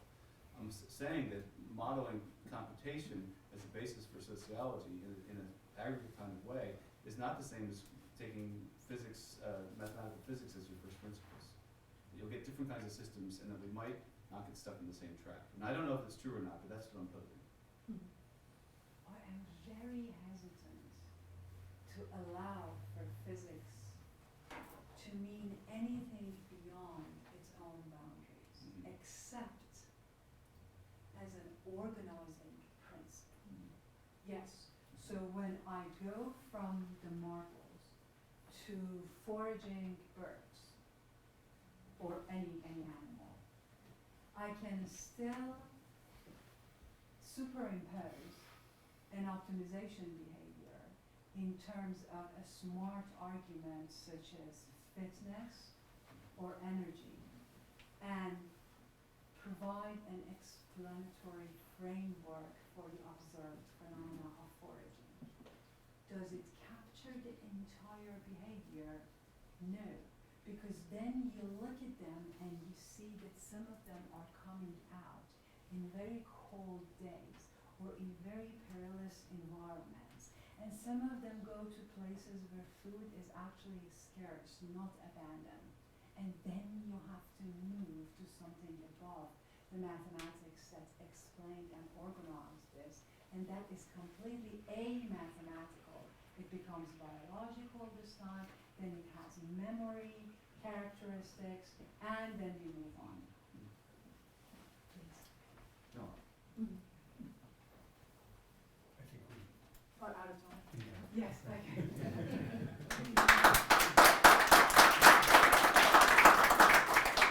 Thank you. Thank you very much. I actually thought your curb your claims could be a nice sort of sub-theme for this. Especially when you're around the biology and so on, how little we know, right, about the brain, right, and so on. And this idea we've got neuroplasticity, and somehow we understand that, right? We know what that means, or the biology of mental illness, and somehow we understand it, which we don't. And so curbing your claims would be actually a nice way to talk about it. Okay, thank you. All right, I'm going to introduce our next speaker and respondent. Paul Schurz is an associate professor of moral theology and ethics at Catholic up in D.C. and co-chair, still co-chair, of the Catholic Clinical Ethics Program with Georgetown University's Pellegrino Center. His research on ethics, religion, science, and medicine draws on his dual doctoral degrees in moral theology and molecular biology. He's the author of many papers in genetics and theology. Interesting combo. His book, Science and Christian Ethics, published last fall, investigates contemporary moral formation in science. And in an early plug for his co-edited book, The Evening of Life. I won't mention who the other editor is. The Challenges of Aging and Dying Well, which is from our conference 2 years ago, is forthcoming from the University of Notre Dame Press later this year. Responding to him will be Howard Kay, who's emeritus professor of sociology at Franklin and Marshall College. His research has focused on the impact of modern biological thought and on the social thought of Sigmund Freud.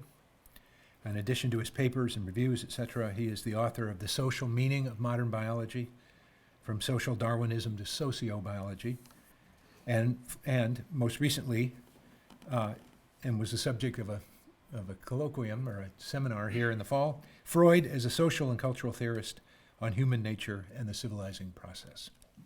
All right, Paul.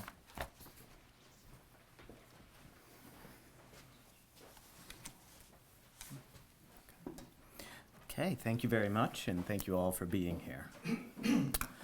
Life is an intelligence test.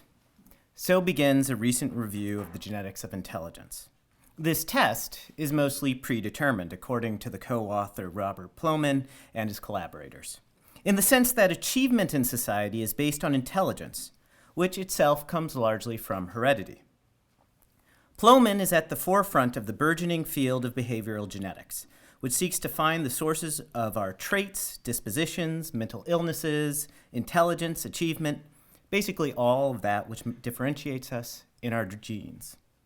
They are, of course, not the first ones to engage in this quest.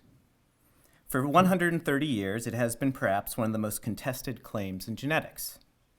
The heart of the conflict, however, has not so much been over the claim that heredity affects our characteristics. Everyone agrees to that, on that statement to some extent. Rather, the conflict is more over how this claim should be understood and how it ought to affect our practical goals. In this paper, I would like to interrogate two terms from that initial quote of life as an intelligence test. The first being intelligence, the second being test, and how the particular meanings given to them by behavioral genetics might affect social practices. Test here is taken as predictive, indicating the future capacity of an individual. Though prospective in nature, this test is still tied to competition. Life in this model is a competitive struggle among individuals based on intelligence. Unlike market-centric theorists, though, behavioral geneticists want to use their tools to help make education a better preparation for this competition. In doing so, I will argue that this can have dangerous social consequences by focusing on success in a competitive culture, thus precluding richer goals for education. Moreover, such prospective testing can be used to eliminate those who will not be able to compete, and subjecting others to intensive individual management. It thus mirrors darker past forms of eugenic policy. Intelligence is also defined in terms of tests, but it is framed in terms of metaphors of mind derived from computer science. Thinking is information processing by machines in our brain shaped by genetic blueprints. Yet, as I will argue, this cannot be an adequate picture of thought. It eschews the lived world filled with meaning and tacit knowledge. Behavioral genetics reads a contingent understanding of intelligence into biology, which will ultimately prevent an engagement with richer understandings of intelligence, such as those found in expert craft practice or ones relying on interpretive abilities. This behavioral genetics framework, therefore, leaves behavioral genetics reinforcing a deficient model of intelligence and society. Despite these problems, with new DNA sequence and computer processing power available, behavioral geneticists feel that they are on the cusp of proving their theories, enabling increased social intervention. It is thus essential to examine the presuppositions and projected implementation of this research program. But before beginning a deeper analysis of their vision of tests, I want to provide a bit of background on what these researchers are actually doing in terms of their continuity and distinction from older forms of genetics. The new genetics of behavior draws on a long history of twin and adoption studies that attempted to differentiate the effects of nature from nurture. Such studies examined the characteristics of twins separated at birth versus those raised in the same environment, fraternal versus identical twins, and biological versus adoptive siblings. From these studies, researchers claim that most traits have a high degree of dependence on genetic factors, rather than on factors of education and nurturance. Most importantly for this paper, they claim that about 50% of the variance in intelligence in a population is explained by heritable factors. Other factors, like environmental effects, are either induced by genetics, affectionate kids induce parental affection, are only transiently influential, or are so individual as to be impossible to study scientifically. So, for example, your experience of that bully in 3rd grade or in your inspiring 4th grade teacher. It's important to emphasize, though, that these researchers are examining a very constrained environment. Most of the subjects of these studies live in middle-class households in Colorado, the UK, and Sweden.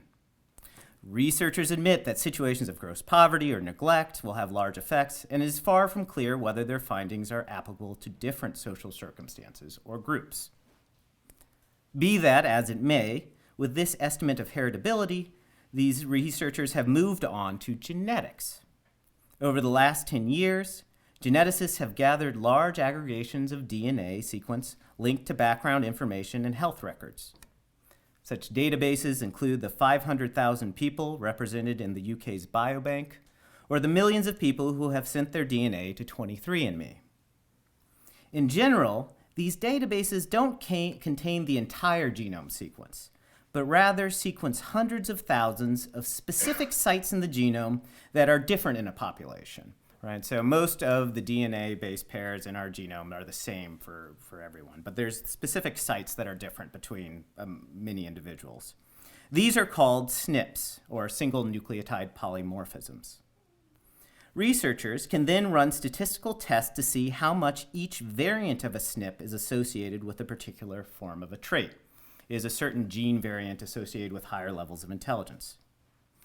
By integrating these data, researchers can gain the statistical power to determine how much each different gene variant found in a population contributes to the variance of any kind of trait. Such calculations give them predictive power. They can look at all of the tens of thousands of SNPs in an individual's genome, determine how closely correlated each of them is with the trait, add those correlations together, and end up with what is called a polygenic risk score, the relative probability of the person having a certain trait. Now, each SNP alone might predict at most 0.2% of the variance of a trait, but when added together, these can add up to much more. So one can start to predict something more like 7 to 10% of the variance with some traits.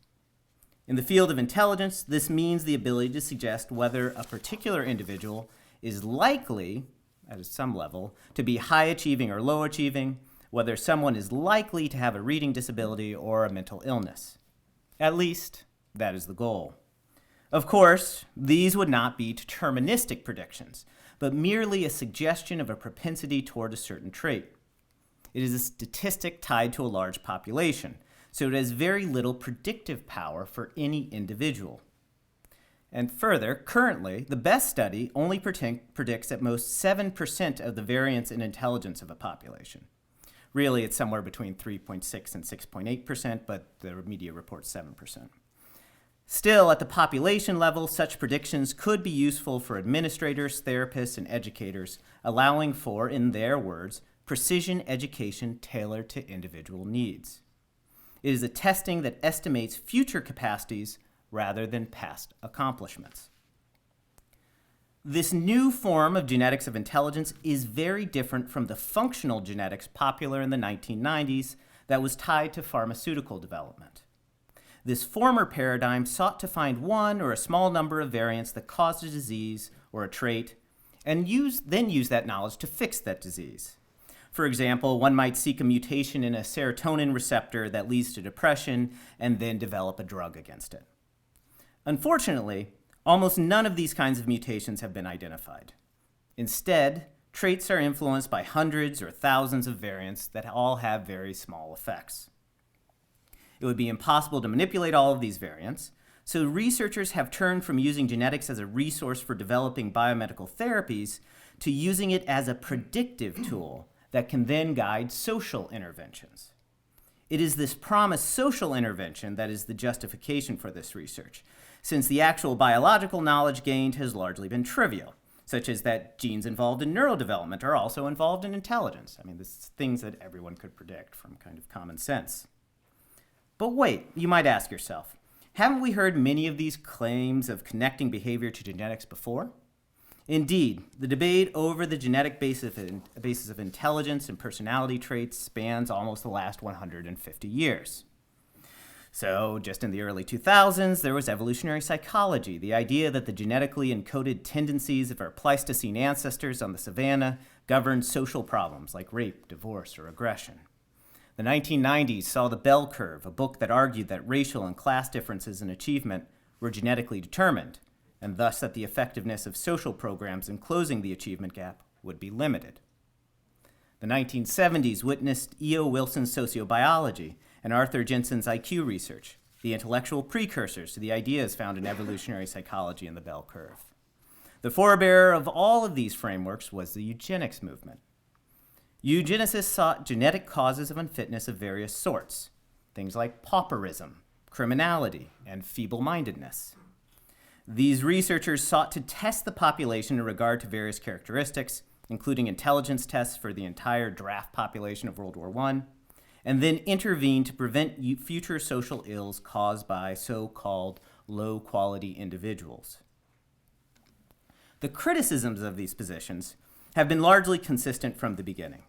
First, critics justly attack the science. Sampling methods are problematic. Traits are poorly defined. Something obvious for things like pauperism or feeble-mindedness. The tests used are questionable. So ongoing criticism of the IQ test is a case in point. And the hypotheses lack the basic scientific characteristic of falsifiability.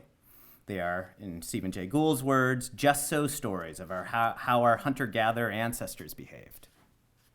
More importantly for my argument here are two further sets of criticisms aimed at the social effects of this kind of research. These studies could lead to devastating programs of discrimination against those deemed unfit, an identification frequently tied to categories of race or class. This danger was shown in its full horror in the eugenics movement, which led to exclusionary immigration policies, miscegenation laws, the enforced sterilization of somewhere around 70,000 U.S. citizens, and ultimately the horrors of the Nazi regime.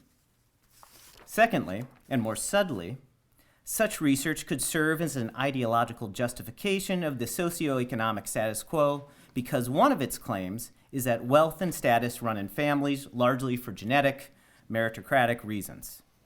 Tied to this, many critics point to the influence of a Hobbesian philosophical anthropology on this literature. Life is a war of all against all for reproductive success. Shaped by evolutionary narratives, society is seen as a competitive struggle among individuals, modeled on competitive market relationships, something we talked about earlier today. This reinforces a problematic understanding of what it means to be human, ignoring important aspects of the social and cooperative nature of humanity, and reinforcing some of the most troubling aspects of our society. While acknowledging a debt to previous movements like sociobiology, though, behavioral geneticists claim that this time is different. First, they argue that the genetic tools they are using are much more powerful. Through biobanks, geneticists have massive samples with which to work, allowing them greater statistical power. Because of past controversies, their methods have also improved, although I'm going to discuss some of the problems in the second half of the paper. Most of these scholars have also sought to temper perceived negative social effects. They seek non-coercive policy solutions to the problems that they identify, arguing that coercion would have little effect. Further, major researchers in this field avoid implicit or explicit racism. Plomin, for example, rarely brings up race in his discussion. Now, this could be a good sign in that he is not explicitly making claims about, for example, African American intelligence, as found in the Bell Curve controversy. Indeed, most genetic studies actually exclude people of non-European descent in order to make the statistical analysis easier and more powerful. However, while possibly preventing abuses, these trends lead to issues with the validity of these findings. If minorities are underrepresented, none of these genetic findings will apply to minority populations, which creates issues for the planned use of this research in practical policy. As one moves farther into the popular arena, though, one finds less restrained commentators, such as the former New York Times science journalist Nicholas Wade, who claimed in his book A Troublesome Inheritance that distinctive population frequencies of different gene variants among ancestral populations of Africa, Europe, East Asia, Australasia, and the Americas translate into distinct racial groupings with different behavioral characteristics. Of course, this is a problematic claim. There have been mountains of books arguing that these kinds of racial categorizations are very arbitrary. We can discuss this further, but I'm going to focus on a different problematic aspect of his claim here. But it is telling these diverse genetic inheritance make certain social forms easier to implement. Thus, Wade claims that democracy has had trouble taking hold in Africa and the Middle East because of genetic distributions that favor tribalism in these groups. This, of course, ignores the effects of history, the troubles of nationalism in Europe, and the example of countries like Botswana with well-functioning democracies. Wade applies this general racial model to intelligence as well. He sees Europeans and East Asians as being of especially high intelligence. In regard to China, he sees this as a result of tests, the selection process of their long-running systems of qualification exams for the imperial bureaucracy. Here we see a tie between intelligence and testing that will be repeated below. While mainstream behavioral geneticists tend to steer clear of such claims, they share a similar form of argument as Wade does in that genetic propensities are essential to shaping environment and thus culture. Here we see how this research could be used in a problematic manner. Furthermore, while there are no plans for coercive eugenic policies based on this research, there is already the possibility of using testing to select what kind of children should be born, discriminating based on who is most likely to succeed in the intelligence test of life. A company named Genomic Prediction offers testing that will provide polygenic risk scores for parents undergoing in vitro fertilization. They provide the risk score of a particular embryo for common health problems such as diabetes, cancer, or heart disease. One of their tests is a polygenic risk score for intelligence. Initially, the company would only tell parents if the embryo was likely to be at the lower end of the intelligence spectrum, but there's no reason that they could not provide more detailed predictions of IQ. Parents can then use the information to decide which embryos to implant. It is, as supporters argue, a liberal eugenics based in parents' free choice rather than coercive governmental policy, but it is eugenics nonetheless. Now, no reputable researcher thinks that the technology is yet ready for deployment in this way, but this is clearly the direction in which it points. Life as an intelligence test begins even before pregnancy. Now, the third critique, the concern that the defense of a competitive picture of humanity supports the status quo, is more complicated. In fact, most behavioral geneticists want to use their findings to manipulate and improve upon society. They are Rawlsians, supporting fairly progressive political frameworks, rather than market purism read in tooth and claw. In a Rawlsian perspective of justice as fairness, defined as a social order anyone would agree to if they did not know their social position beforehand, inborn privilege, like you would get from genetics, can justify income redistribution and melioristic social programs to equalize outcomes. This is what Plomin argues for: income redistribution and a respect for all kinds of employment. Rather than laissez-faire policy, they suggest highly managerial interventions. What is interesting is the form these managerial interventions take. According to Plomin, intelligence determines one's success in getting higher levels of education, which determines success in the goal of higher income. These are the stakes of the test of life. Education serves to maximize human capital in order to help people succeed in this struggle, as we discussed right before lunch. Thus, the interventions they suggest will not reshape social norms. Instead, they provide a highly individualized form of intervention. The goal, as described in Catherine Asbury and Plomin's book for education specialist, G is for Genes, is to use individuals' genetic data to shape a personalized plan of education in order to increase her competitive ability and to slot her into the right pathway for her genes. The goal is not to find better forms of education that serves a whole class, but to tailor the teaching to the individual child. In Plomin's vision, each child would have what he calls a key worker, with access to her genotype, allowing for a unique educational track suited to the child's genetic gifts.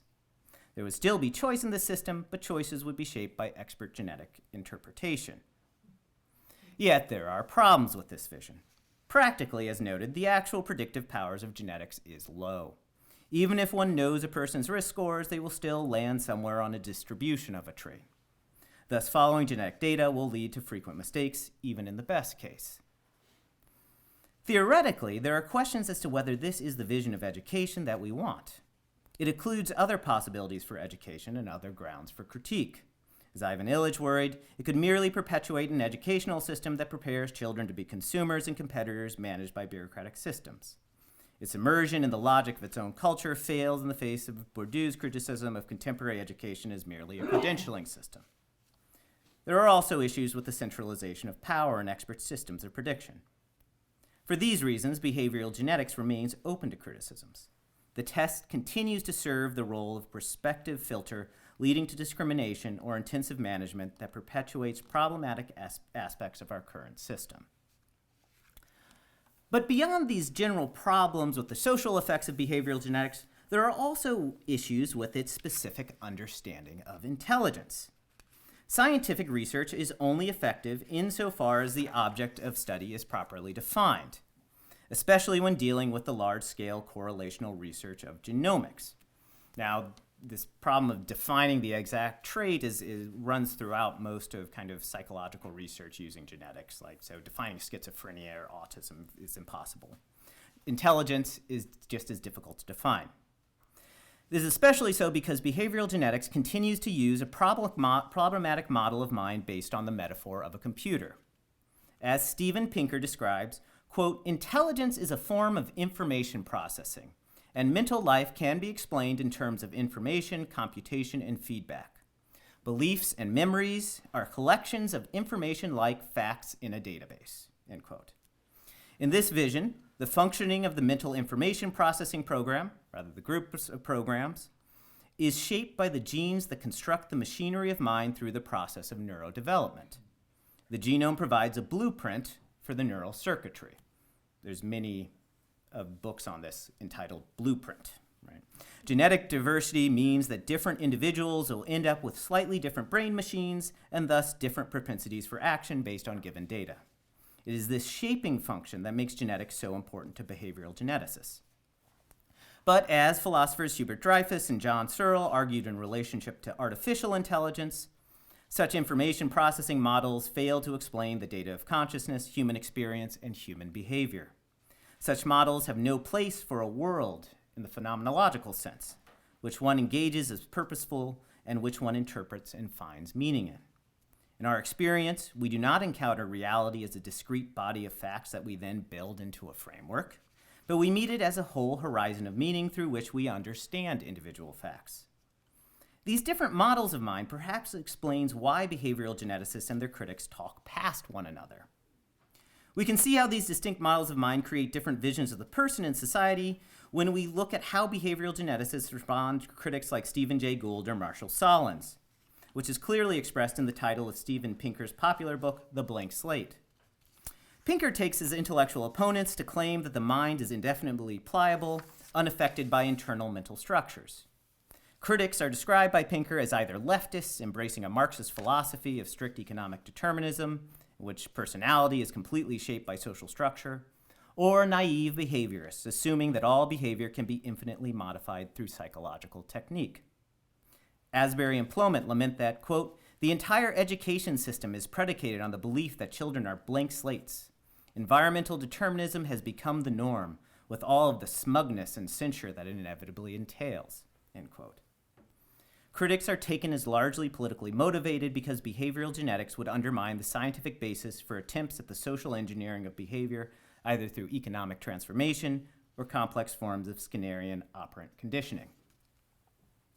The blank slate, however, is an overstatement of the critic's position. Even B.F. Skinner recognized that behavioral conditioning was limited by the biology of the research subject.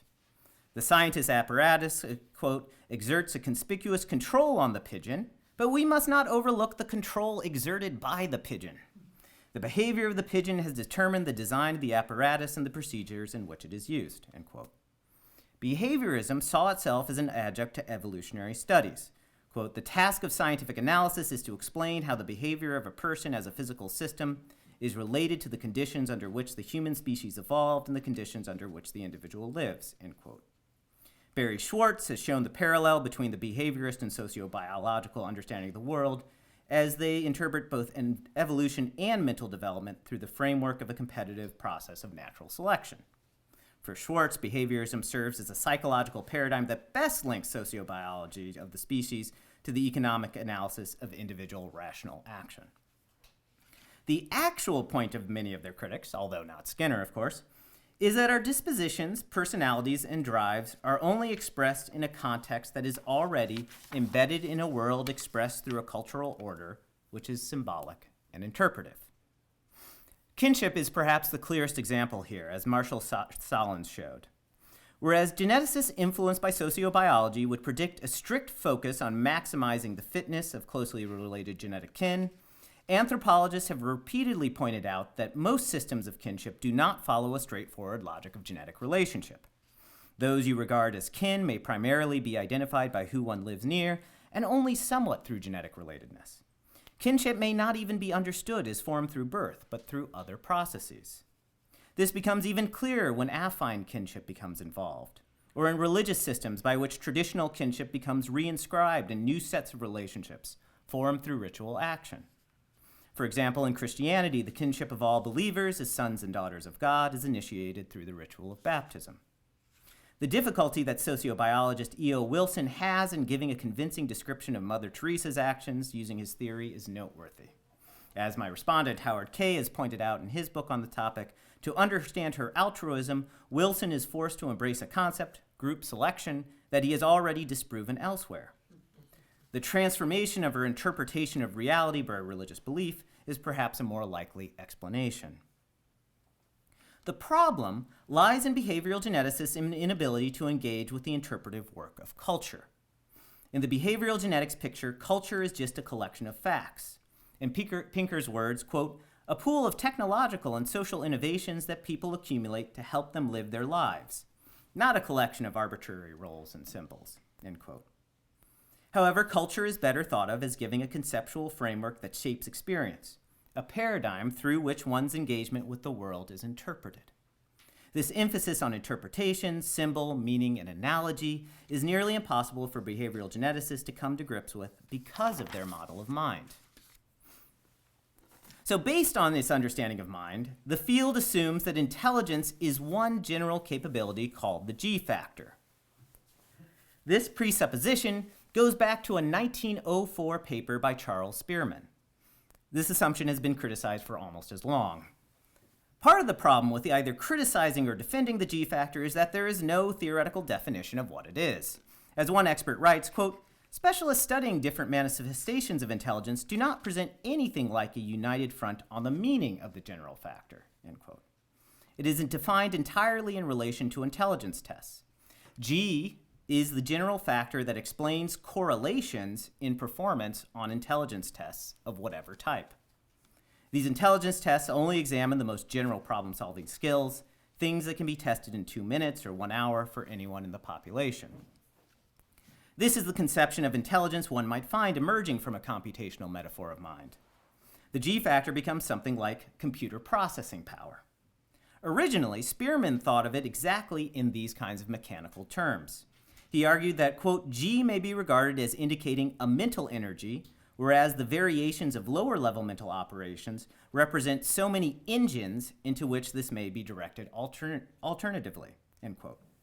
So intelligence is power or energy that is directed into the individual machines of mind that carry out various mental operations. People just vary in how much of this energy they can generate. Defining intelligence as whatever the test measures has struck many as problematic.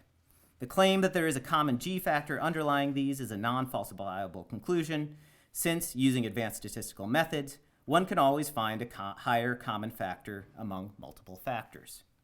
Stephen Jay Gould powerfully argued that the G factor is just a reification of a correlation.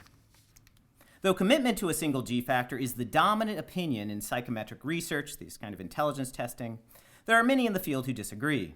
They point to the fact that this research has also identified many other intellectual skills that are not as general: speed at problem solving, crystallized knowledge of a field, verbal ability. Further, this model of intelligence does not engage many of the kinds of things that we think of in relation to intelligence, such as expertise. As two psychologists describe, quote, the expert is able to construct a framework within which to organize and effectively evaluate presented information, while novices with no expertise basis for constructing a framework search for patterns and do reasoning by trial and error evaluations, inductive reasoning. So it's this expert kind of skill that we understand as mature intelligence, rather than the skills tested by intelligence tests that are those that characterize novices in inductive reasoning. It is these kinds of expert skills that one would want to focus on in a model of mind that accepts the phenomenological world as the context of thought. This would allow us to appreciate other forms of intelligence, such as the forms of practical reason that Matt Crawford has shown in crafts like plumbing or carpentry. Ironically, as intelligence tests have moved to be less overtly discriminatory, they have become more deeply engaged in the computational model of intelligence. Early IQ tests were criticized because they seemed very culturally specific. For example, multiple choice questions given to World War I recruits asked about common products or entertainment stars of the day. In another variant that required test subjects to fill in what was missing in pictures, the questions required one to note what would be appropriate in a specific frame of cultural reference. For example, a picture of a house was missing something. The appropriate answer was a chimney, but Franz Boas, an early critic, told the tale of a Sicilian recruit who added a crucifix where it always appeared in his native land to a house without a chimney. An answer marked wrong. Succeeding in the test was only possible from the perspective of some kind of cultural interpretive framework.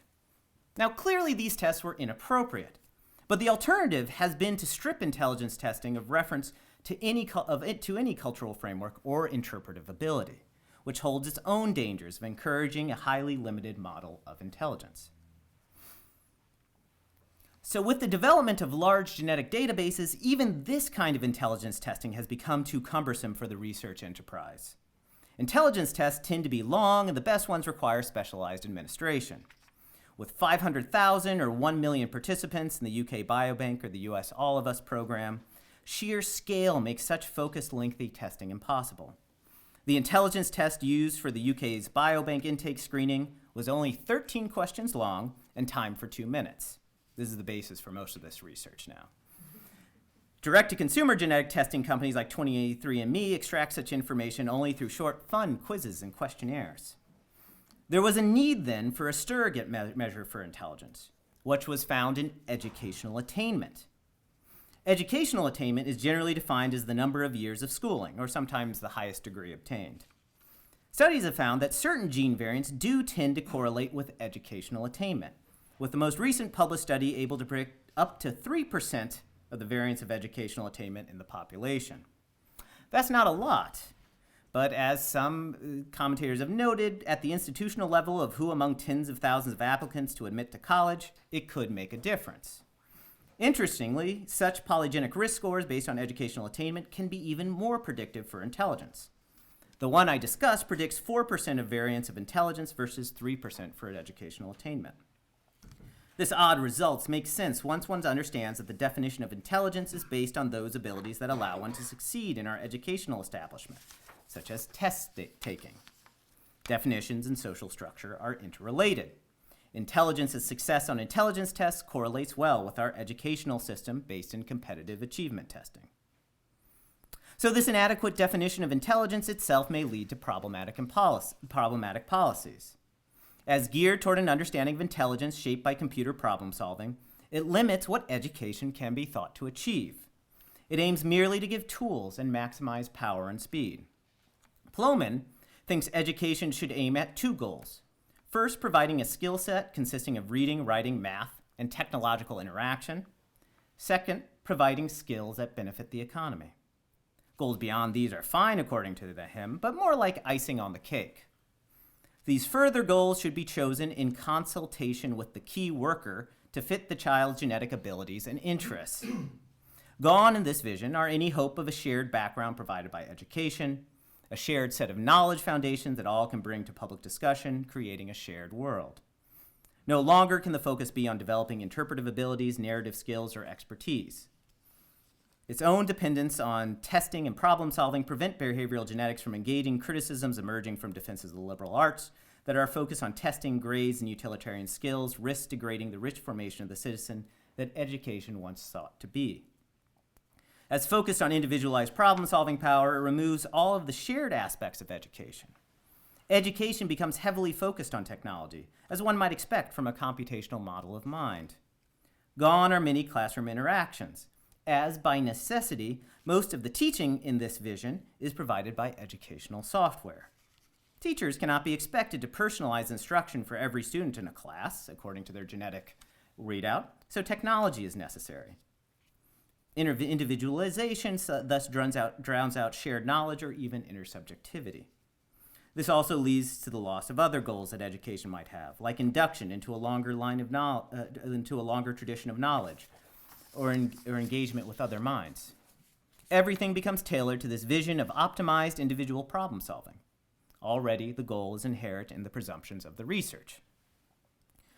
So in conclusion, this paper has argued that there are many possible problems with contemporary behavioral genetics. The central ones, though, are that it misdescribes human experience through its definition of intelligence in terms of general problem-solving ability, framed in metaphors derived from computer science, and then also through its understanding of human society as fundamentally a competition between individuals. Its foundation in prospective testing can have dire consequences, with such systems of individual management attempting to shape children to a competitive society or eliminate before birth those who cannot compete.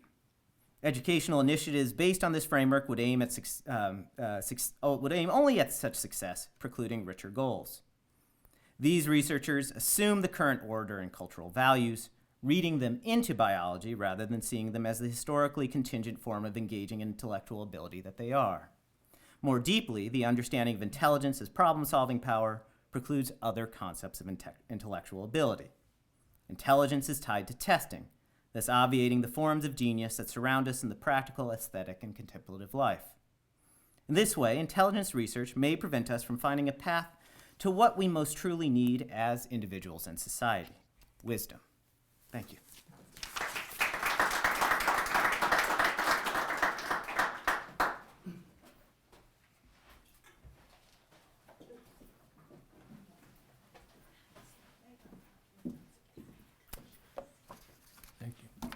Well, I think that Paul Schertz has done an excellent job of laying out what the new genetics of intelligence, as spearheaded by Robert Plomin, claims to have learned about ourselves, how it compares with the old genetics of intelligence, and how Plomin believes it will be utilized to transform our individual and social lives. In doing so, Schertz elegantly lays bare the problematic presuppositions that undergird Plomin's claims, presuppositions about intelligence, mind, education, and society. All I can do is to try to add a few embellishments to Schertz's account. To do so, I'd like to focus on the three key claims that Plomin makes in his recent book, Blueprint: How DNA Makes Us Who We Are. The reason for focusing on this book is that it represents the culmination of Plomin's 45 years of research on the genetics of behavior, and it is the book that he's been longing to write for the last 30 years, but has lacked the courage to do so, because he's seen what happened to E.O. Wilson when he published Sociobiology. Here at last, he addresses the general public directly and does so without restraint and without concerns about political correctness.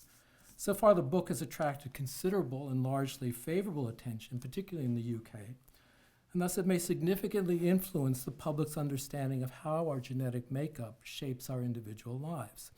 Now, two of his three core claims are clearly expressed in the book's title, that DNA is best understood as a blueprint and DNA makes us who we are. Now, the metaphor of a blueprint has, of course, often been used to characterize a genetic plan encoded in DNA, but it's a metaphor that's often been criticized as well for being overly deterministic and seriously misleading, especially as it is used by Plomin to refer to the plan that dictates who we are psychologically. Plomin is well aware of these criticisms, and in fact, his original title for the book, DNA Matters: The Essence of Human Individuality, made no mention of blueprint. Why did he change it? Well, as he tells us in a recently added afterword to the paperback edition of the book, someone, presumably an editor, suggested to him that it would make the book more marketable And Plomin agreed, while confessing that a more accurate title would have been Inherited DNA Differences Account for About Half of Individual Differences for Psychological Traits. Plomin knows that no publisher and no general reader would touch such a book.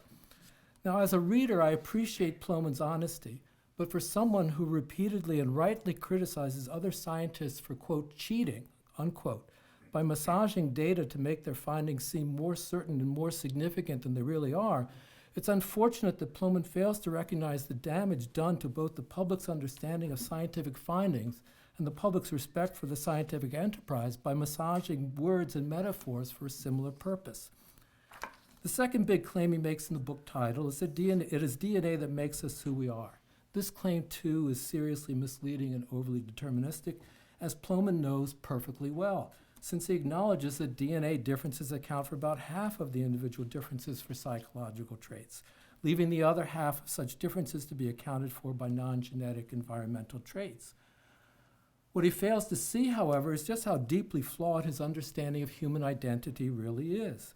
For Plomin, the individuality made by our DNA differences is simply the distinctive collection of psychological traits, abilities, and disorders that have been correlated with various nucleotide variations. But his individual identity is simply a bundle of psychological traits, a certain level of intelligence, reading ability, verbal facility, empathy, anxiety, emotionality, liability for schizophrenia, tea and coffee consumption, TV viewing, shyness, impulsiveness, and kindness, along with thousands of other psychological propensities. Even if all of these were 100% determined by DNA differences, would a list of such traits and their respective weights tell us who we really are? Wouldn't it be more important to know how these traits and characteristics are developed, coordinated, and expressed in the life of a particular person, namely toward what objects, under what circumstances, what degree, in what way, and for what purpose? All of which are subject to considerable variation due to culture, experience, reflection, learning, chance, choice, and belief. Plomin provides us with his polygenic scores for a variety of traits such as height, weight, intelligence, depression, schizophrenia. But even if he presented his full genome and a dumpster load of traits, would we really know the man? Now, Plomin's third big claim follows from the first two, that the knowledge that DNA is the blueprint that makes us who we are is going to have revolutionary, transformative, and salutary effects on our lives, radically altering our understanding of ourselves and of our life trajectories, along with how we parent and educate children. But how so? Simply counseling parents not to try forcing their children to become something they are not hardly sounds like revolutionary parenting advice. And since, according to Plomin, DNA differences are already determining our life chances and sorting us onto particular educational tracks and placing us into particular jobs and marriages, etc., what difference will knowledge of these various polygenic scores really make? A slight increase in efficiency? Perhaps. But at what cost? His vision of personalized education supervised by some key counselor, and by the way, I think it should be instead of using key counselor, say, come up with a sorting hat, and that'll make it much more popular. And I think anyway, for all of Plomin's insistence that the polygenic scores, quote, and this can tell us if an infant is going to get a PhD or a psychosis, he must acknowledge, as Schertz notes, that these scores have very little predictive value for any individual. They are possible genetic influences and propensities, not the dictates of some blueprint. Nevertheless, Plomin uncritically trumpets polygenic scores as, quote, the perfect early warning system, unquote, for psychiatric disorders, and particularly for schizophrenia. Now, Plomin's own predicted risk for the condition should have caused him to stop and reconsider, since his polygenic profile actually places him in the high-risk category for schizophrenia at the 85th percentile. Fortunately, Plomin has never experienced any symptoms of schizophrenia. But what if his own parents had known of his genetic risk prior to his birth? Might they have terminated the pregnancy and tried for a less risk-burdened child? If they discovered his risk after birth, how might that have affected their relationship with their child, or how he was labeled, tracked, and treated by teachers and peers, and therefore how his own self-image was formed? What if preventive drug therapy or psychotherapy was initiated at an early age? How might that have affected his physical, mental, and social development? Plomin is blissfully unconcerned with such matters. He does describe himself as an incorrigible optimist, and no doubt there are his SNP chip indicates that that's one of his defining traits. The new genetics will, he insists, make us more tolerant of ourselves, of our children and others, no longer shaming and punishing each other for our genetic blueprint or for what our genetic blueprint has determined. Parents will stop forcing their children to become duplicates of themselves or embodiments of some ideal. Instead, they will relax and simply go with the genetic flow, unless, of course, there are some propensities for undesirable traits lurking in the child's genome that parents and policymakers might wish to counteract or prevent. Now, Plomin's lack of consistency and of critical self-reflection is unfortunate, but it does have one benefit. In addition to the blueprint metaphor, he occasionally mixes in another metaphor, DNA as a, quote, fortune teller, unquote, for which his book acts as a, quote, sales pitch, unquote. Now, this may not be a better metaphor for DNA, but at least most people know what to think about fortune tellers and those who will hawk their wares. Thank you.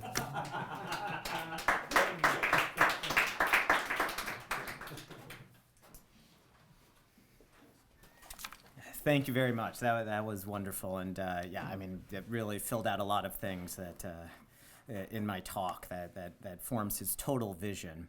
I think this question of what is identity is central, and also even more important is this question of risk.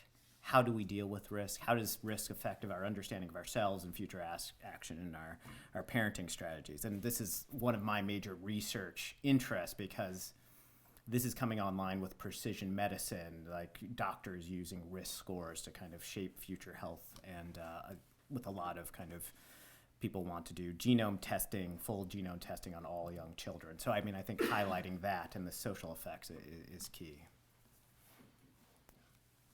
Yeah. So you ended with wisdom. Mm-hmm. And theoretical wisdom is arguably out of the reach of machines. But let's say I am now building Sophia, and it's practical wisdom. Do you have any issues to take with that? Can a machine perfect practical wisdom? If yes, how? And if no, why? But in both cases, what would it need or it misses? That's a big question, and the size of the question is dependent on, I mean, as Alistair McIntyre showed us, whose rationality, right? How do we define what practical wisdom is? And different groups in our society will define it in very different ways. And it's dependent also on what do we view as the vision of human flourishing that's tied to that vision. So, I can't introduce a full answer to your question, but I would be very doubtful as to whether using an Aristotelian kind of tradition of practical reasoning with the dependence on tacit knowledge, but also with a proper understanding of what it means to be human and what human ends are, you could actually build a machine that could do that. I would say that we already are doing that with artificial intelligence. Our only problem is that we are fearing them not to remain our servants. I don't think, I mean, artificial intelligence, also practical wisdom is generalizable across domains, right? Or at least it should be, which no artificial intelligence is at this point. And artificial intelligence so far has been very highly task dependent. It can do a certain thing. It can't walk around the world and pursue ends in different domains in a good way that you would expect the practically wise person to do in the Aristotelian tradition. Great talk. I was wondering a bit about gene-environment interaction. Mm-hmm. I think that's one of the claims nowadays that they say is different. And even though I fully subscribe to your views on ethics, as a quantitative sociologist, I'm a bit torn because, like in Oxford, some of my colleagues they argue we need to control for genetics, not for any policy reason, but just because it increases the power of the social variables. Because if we have a regression equation and we control for the inherited genetic factors, the social factors becomes bigger because we take out that is not the social. So maybe if there is some value in that. And then I'm not entirely sure about this, but a friend wrote about hidden heritability, like on the point that like in education, every individual gene is only 3%, 4%. But if you look at populations over time or populations across, there can be quite a lot of hidden heritability, like for the number of children. I think there's a paper that says actually up to 70% of that variance of how many children women have could potentially be explained by genetic kind of interaction over time. All right, so take the second one first. I mean, you can't do genetic comparisons and heritability comparisons between populations. Whenever you're talking about heritability, you're only talking about within a population. That's the only way you can do that. So this is one of the problems with like cross-population, cross-racial kind of like comparisons is they're invalid, right? You have to be looking within this. So that's the problem with these kind of hidden heritability things. Gene-environment interactions, I mean, I would say that's important, and this is one of the ways that people think that these kinds of SNP chips aren't actually going to get us even to the amount of heritability that they predict, even the best case, because there's interactions between genes, interactions between gene and environment that doesn't get picked up by just looking at individual SNPs, right? So those won't entirely be caught.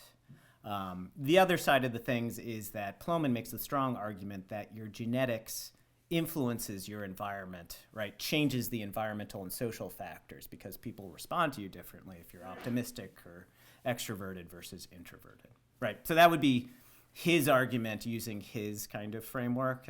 I'd have to think a little bit more where I would push back in those kinds of aspects on his framework.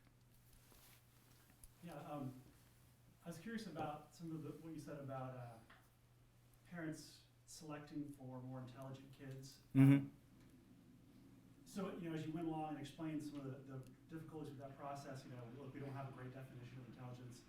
I was kind of chuckling, thinking about parents, picking these embryos, and what they're really getting are like people who are really good at Sudoku or something like that. Just have a likelihood of being good at Sudoku, yeah.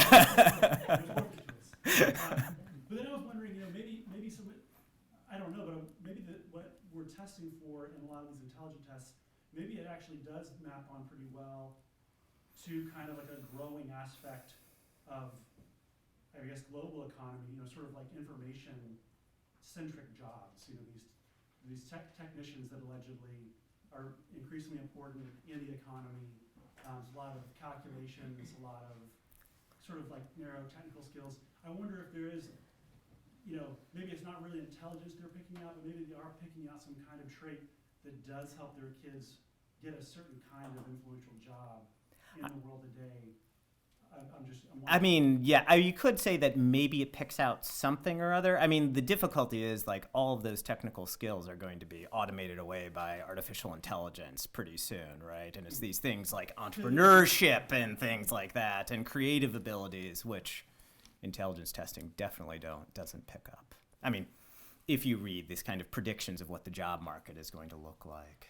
So there's the will it work, but also, could you say a little more about the motivations of the parents? Like, do they just want smart kids, or does it have this application for future earning potential? Yeah, I mean, right now, how it's framed now, I really don't want a child with a disability. We gotta protect against a child with disability, right? It would be down the line where they would be looking for getting ahead, right? It's just fear. I think Carl Elliott put this, Americans are tremendously driven by the fear of falling behind. And I think that's what this is all about. Okay. Well, when they go for like egg donors and so on, it's like Princeton undergrad. Yeah. You have a very particular picture of what kind of SAT score, blonde, athletic, yes. I had a question, Paul, about there have been looks at how people respond to some of this kind of like genetic risk Mm-hmm. stuff. I just have a few anecdotal Mhm. experiences with BRCA. Mm-hmm. Yeah. Absolutely catastrophic. Yeah. In my view, catastrophic Yeah. reactions to just simply knowing this, right? So it strikes me, that some sanguine view of what these scores will do, right, or how people will respond to that, or how anxious and low tolerance they have for the kind of, I think about like predicting you might have early onset Alzheimer's. I Right. swear to God, I think the suicide rate would skyrocket. I mean, it's just like, so anyway, are there studies like that? Because I thought some of this, they talk about it as though there's a vacuum, but because there are some of these things already out there. Yeah, I mean, the actual empirical, like there's lots of anecdotal studies.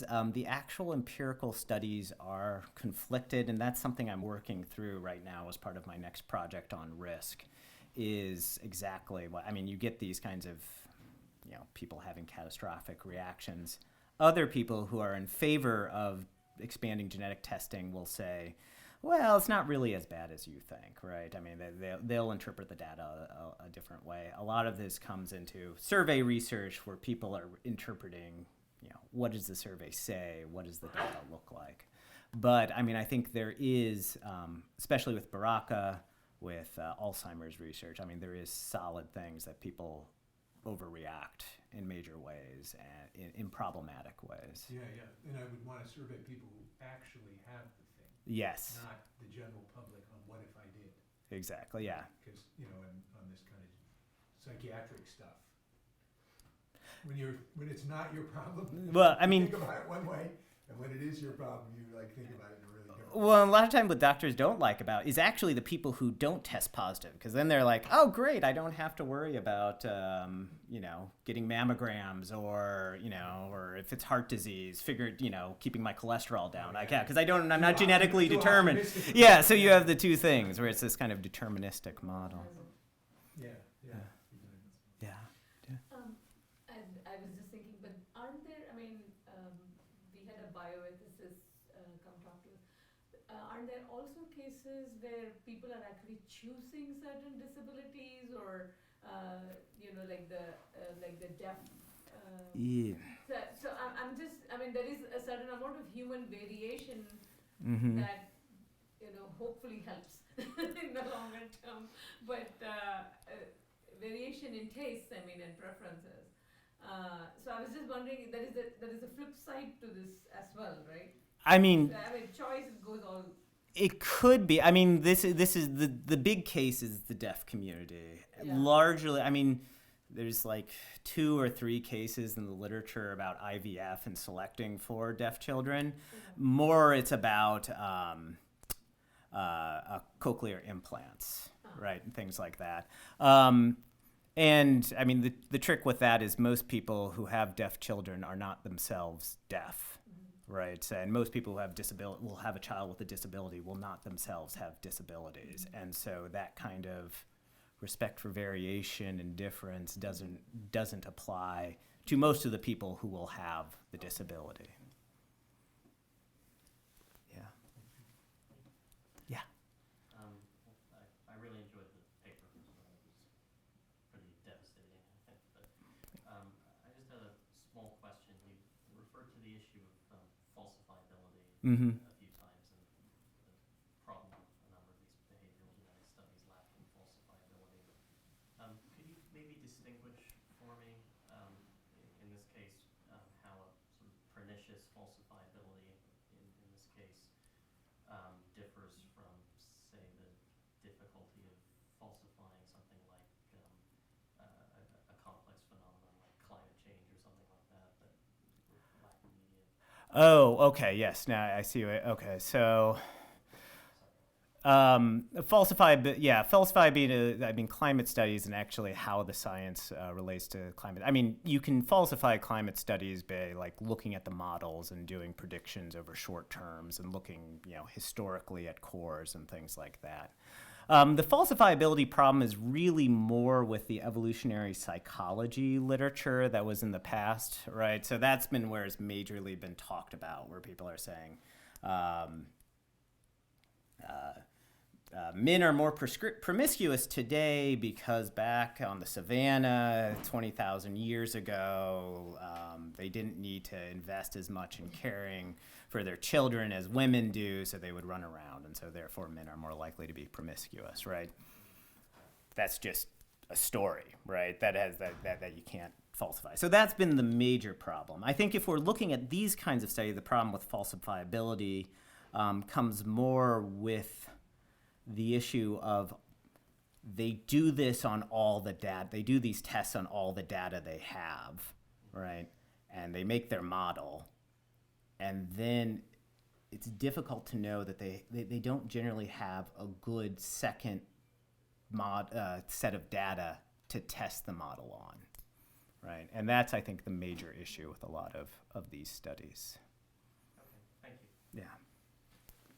I was just struck by the word individuality in the title, just because it seems like there's a tension here between. It just seems like you could flip the script on this. Like it's here, the propensity, the predictability, the propensity is so low. Like the good news is the variance of society and culture and environment and all these things means your kid will be a complete individual.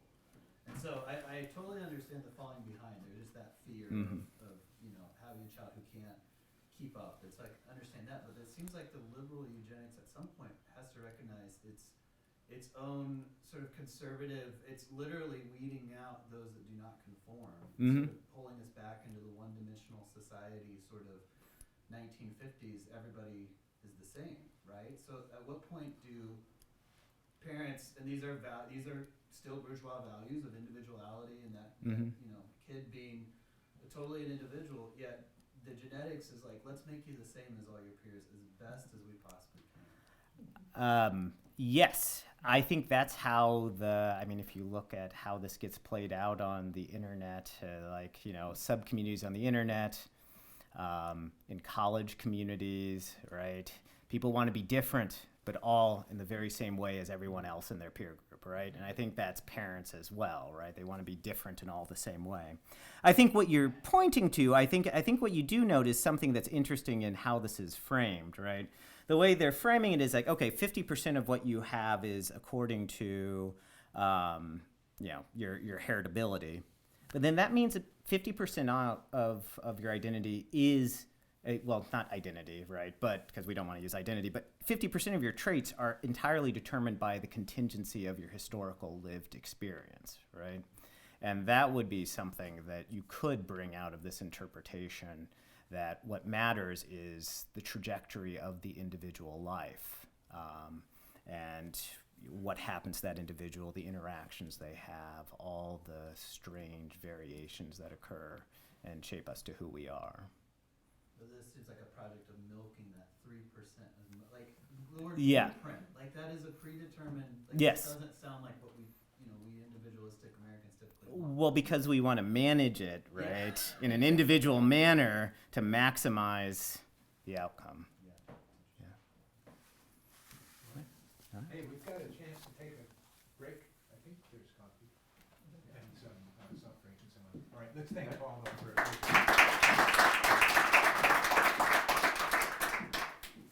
Let's say about 10 minutes or so.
I'm introducing you. Yeah. Oh, I get to see.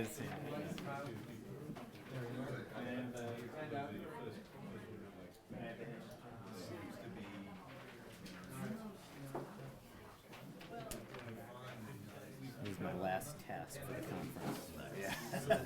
And just enjoy.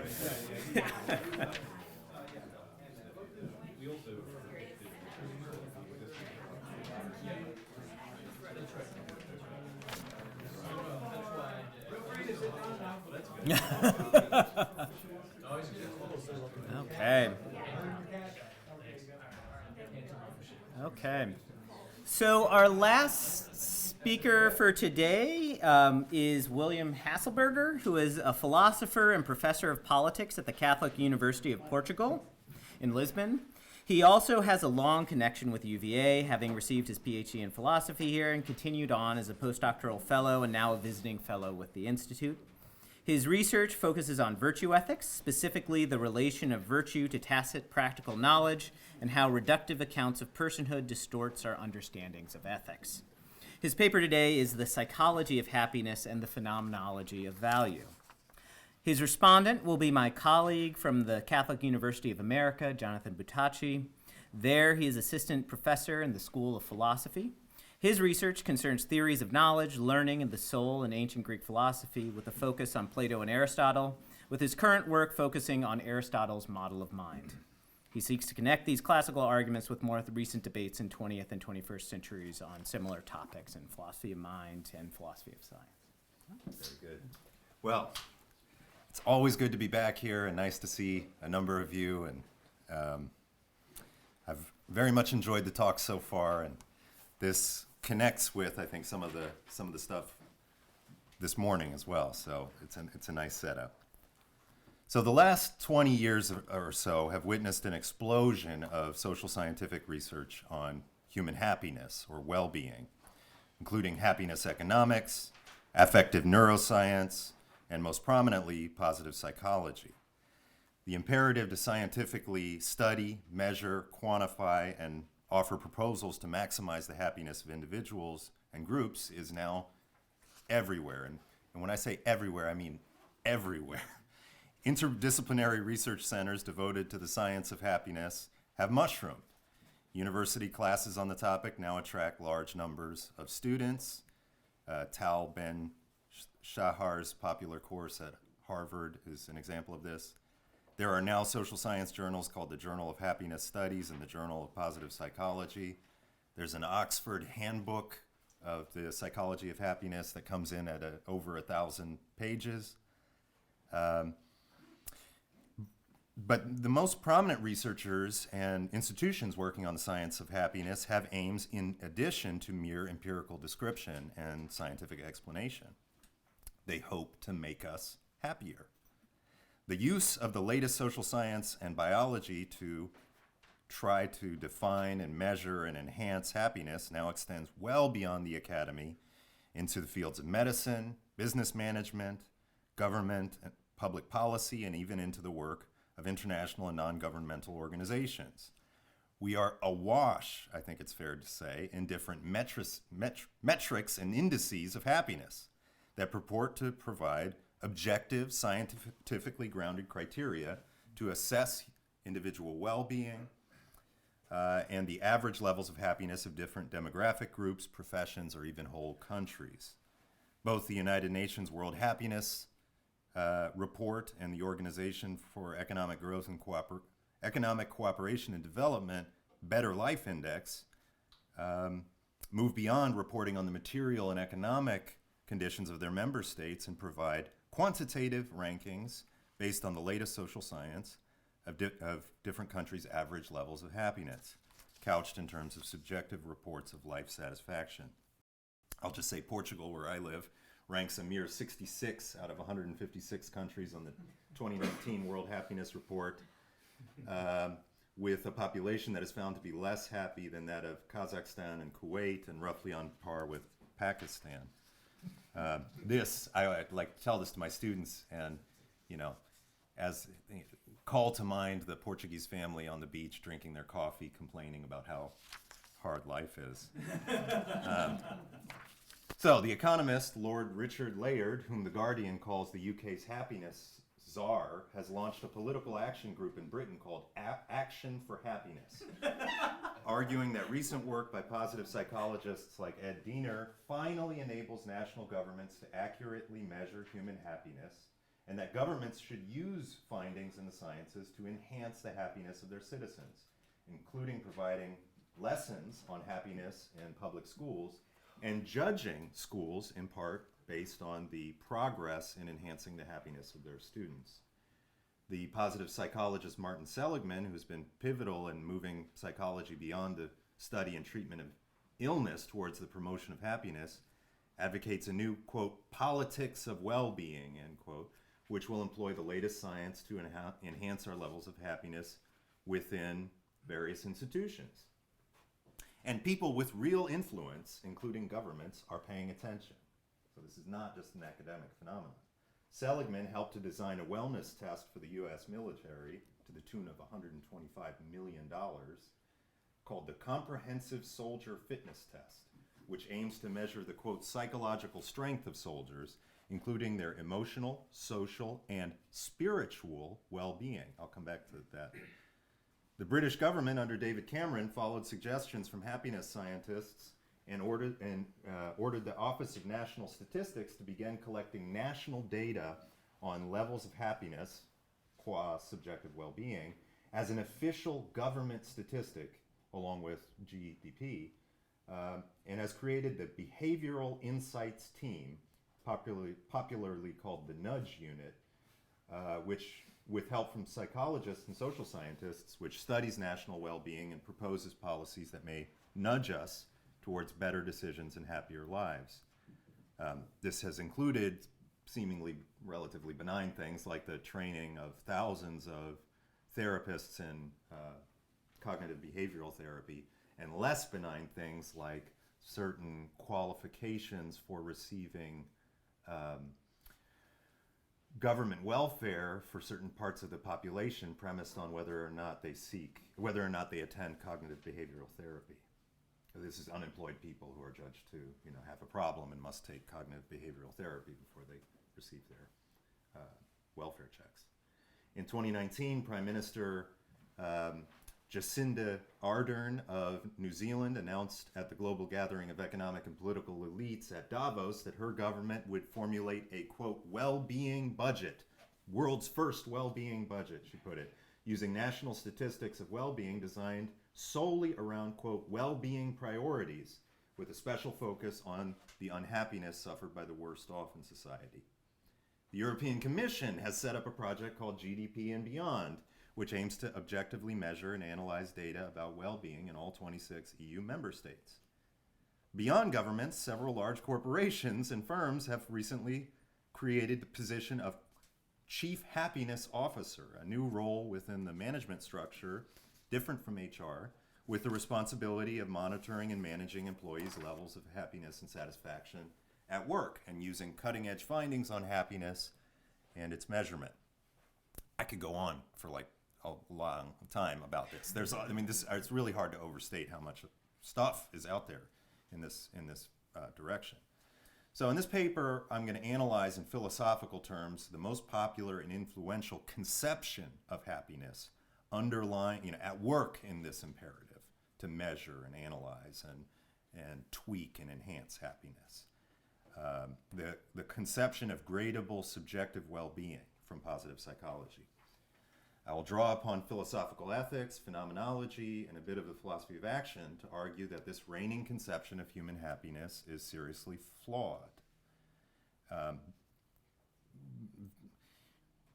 It falls prey to a certain conceptual instability between two different viewpoints or outlooks on the nature of human conscious experience and action. But I'm getting ahead of myself. So I also am going to argue that it fails to provide reliable normative guidance and may actually occlude some of the true sources of contemporary dissatisfaction and unhappiness. And then at the very end, I'm going to shift to a more sociological and political register and ask, what explains the very strong attraction to the idea and prestige behind the idea that happiness, assumed to be a final end of human desire and action, can be analyzed in abstraction across a large and diverse population, operationalized, measured, and promoted by scientific experts in the first place. By the end of the paper, I hope to have shown where we may find a more plausible and promising avenue for understanding well-being. So I do want to sort of gesture in the direction of a positive alternative to what I take to be a problematic reigning orthodoxy. So, quote 1 on the handout. In a special edition of the journal Daedalus, entitled On Happiness, the psychologists Ed Diener and others write, quote, "A combination of radical new thinking and sophisticated methodology has allowed psychologists to add substantially to our understanding of this concept that has historically been the domain of philosophers and theologians. For the first time, we are able to measure happiness." Okay, so this is a striking claim, or at least it should strike us if we weren't already kind of inundated with claims about the science and expert measurement of happiness, in which case we may just sort of fails to register. But we should ask, wait a minute, how exactly is it that scientists are, for the first time in human history, able to measure happiness and definitively dispel the mystery surrounding this most elusive and puzzling feature of human existence? What conception of happiness is at work, and with what radical new thinking? Now, despite claims that by many happiness researchers that theirs constitutes a radically new vision and policy program, the idea that happiness is a subjective state that can and should be given an operational definition, quantified, graded, and promoted by scientific experts for the betterment of society, is not new, right? It's found in the work of 18th and 19th century Enlightenment thinkers like Jeremy Bentham, Francis Edgeworth, Comte, certain French philosophes, and has conceptual roots still further back. Certain elements of it have roots further back in British thinkers like Hume and Hutchinson and even Hobbes. So Bentham, just to take an example, gives what's effectively an operational definition of happiness, understood as an subjective psychological condition of an individual consisting in the presence of pleasurable sensation and the absence of painful sensation.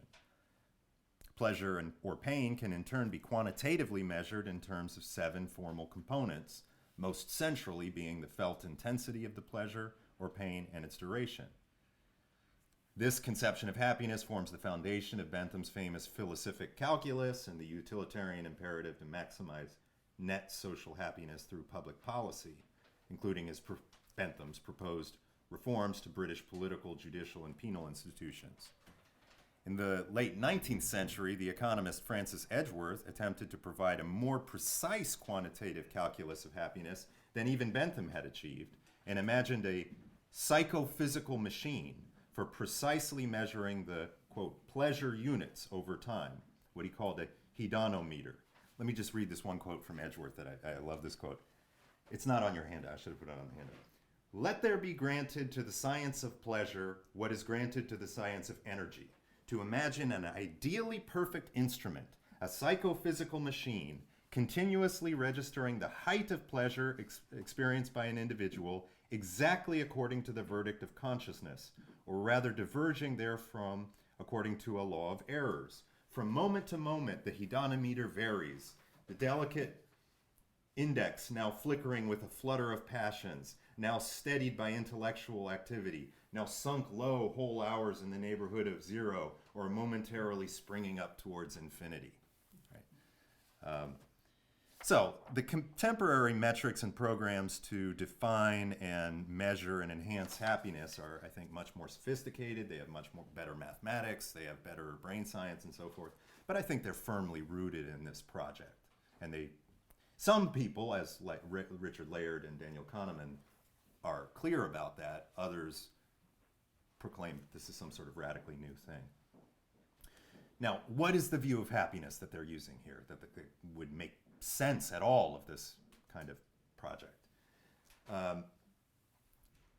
the default view among contemporary social scientists is that happiness can be understood as subjective well-being, kind of construct. A subjective psychological condition occurring inside individual human beings or their brains and consisting in positive affects, roughly two kinds of things. Positive affect on the one hand and positive judgments about their lives on the other, or some combination of those. So let me just break this whole movement down into what I think are 5 shared elements of these views. Look, Layard, Kahneman, Diener, Mihaly, Csikszentmihalyi, these guys have different views, but I think you can identify 5 things that are basically in common that they all more or less accept. One is that happiness or well-being is an ultimate or intrinsic end of human activity, something that we value for its own sake, and maybe it's the ultimate end or purpose of human striving. Secondly, happiness for the purposes of scientific research and public policy can be analyzed as this thing, subjective well-being, right? A felt psychological condition within the individual that consists either in positive affects, and that's things like feelings of pleasure, feelings of engagement, absorption, positive emotion like joy, pride, gratitude, and then on the other hand, positive judgments, cognitive or reflective judgments about their satisfaction with the conditions of their lives, more broadly speaking. So that's subjective well-being. Now, of course, subjective well-being, being subjective on this view, cannot be directly observed from the outside, so that we need the hedonometer, right? On this view, it can be reliably graded in terms of quantifiable objective indicators of some kind, including verbal responses to questions, physiological changes, behavior, and brain activity. That's claim 3. Claim 4 is given thorough empirical monitoring and measurement, researchers can then determine the most common and effective causes of or detriments to subjective well-being.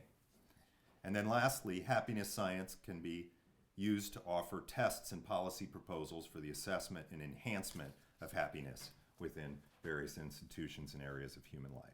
I think they all basically share this.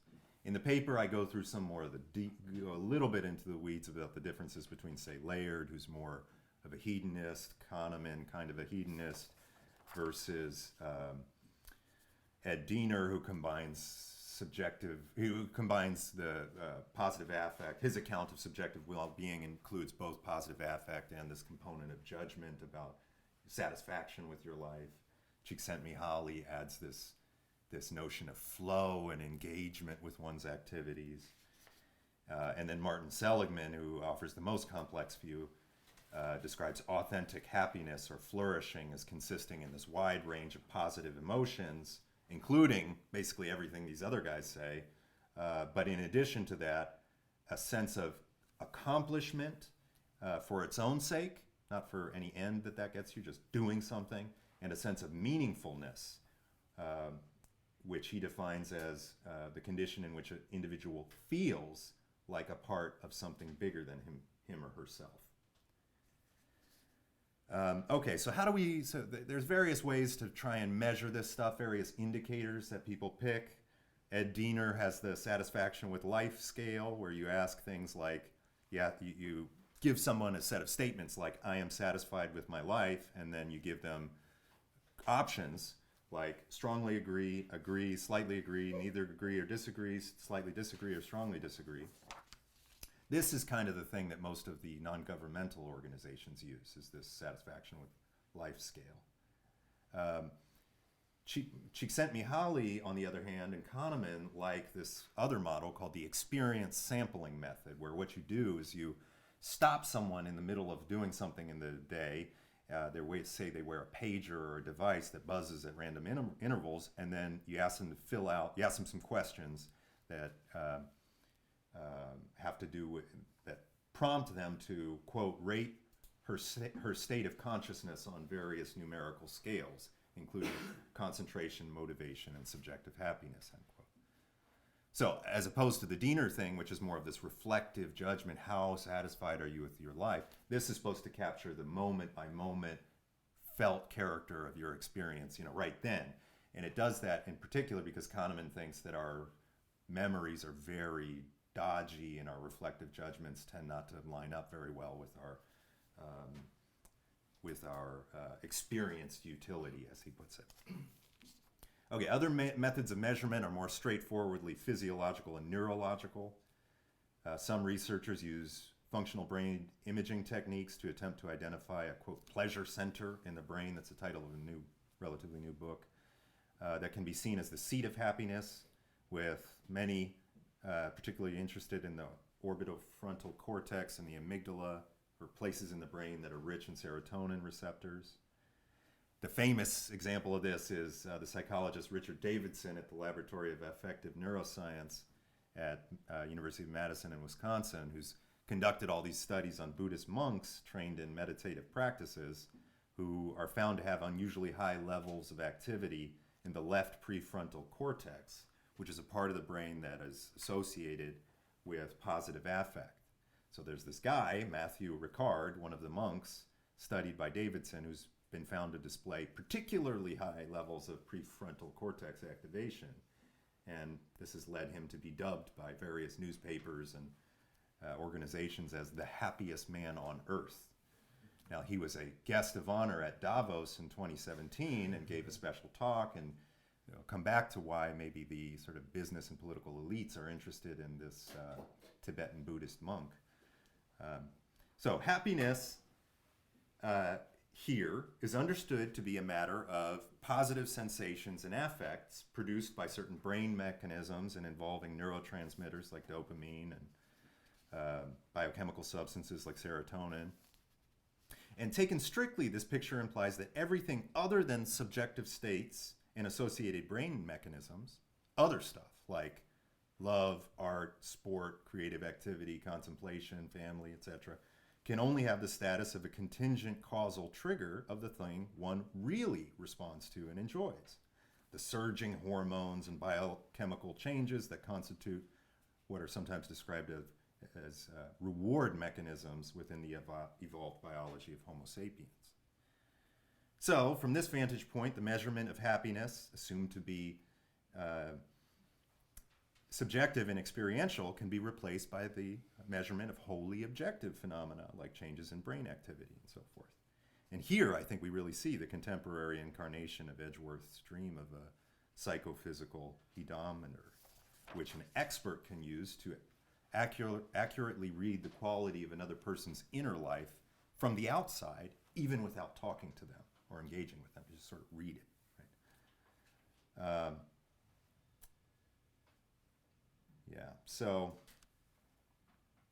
there's more details I go to about this, but let me just move ahead a little bit. So critics of positive psychology and happiness science have noted the first sort of criticism that people jump to is typically problems of linguistic and cultural variation in understanding the concepts of happiness, right? What are we talking about here when we're measuring this thing, happiness? An infamous problem is that the research base of most positive psychology experiments, namely undergraduate university students, tends to be white, educated, and from industrialized, rich, and democratic countries. They have an acronym for this, WEIRD. And hence they're unrepresentative of humanity at large, which tends not to be weird. And doubts have been raised about the validity and replicability of findings purporting to show the practical benefits of positive psychology interventions in people's lives. But I think the philosophical problems run much deeper than that. A classic objection to Benthamite hedonism is that he misunderstands the nature of the mental states in question, or treats them as overly simplistic, as sort of self-contained things. So, pleasure is not a singular, primitive felt sensation that is common to all pleasurable experiences and gradable on a single monistic scale, right? So there's no identifiable feel-good sensation present at both, say, eating a nice hamburger like I did last night and holding your child in your arms for the first time like I did 3 years ago. There's no common sensation there, differing only in intensity, right? So there would be no number of hamburgers that would get me the child feeling. Martha Nussbaum argues further that the attempt to categorize human emotions as positive and negative with these two classes, with the goal of enhancing the positive ones and minimizing the negative ones, is conceptually confused about the nature of emotion itself and may have quite disastrous results. Now, emotions involve feelings, of course, right? They can feel bad or feel good, but they're not mere feelings with no intentionality or cognitive content. Many emotions are essentially felt evaluations of objects and situations. So fear is not merely an unpleasant bodily sensation with prickles and hair standing up on the back of your neck. It is also a felt apprehension of some feature or features of your circumstance as potentially threatening or dangerous to self. So-called negative emotions like fear, shame, guilt, anxiety, dissatisfaction, though they can misfire, can also be appropriate felt evaluations of particular objects and situations, namely those situations with features that merit that effective response. And they can then motivate the agent to act appropriately within those situations. So an honest and realistic view of a bad situation you're thrown into can involve an appropriate degree of displeasure or even anger. As such, negative emotions are extremely positive, that is valuable, positive in the sense of valuable, not feeling good, but that is partly constitutive of our most immediate awareness of the practical significance of features of the experienced world. Negative emotions are also part and parcel of some of the most meaningful human relationships and attachments. Speaking first personally here, parenting, right? Friendship, romantic love, all essentially involve the possibility of loss of the beloved, and thus possibilities of loss or pain to the beloved, so possibilities of anxiety and grief. And several important thinkers, from Kierkegaard to Heidegger and Jaspers, hold that negative experiences of guilt and anxiety and the awareness of, the fearful awareness of one's own mortality can be profoundly educative, revealing important existential truths about your own being as an individual that are inaccessible otherwise in sort of bloodlessly cognitive or intellectual terms. And so these negative emotions can enable a profound transformation of the self, such that one may live in a more lucid or authentic manner. Positive psychology, on the other hand, seems prematurely focused on expertly managing rather than properly understanding the nature of human suffering and negative emotion and their potential role in a well-lived life overall. Even positive psychology's admirable goal of diminishing purely pointless and neurotic suffering requires some background understanding of when suffering can be meaningful or have an appropriate role in life. And this, I think, cannot be read off whether the emotion feels negative or positive in the abstract. Now look, positive emotions like contentment, joy, pride, and gratitude can also be negative in the sense that they can be inappropriate felt evaluations of particular situations and even diluted or harmful. Again, it all depends on the concrete circumstances of the individual life in question, not the felt qualities of the emotions in the abstract. A person contented with a bad situation because she's blind to its true character, or because she lacks desire for anything better, or has no deep attachments, or nothing to lose, right? That's not a particularly positive emotion in the sense of contributing to the goodness of her life or her well-being. The cheery contentment of a parent whose child has just died in an accident is no sign of a desirable condition of happiness. So the objection in sum is this: human practical thought and agency involve affectively charged emotional responses to particular events and circumstances. Positive psychology attempts to isolate the purely psychological elements common to widely different experiences of well-being and to treat them as having a kind of self-standing normative valence or goodness in their own, or badness in their own right on the basis of their felt qualities. But this is, I say, reductive and implausible. diminishing negative emotions and maximizing positive ones independently of a wider and richer conception of their cognitive dimensions and their situational appropriateness and place within the trajectory and course of a well-lived human life as a whole, may turn us into cheerier and less anxious creatures, but may also diminish crucial human sensitivities, leaving us shallower, less capable of profound loves and attachments, and more prone to self-serving blindness and pleasing delusions. So to provide suitable normative guidance, positive psychology needs a much more nuanced grasp of the relevant emotions and their role in our cognition and agency.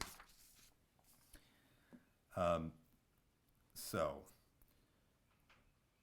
I think happiness on the dominant picture of positive subjective well-being assumed by positive psychology is assumed to be conceivable as a internal, felt, subjective mental state that is conceivable in principle independently of any richer context of cultural meanings, practices, and moral and social and political relations beyond the individual's skull.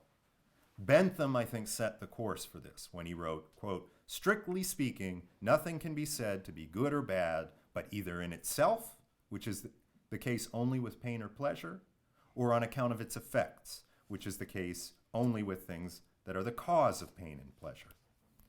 From a scientific perspective, purged of superstition and empty metaphysics, thought Bentham, we can see that certain subjective states of consciousness are the only things that can matter for us. And anything else can only matter as being an actual or possible cause of those subjective states of consciousness. So I call this psychological subjectivism. This is the idea that the origin of all ultimate value in human life is confined within the domain of psychological states conceived independently of their particular objects, independently of what the person is pleased or joyful or about, right? It's just the state itself that's the bearer of value. I think this is shared by the variety of thinkers that I mentioned, whether they talk about pleasure, positive emotion, experience utility, satisfaction, flow. They're all basically working within that framework. Now notice, this fundamental orientation is not itself scientifically proven by positive psychology or any other happiness science. It's assumed as a presupposition for the whole methodology of the movement. The collection of data, the techniques of measurement and analysis, and normative prescriptions for improving happiness rest on this foundation. It's often claimed by researchers that this way, and talking about subjective well-being in this way, is a way of respecting people's own views of what matters to them. It is thus liberal in a broad sense. And it requires no teleological or theological or cosmological metaphysics, no summum bonum, as Hobbes said didn't exist anyway. So it is thus materialist, or at least consistent with materialism. Within this tradition, I want to point out that this is presented as kind of neutral, but in fact, if within this tradition, there's a really strong claim here about the nature of our mental life and our agency. The task of our evaluative psychology on this view, that is our states of desire, pleasure, absorption, flow, satisfaction, etc., is never to reveal or uncover anything in particular about the world. For the positive psychologist, it's the psychological state located in the isolated psyche or brain of the individual that is the measurable self-standing good at issue. So even when positive psychologists stress, as they often do more concretely, that friendships are important for happiness, they mean that in a particular way, right? Friendships are a causally effective, commonly observed route to high levels of the positive internal states. Friendship is not itself seen as constitutive of what is good for human beings in some more fundamental sense. So I think this is clear with Csikszentmihalyi, the flow guy. I'll move through this a little bit quickly, but basically what he says is that he studies flow, which he claims, it's what athletes in the zone feel, or religious mystics in ecstasy feel, or artists and musicians, and it's all strikingly similar. He in fact says, this is quote 3, I'll just read the last sentence in the quote. He says, but because almost any activity can produce flow, quote 2, but because almost any activity can produce flow, provided the relevant elements are present, it's possible to improve the quality of life by making sure that clear goals, immediate feedback, skills balanced to action opportunities, and the remaining conditions of flow are as much as possible a constant part of everyday life. So here what's going on is it's the flow that's what people really are after, and almost anything can get that to you as long as you tweak the sort of environmental conditions to produce the flow. So that's what mystics are really after, and what athletes are after, and so forth. Okay, and so here it's interesting that Csikszentmihalyi doesn't just talk about rock climbers and artists and nuns and surfers. He talks about people finding flow on assembly lines, playing pointless games, and even drumming their fingers. My favorite example is the guy who finds flow drumming his fingers in a mathematical pattern when he's at academic talks that he finds boring. Sort of achieves high levels of flow doing that. Now, Csikszentmihalyi says that flow makes for, quote, excellence in living.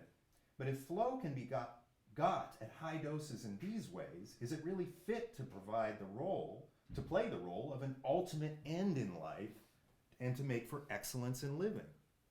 And I think similar questions can be asked of any of the positive affects and emotions identified by positive psychology, once we recognize that if you conceive them as abstract states of the isolated psyche with no necessary cognitive element, the individual could, in principle, feel them for almost any reason. Right? Now, the philosopher David Wiggins, who's a very challenging but very profound philosopher, I think, argues that theories of value and meaningfulness in life that locate all intrinsic goodness in what he calls non-cognitive or appetitive states, and he identifies Bentham as a culprit of this, are, quote, troubled by a curious instability.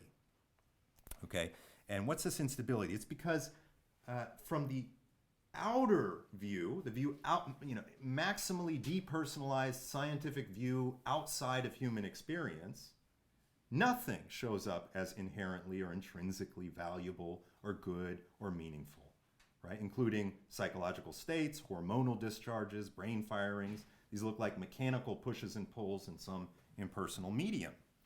So, says Wiggins, Bentham in his heirs must be talking about the inner view, right? Well, look at quote 3.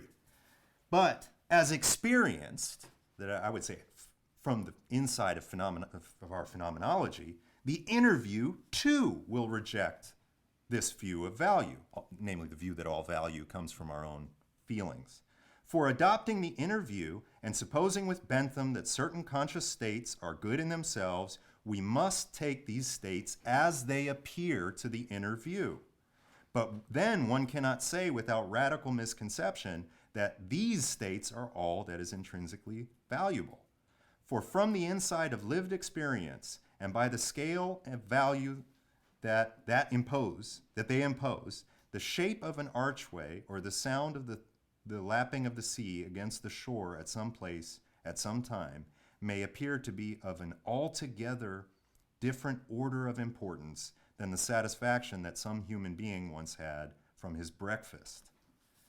So, again, from the inner view, it doesn't look like, just my state of satisfaction is all that matters. That's not the way it shows up in the lived experience. So which view is the positive psychologist talking about?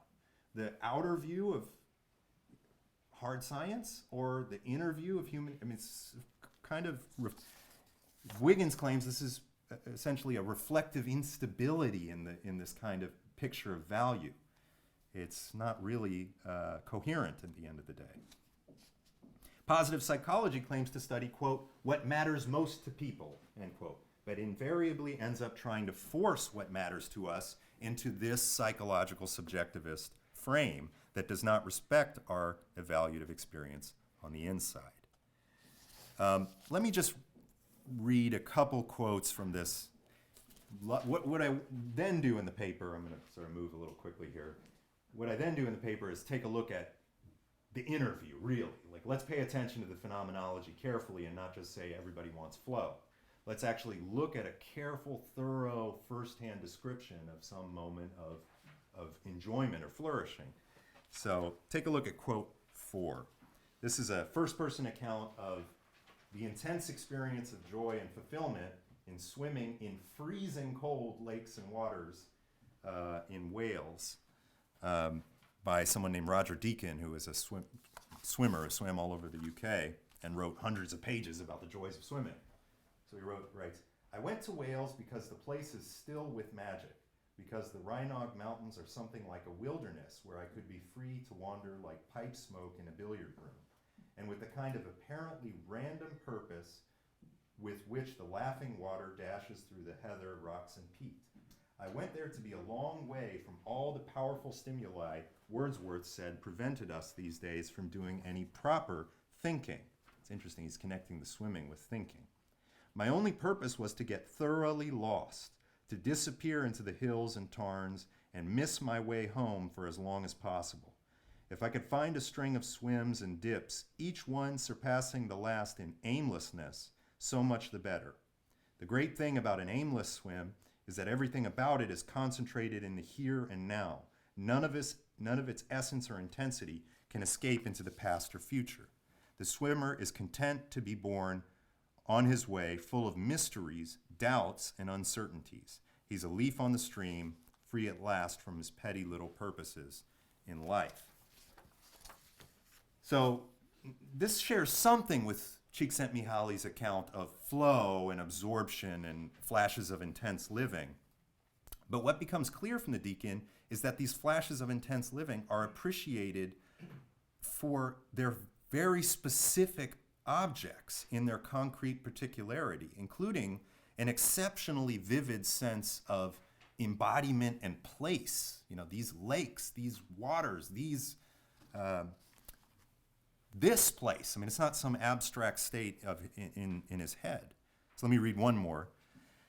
This is my favorite. "I set off in a glowing dawn and drove on empty roads to the Norfolk coast, where I had arranged to meet Dudley, an old swimming and sailing companion.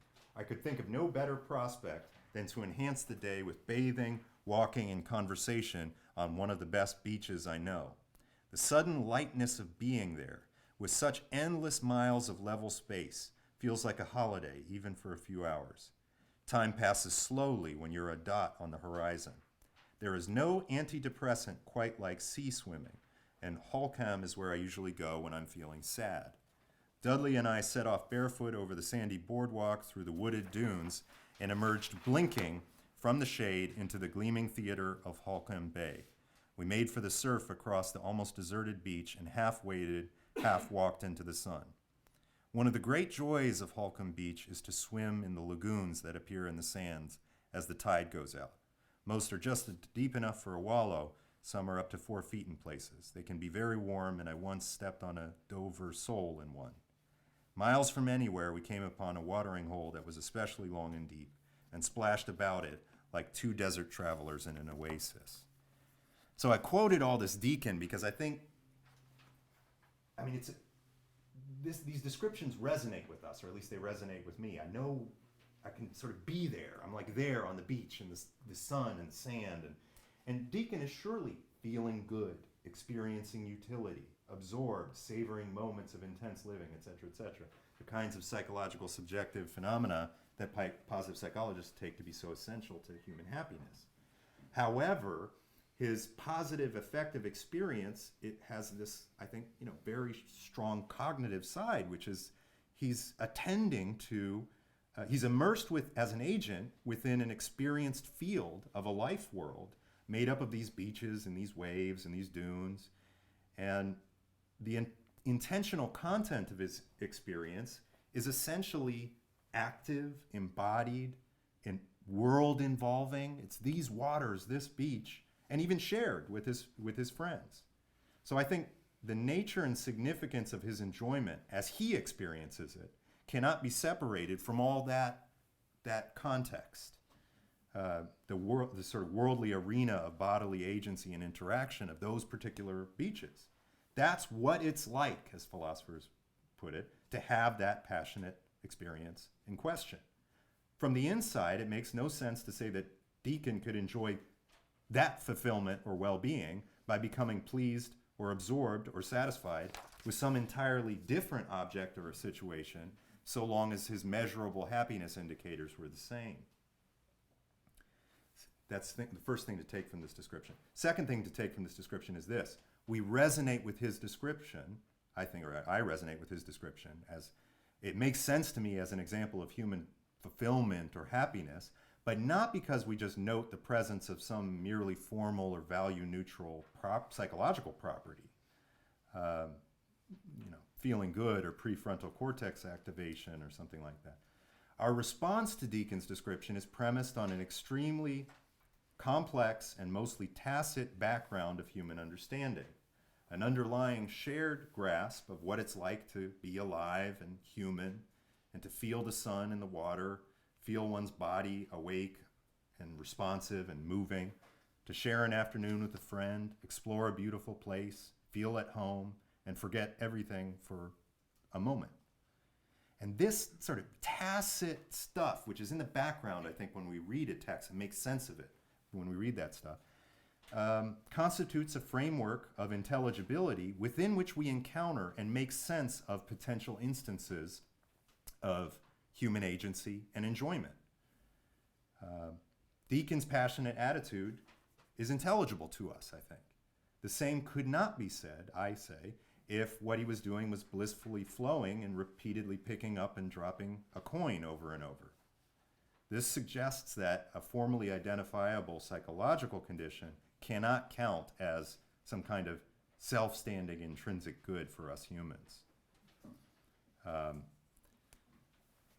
Okay, let me so I make a distinction that's a kind of wishy-washy, vague distinction, but an important distinction in the paper between the way that two different kinds of goods can show up in our experience, what I call deep goods and shallow goods. So imagine an artist who, call him A, who frustrated one day simply stops trying to discriminate firsthand what he finds beautiful or evocative or important, and stops trying to clarify and express his ideas in his work, and instead turns to contemporary psychology and affective neuroscience for direct guidance.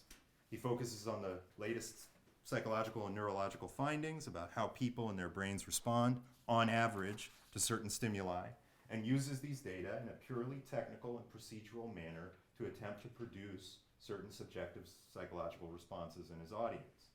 We can imagine him using real-time experience sampling methods a la Kahneman or Csikszentmihalyi on his observers.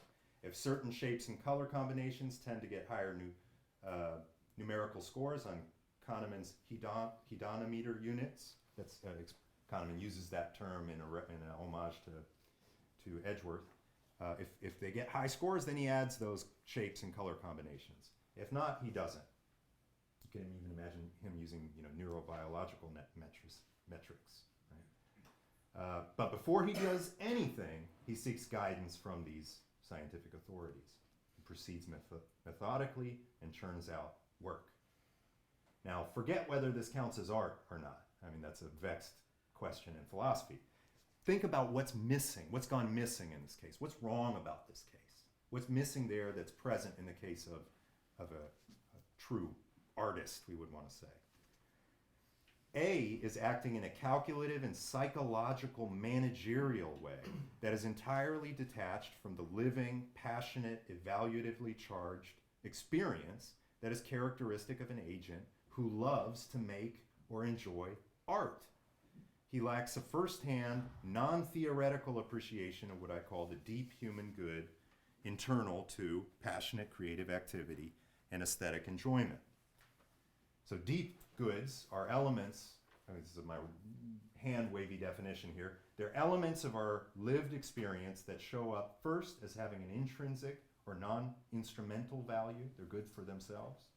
And moreover, they have a kind of value whose content or nature is difficult or impossible to express exhaustively without remainder in propositions, discursive statements, or theories.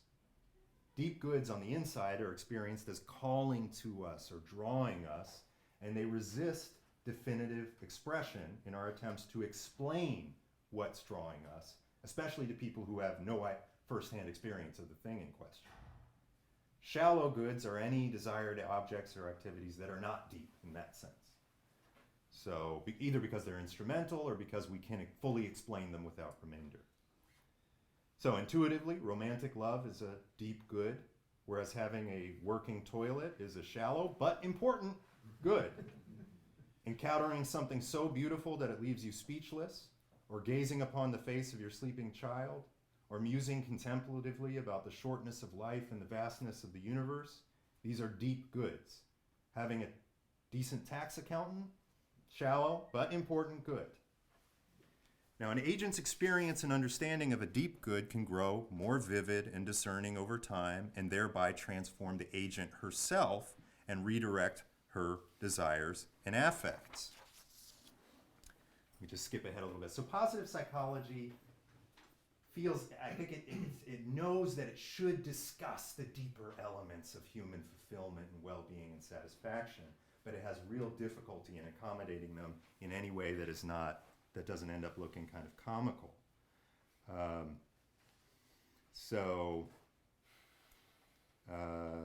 For instance, look at quote 6. The UK government's ONS well-being test is a life satisfaction test involves a 10-point scale. You answer these 4 questions and you give a numerical score, 0 to 10. How satisfied are you with your life? Overall, to what extent do you feel things you do in life are worthwhile, et cetera, et cetera.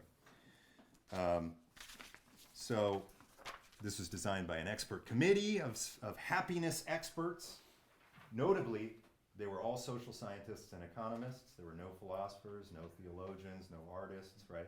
They also were very surprised that people found things like religion important in their view of,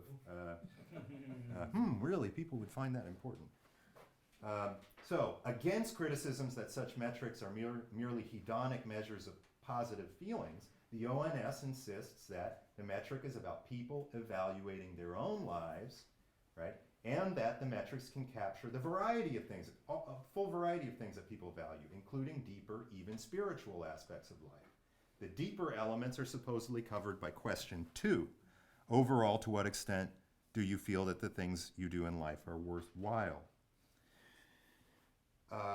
Now, one thing to note about this is that despite the inclusion of the word worthwhile, the question remains entirely subjective, right? It's how someone feels at the moment they take the test. And it's entirely possible that someone could score themselves very highly on that metric and have little acquaintance with or interest in, say, romantic love, art, contemplation, friendship. And I would say, on reflection, it seems relatively obvious that a metric involving 4 questions on a 10-point scale is not suited to capture profound truths about the meaningfulness of people's lives, their loves, their spirituality, their place in the cosmos, and the like. Let me give you one other example, because this one's so much fun. On the test for the U.S. military designed by Seligman, the global assessment tool, soldiers need to respond to this computer questionnaire on a 7-point scale this time, which assigns them scores of mental fitness, emotional fitness, and spiritual fitness. And that caught my attention. Spiritual fitness. What the heck does he mean by that? The soldier's spiritual fitness. Well, the latter involves, as I mentioned, meaningfulness, which is a feeling connected to something larger than yourself. Now, if you score low on this metric, you get this box on the computer that pops up that says, this is quote 7, spiritual fitness is an area of possible difficulty for you. You may lack a sense of purpose and meaning in life. There are things to do to provide more meaning and purpose in life. Change is possible, and the relevant self-development training modules are available. Okay. I'll just skip to the very end now. I'm going to skip my Aristotelian alternative to subjective well-being as a metric for human flourishing. I'll just say that it involves it's more fundamentally social, more fundamentally agential or active, and involves an deepening experience with these things that I call deep goods in human life that resist codification in theories. And it also involves starting from a position that I call situated reflection, which is we're already leading lives. We already have certain values and concerns. What we should do is not detach ourselves from those concerns and try and see ourselves from the outside, but try and reflect from within our concerns and figure out how to understand them more fully or more deeply and see how they may expand out to a more encompassing view of the human good. So that would be reflection from inside the lived experience than from the outside. Okay, but I gotta ask this question. What explains the prestige of this stuff? It's getting a lot of funding. It's getting the attention of governments. The Buddhist monk was at Davos in 2017. What's going on here? Now, I'm going to shift to, this is much more of a sociological and sort of critical kind of vein of reflection. So what I would say is the increasing prestige and prevalence in contemporary culture of administrable techniques and managerial instrumental forms of reasoning is plausibly seen as the flip side of an increasing difficulty we have with other forms of thought and inquiry, including more open-ended forms of reflection into what makes human life meaningful and worth living, and what on earth it could mean that something is valuable for itself. I feel like the very idea of intrinsic or non-instrumental value is very hard for us to understand at this point in time in history. We're thinking about happiness this is something that I think the positive psychologists don't get. We're thinking about happiness at a particular point in time in history, right? It's hard for us to make sense of what could be good in itself. An example of this is this book that I found called The Happiness Advantage, the 7 Principles of Positive Psychology that Fuel Success and Performance at Work. There, the argument is that happiness is instrumentally valuable to get you to compete better in the marketplace, right? So this shows how even happiness, right, is sort of getting turned into some sort of instrumental good. Very hard for us to make sense of what that is, right? So so we're having trouble making sense of those ends in themselves. But our confidence in administrable techniques and technology, on the other hand, is stronger than ever, seemingly to fill this void. So liberal, free market societies are very good at meeting certain ends, historically speaking. Economists tout the so-called hockey stick of prosperity since the Industrial Revolution, the enormous rise in levels of material well-being and physical safety, sanitation, etc. But as a variety of political thinkers have stressed recently, high technology, liberal democratic market capitalism may not meet all the needs of the human spirit, especially our need for coherent, meaningful, spiritually fulfilling life in a stable, supportive community.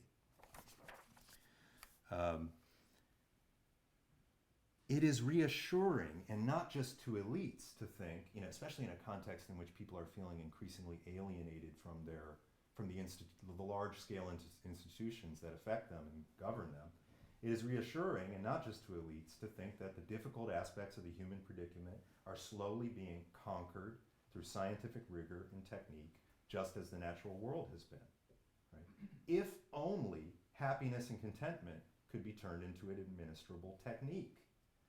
Thus, I say, this is the real interest of the Office of National Statistics in the UK, the Nudge Unit, the OECD, the UN, the US Army, the European Commission, in seemingly arcane philosophical questions about human spiritual fulfillment, right? Why on earth would these institutions be interested in these things? Unfortunately, I think, this is what I'll end with, a detached technical and administrative stance on the psychological components of happiness does not expose the real challenges to living well as human beings in conditions of advanced modernity in the 21st century, for the simple reason that processes of reflective detachment, subsuming everything into instrumental and technical reasoning, producing more and more metrics, and expanding bureaucratic administration into ever more aspects of may itself be part of the problem, right? This view is, I think, incapable of recognizing the real sources of well-being and thus the real sources of dissatisfaction.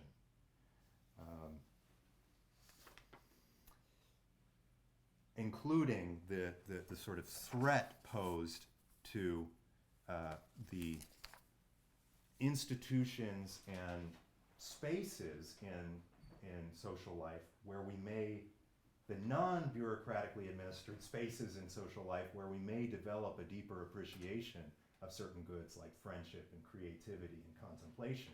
Those areas of social life I feel like are getting squeezed, and as they get squeezed, we're looking for some substitute notion of happiness that can fill the void and be administered to us by experts. Okay, thank you. Sorry I went on for a while.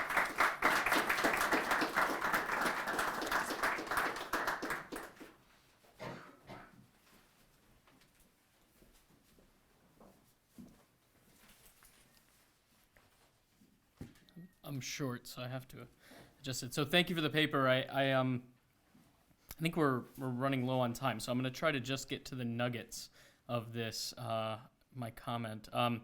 So I enjoyed this, studying this paper. Unfortunately, I mean, it's a rich paper, the written version. So I really enjoyed it. I don't know if that's vicious to admit. As a philosopher myself, and of the particularly outdated sort, it's always nice to hear social science get bashed.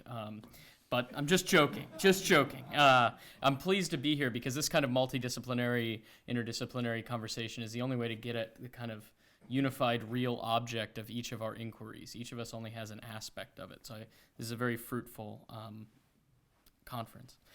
So I want to raise a question about the criticism of the wrong sort of subjectivity. So just a reminder, Bill brings out this thing he calls psychological subjectivism, the wrong kind, where all meaning lies exclusively in a kind of first personal, introspective, subjective psychological state, this kind of reporting of this feeling, and it's wholly distinguished or abstracted or isolated from the external objects. So the question is rather ancient, I think. It's a question about self-knowledge and this kind of first personal awareness.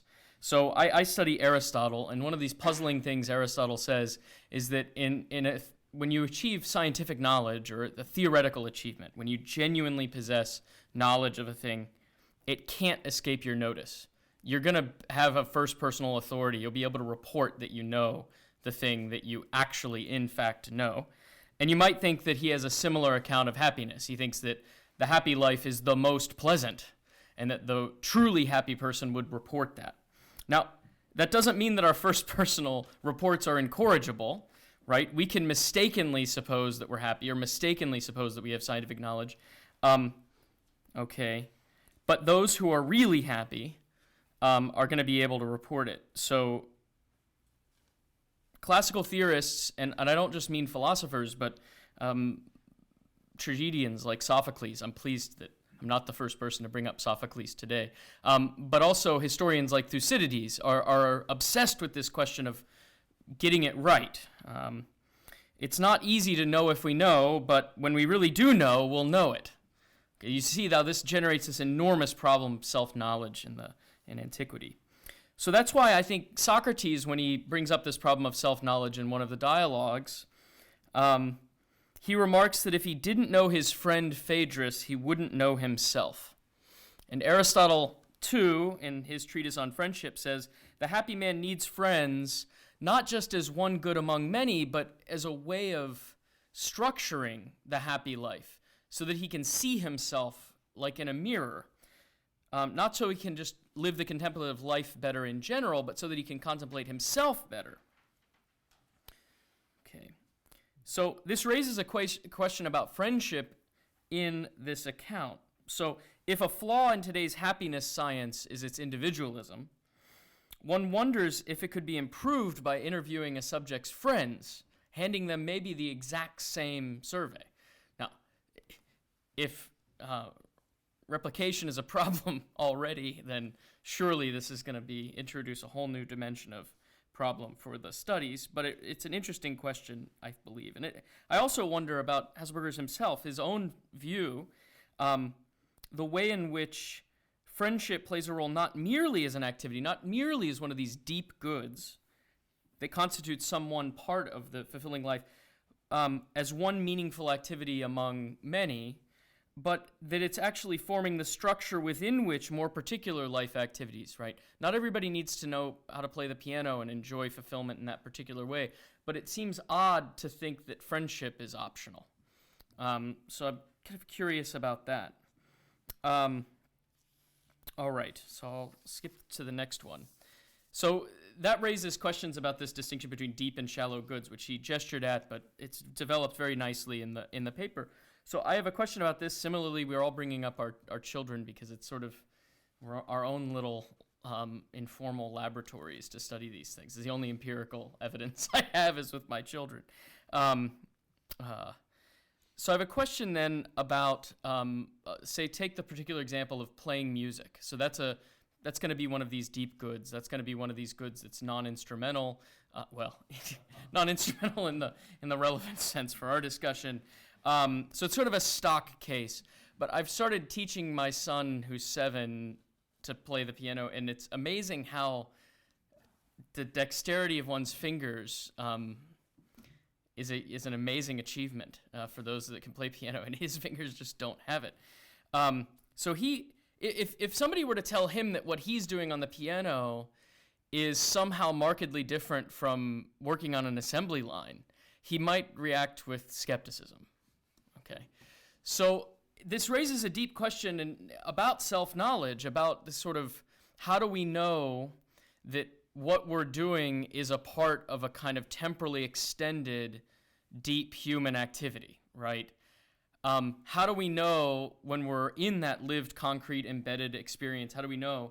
And I think here, not only do our friends help, but our betters. So appealing to a tradition, appealing to an authority, appealing to your coach, your piano teacher, as a way of helping you identify, your parents, right? As a way of helping identify which are the hopeless, meaningless activities, life activities, like the assembly line thing, and which are the ones that, although feel like a slog now, could bear fruit in something that is deep. So I want to suggest, let me see here, I want to say this. So to be sure, part of his thesis, I take it, is that no generic account is possible.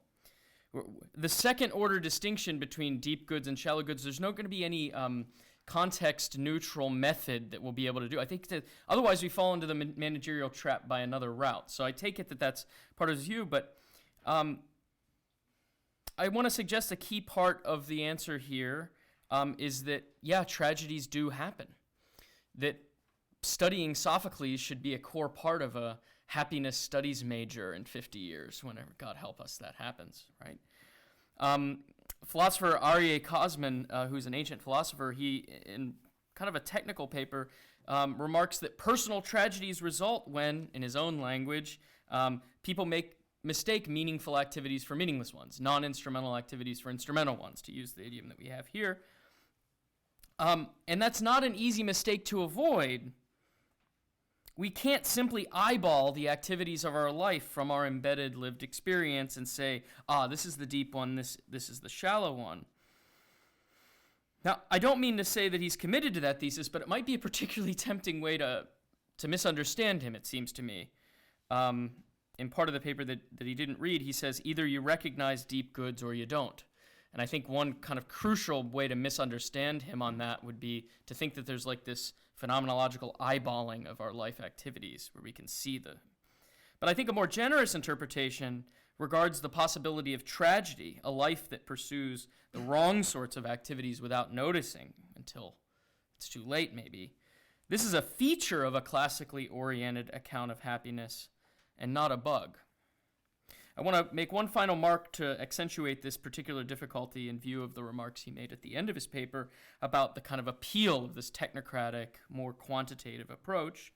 We're entering this brave new world, and part of effect of a lot of these technologies is that it's frustrating human fulfillment in a number of ways. Now, perhaps social science done right could help us identify these new constraints and difficulties for human flourishing, not in the subjective, introspective side, but on the objective side of the ways in which we're objectively frustrated in our pursuit of these meaningful goods. For example, the way that a lot of social science now is showing that pornography is causing all kinds of problems with people's relationships and ability to form kind of healthy sexual identities and marriages. This would require the practice and results of social scientific research to be open to conversation with the kind of philosophical account given in today's paper. And to that end, his paper is a fine contribution to a wider cultural project. So thank you for the paper.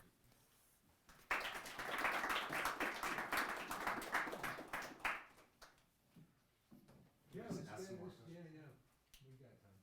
It's Friday afternoon. Whatever. Sure. Yeah, you can just call people. Thank you for your talk. It was very clear and structured. I liked it.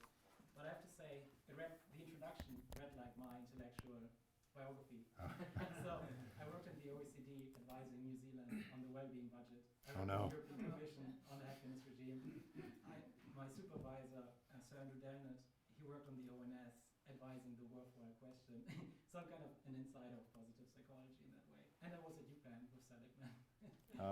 Well. So I think you made some great points, but I think two criticisms that are often here that maybe could be more detailed are one, you focused on hedonic happiness, which is admittedly the origin of positive psychology, like joy, fun, and obviously you could be a terrible person and enjoy life, right? And it's easy to criticize that, but I think positive psychology is moving towards the Aristotelian direction, looking at eudaimonia and flourishing, looking more at factors related to meaning, purpose, optimism, and actually social connections and friendships are a big part of that. Like there's so many papers that find that religious people are happier than non-believers. So in that way, I would just say that your criticism is very valid on some of the origins, but it's actually, there's a self-healing momentum in psychology. So your response on that. And then the second one would be, what are the alternatives? I mean, democracy is the best form of political power. Capitalism is the best form of organizing the material world. And positive psychology is the only non-judgmental form of organizing social relations. That doesn't mean that the family is not important in itself, but if we don't want to impose things on other people, all we have is asking them, how do they feel about their lives on their own terms? And yeah, let's aim for big clarity and multi-dimensional assessment of that. I'm not in favor of kind of a narrow vision, like just be happy, happy, happy. Right. And I don't think they're really advocating that. Though sometimes, admittedly, it does sound like that, but what would be the alternatives? Because alternatively, we always, sociologists, they always talk about power struggles and class frictions, but these things are all very negative. And if you look at an individual person, let's give them tools to get a better life, get ahead. Yeah. Let's teach kids to be gritty. Let's do character interventions to get people going, and let's bring in these Aristotelian values to make it philosophically grounded and meaningful. But how else could we do it if not through these kind of techniques? Yeah, great. And I should say, the positive psychologists come in kind of for a beating in the paper, but I do think that they share the kind of, we were discussing this earlier, they share a kind of Aristotelian first principle, even the hedonic ones, right? That happiness is this very important thing that we're seeking. And so, I see them as, though I disagree on a number of important things, as reachable through discussion and argument. Whereas there are other people who, for instance, take growth, economic growth or something else that are, they are much more distant from what I'm doing. So I do want to be in, I want to be in discussion with these, and I think I can be in discussion with positive psychologists. I don't want to just dismiss it as stupid or something like that, right? as far as eudaimonia and positive psychology, I've come across this a few times. The question that it always strikes me, though, is whether what's left very unclear to me when I read this. So Seligman, I feel like, has all these components in his theory: accomplishment, meaning, perma, positive emotion, blah, blah, blah.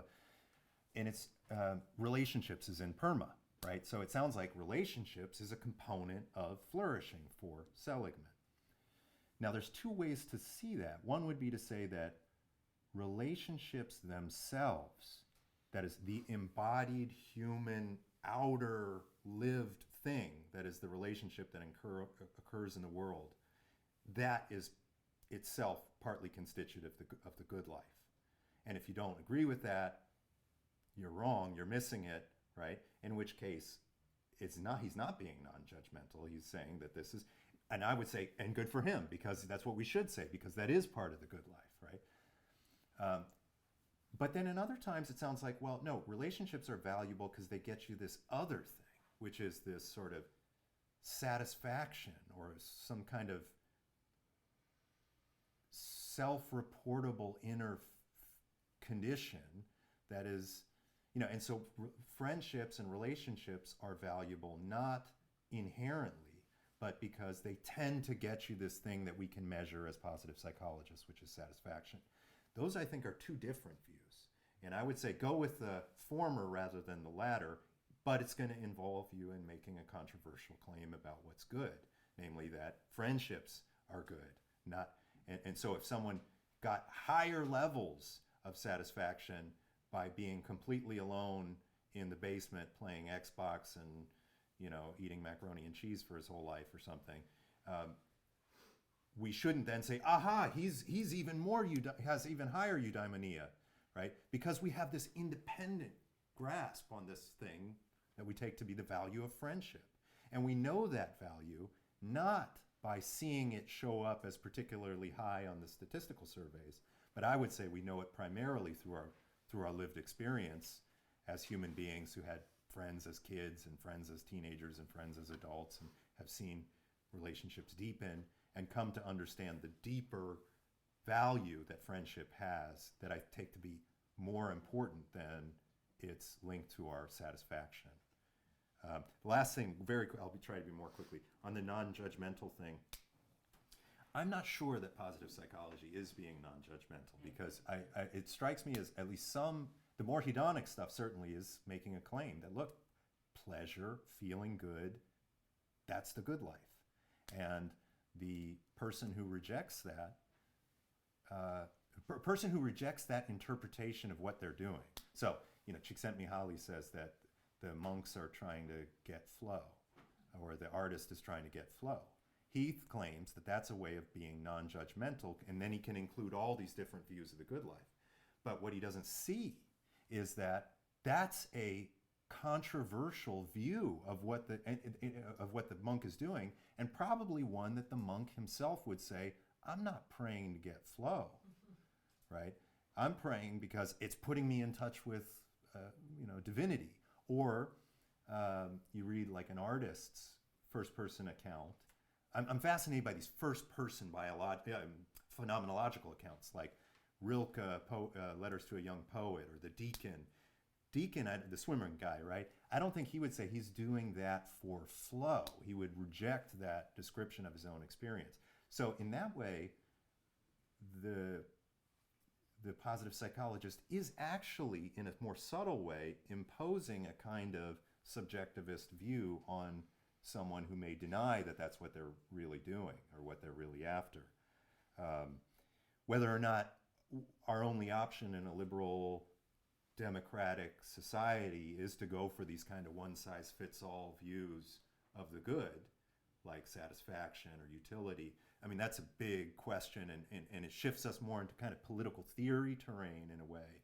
And I think that's a really interesting question. I don't have a great answer for it, but I would say that I think a lot of people are not satisfied by like the descriptions of spiritual fitness or things like that, are felt to be missing something or not it's like it's not fulfilling enough, or it's too surface level or something like that. It captures something. It's not worthless, but it's sort of not getting, it's not getting to the root of what fulfillment truly is, or something like that. That's what I would say. Yeah. Matt, you This is going to be to continue in this same vein. So you emphasize the heterogeneity of pleasures. You had that great line about there's no number of hamburgers that would add up to the given. And then also a hierarchy of pleasures, which kind of puts us in Epicurean ground. or Millian or something, maybe. John Stuart Mill, too. Okay, Yeah. sure. So in the ancient register, it'd be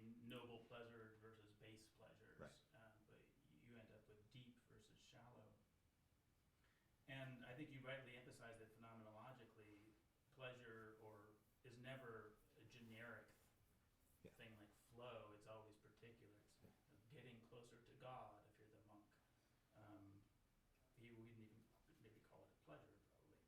So then there's this problem.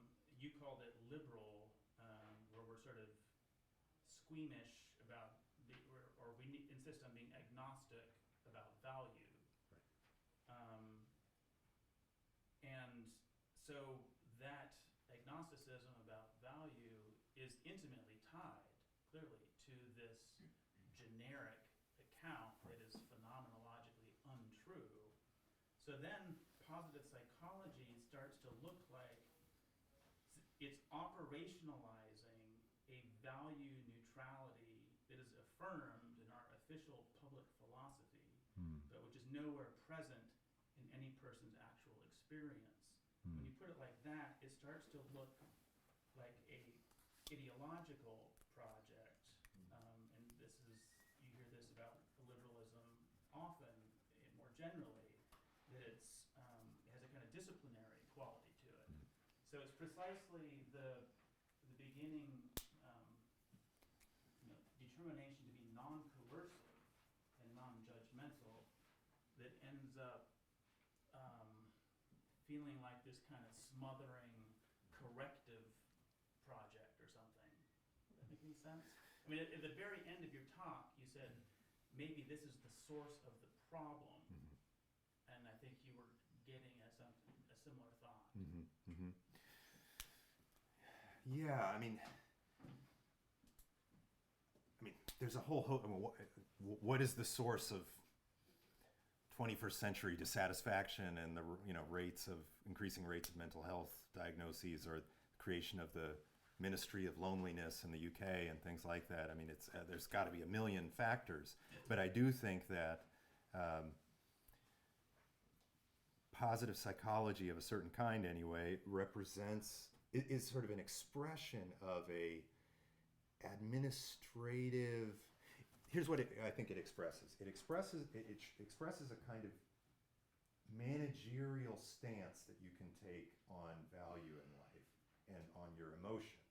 That your emotions are these things, the inner things that have positive or negative valence that we can understand without making any controversial substantive claim about what the good life is. So just joy is good, not joy in getting closer to God, or joy in creating truly great music, or something like that, or joy, and it's joy, just joy, right? That's a good thing. People should have more of that and less. And again, it's not an evil thing to say that. There's a benign kind of character to this kind of administrative thing, right? But what I think it invites a kind of detachment from these constitutive features of a good life, namely your emotions, that doesn't strike me as the right perspective from which really gripping, vivid views of meaning and well-being can sort of come into view, right? So if you're always kind of, looking at your own emotions in a kind of managerial way as, I need to maximize the flow or the satisfaction or that just strikes me. I mean, it's sort of like a version of the paradox of hedonism, right? That John Stuart Mill and others have claimed. This is the idea that if you try to focus on being happy and gear your activities towards the end of being happy, it's less likely that you'll be happy. And that you'll be more happy as if you throw yourself into something without even thinking about your happiness, dwell on its detail. I have a section of the paper where I talk about the opposite of the artist A, who's using neuroscience to paint pictures. What's the opposite? That's the artist who is thinking all about, who just can't get enough of looking at shadows and lights and colors and the face and the way that a face can look and like all the details.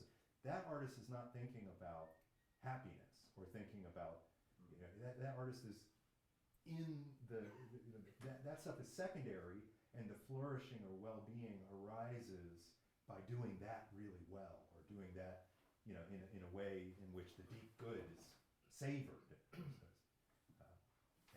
I was just gonna follow up there too. I couldn't help but think about, you know, this picture of happiness in a kind of contextless, with the picture of the sufferer in the drug ad, who's out of any context, right? And so you have and I think about this, wondered about the happiness stuff as a kind of science in the first place, where you take a set of phenomena and then try to pull out some lower level constituent parts, right?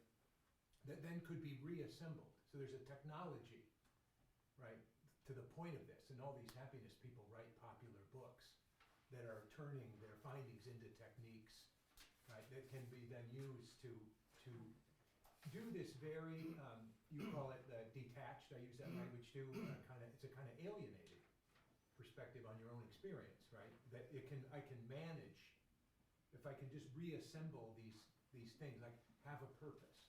You've seen these lists, right? Have a purpose, and of course, Good one of them is, relations. don't focus directly on happiness. Right. Because people who do are actually less happy, right? So somehow you're supposed to do it, but fool yourself that that's what you're doing. Or whatever in this list, but so like have a purpose. The It doesn't seem to altruistic. matter what the purpose is, just have one, right?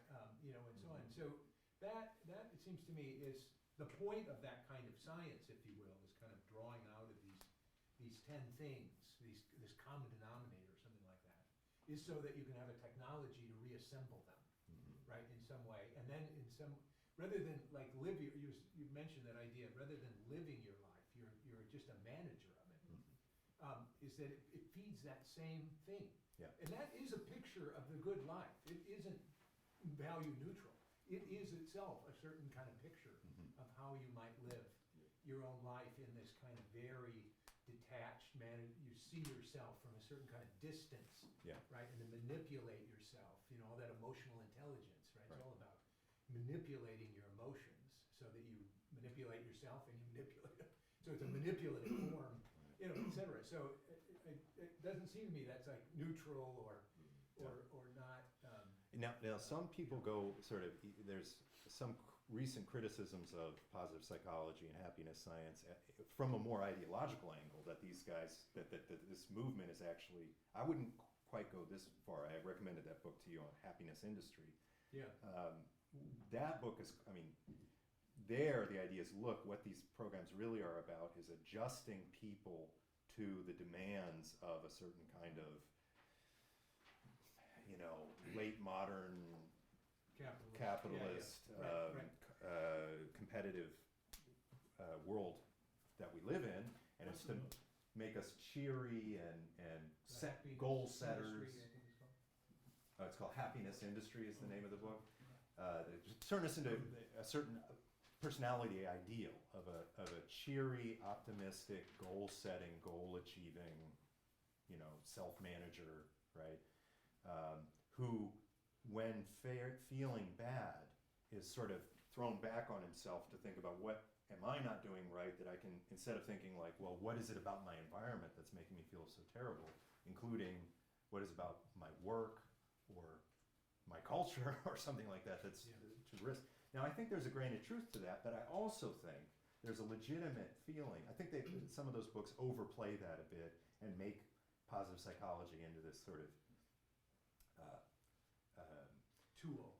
Well, yeah, tool for a neoliberal elite to oppress people or something like that. Right. And I think, you know, maybe there's some of that, but there's also I think there's just a legitimate longing for someone to come along and tell us what the heck happiness and meaning in life is supposed to be, given that we live in these kind of conditions and we're working and consuming, and someone tell us what the heck happiness is, given our metaphysical and given the point of where we are in the development of the history of ideas in the Western culture. We just want some authority to step in, right? And not necessarily for nefarious reasons, but just because we need some guidance. And my sense is that this is, though it can be helpful on certain things, like maybe, okay, cut back on your commuting. Commuting is bad. Talking with your boss is, people don't like that. So if you got a bad boss, change jobs or something. And there's certain findings there. Some of it's like really commonsensical, I would feel like. But, things like that, okay, cut back on your commute. Having a long commute to have a big house is probably not worth it. So there's maybe some little tweaks here and there, but to provide a comprehensive view of goodness and meaning in life, I think it's not suited at all. And I think it'll just make people sort of Makes it worse. worse. Yeah. It reinforces the alienation Yeah. rather than overcome it. Oh, sorry. We are, I think we have drinks actually in the front room. Yeah. So why don't we bring your questions to Bill in the front room? And then we can continue there. Let's thank Bill. Thank you.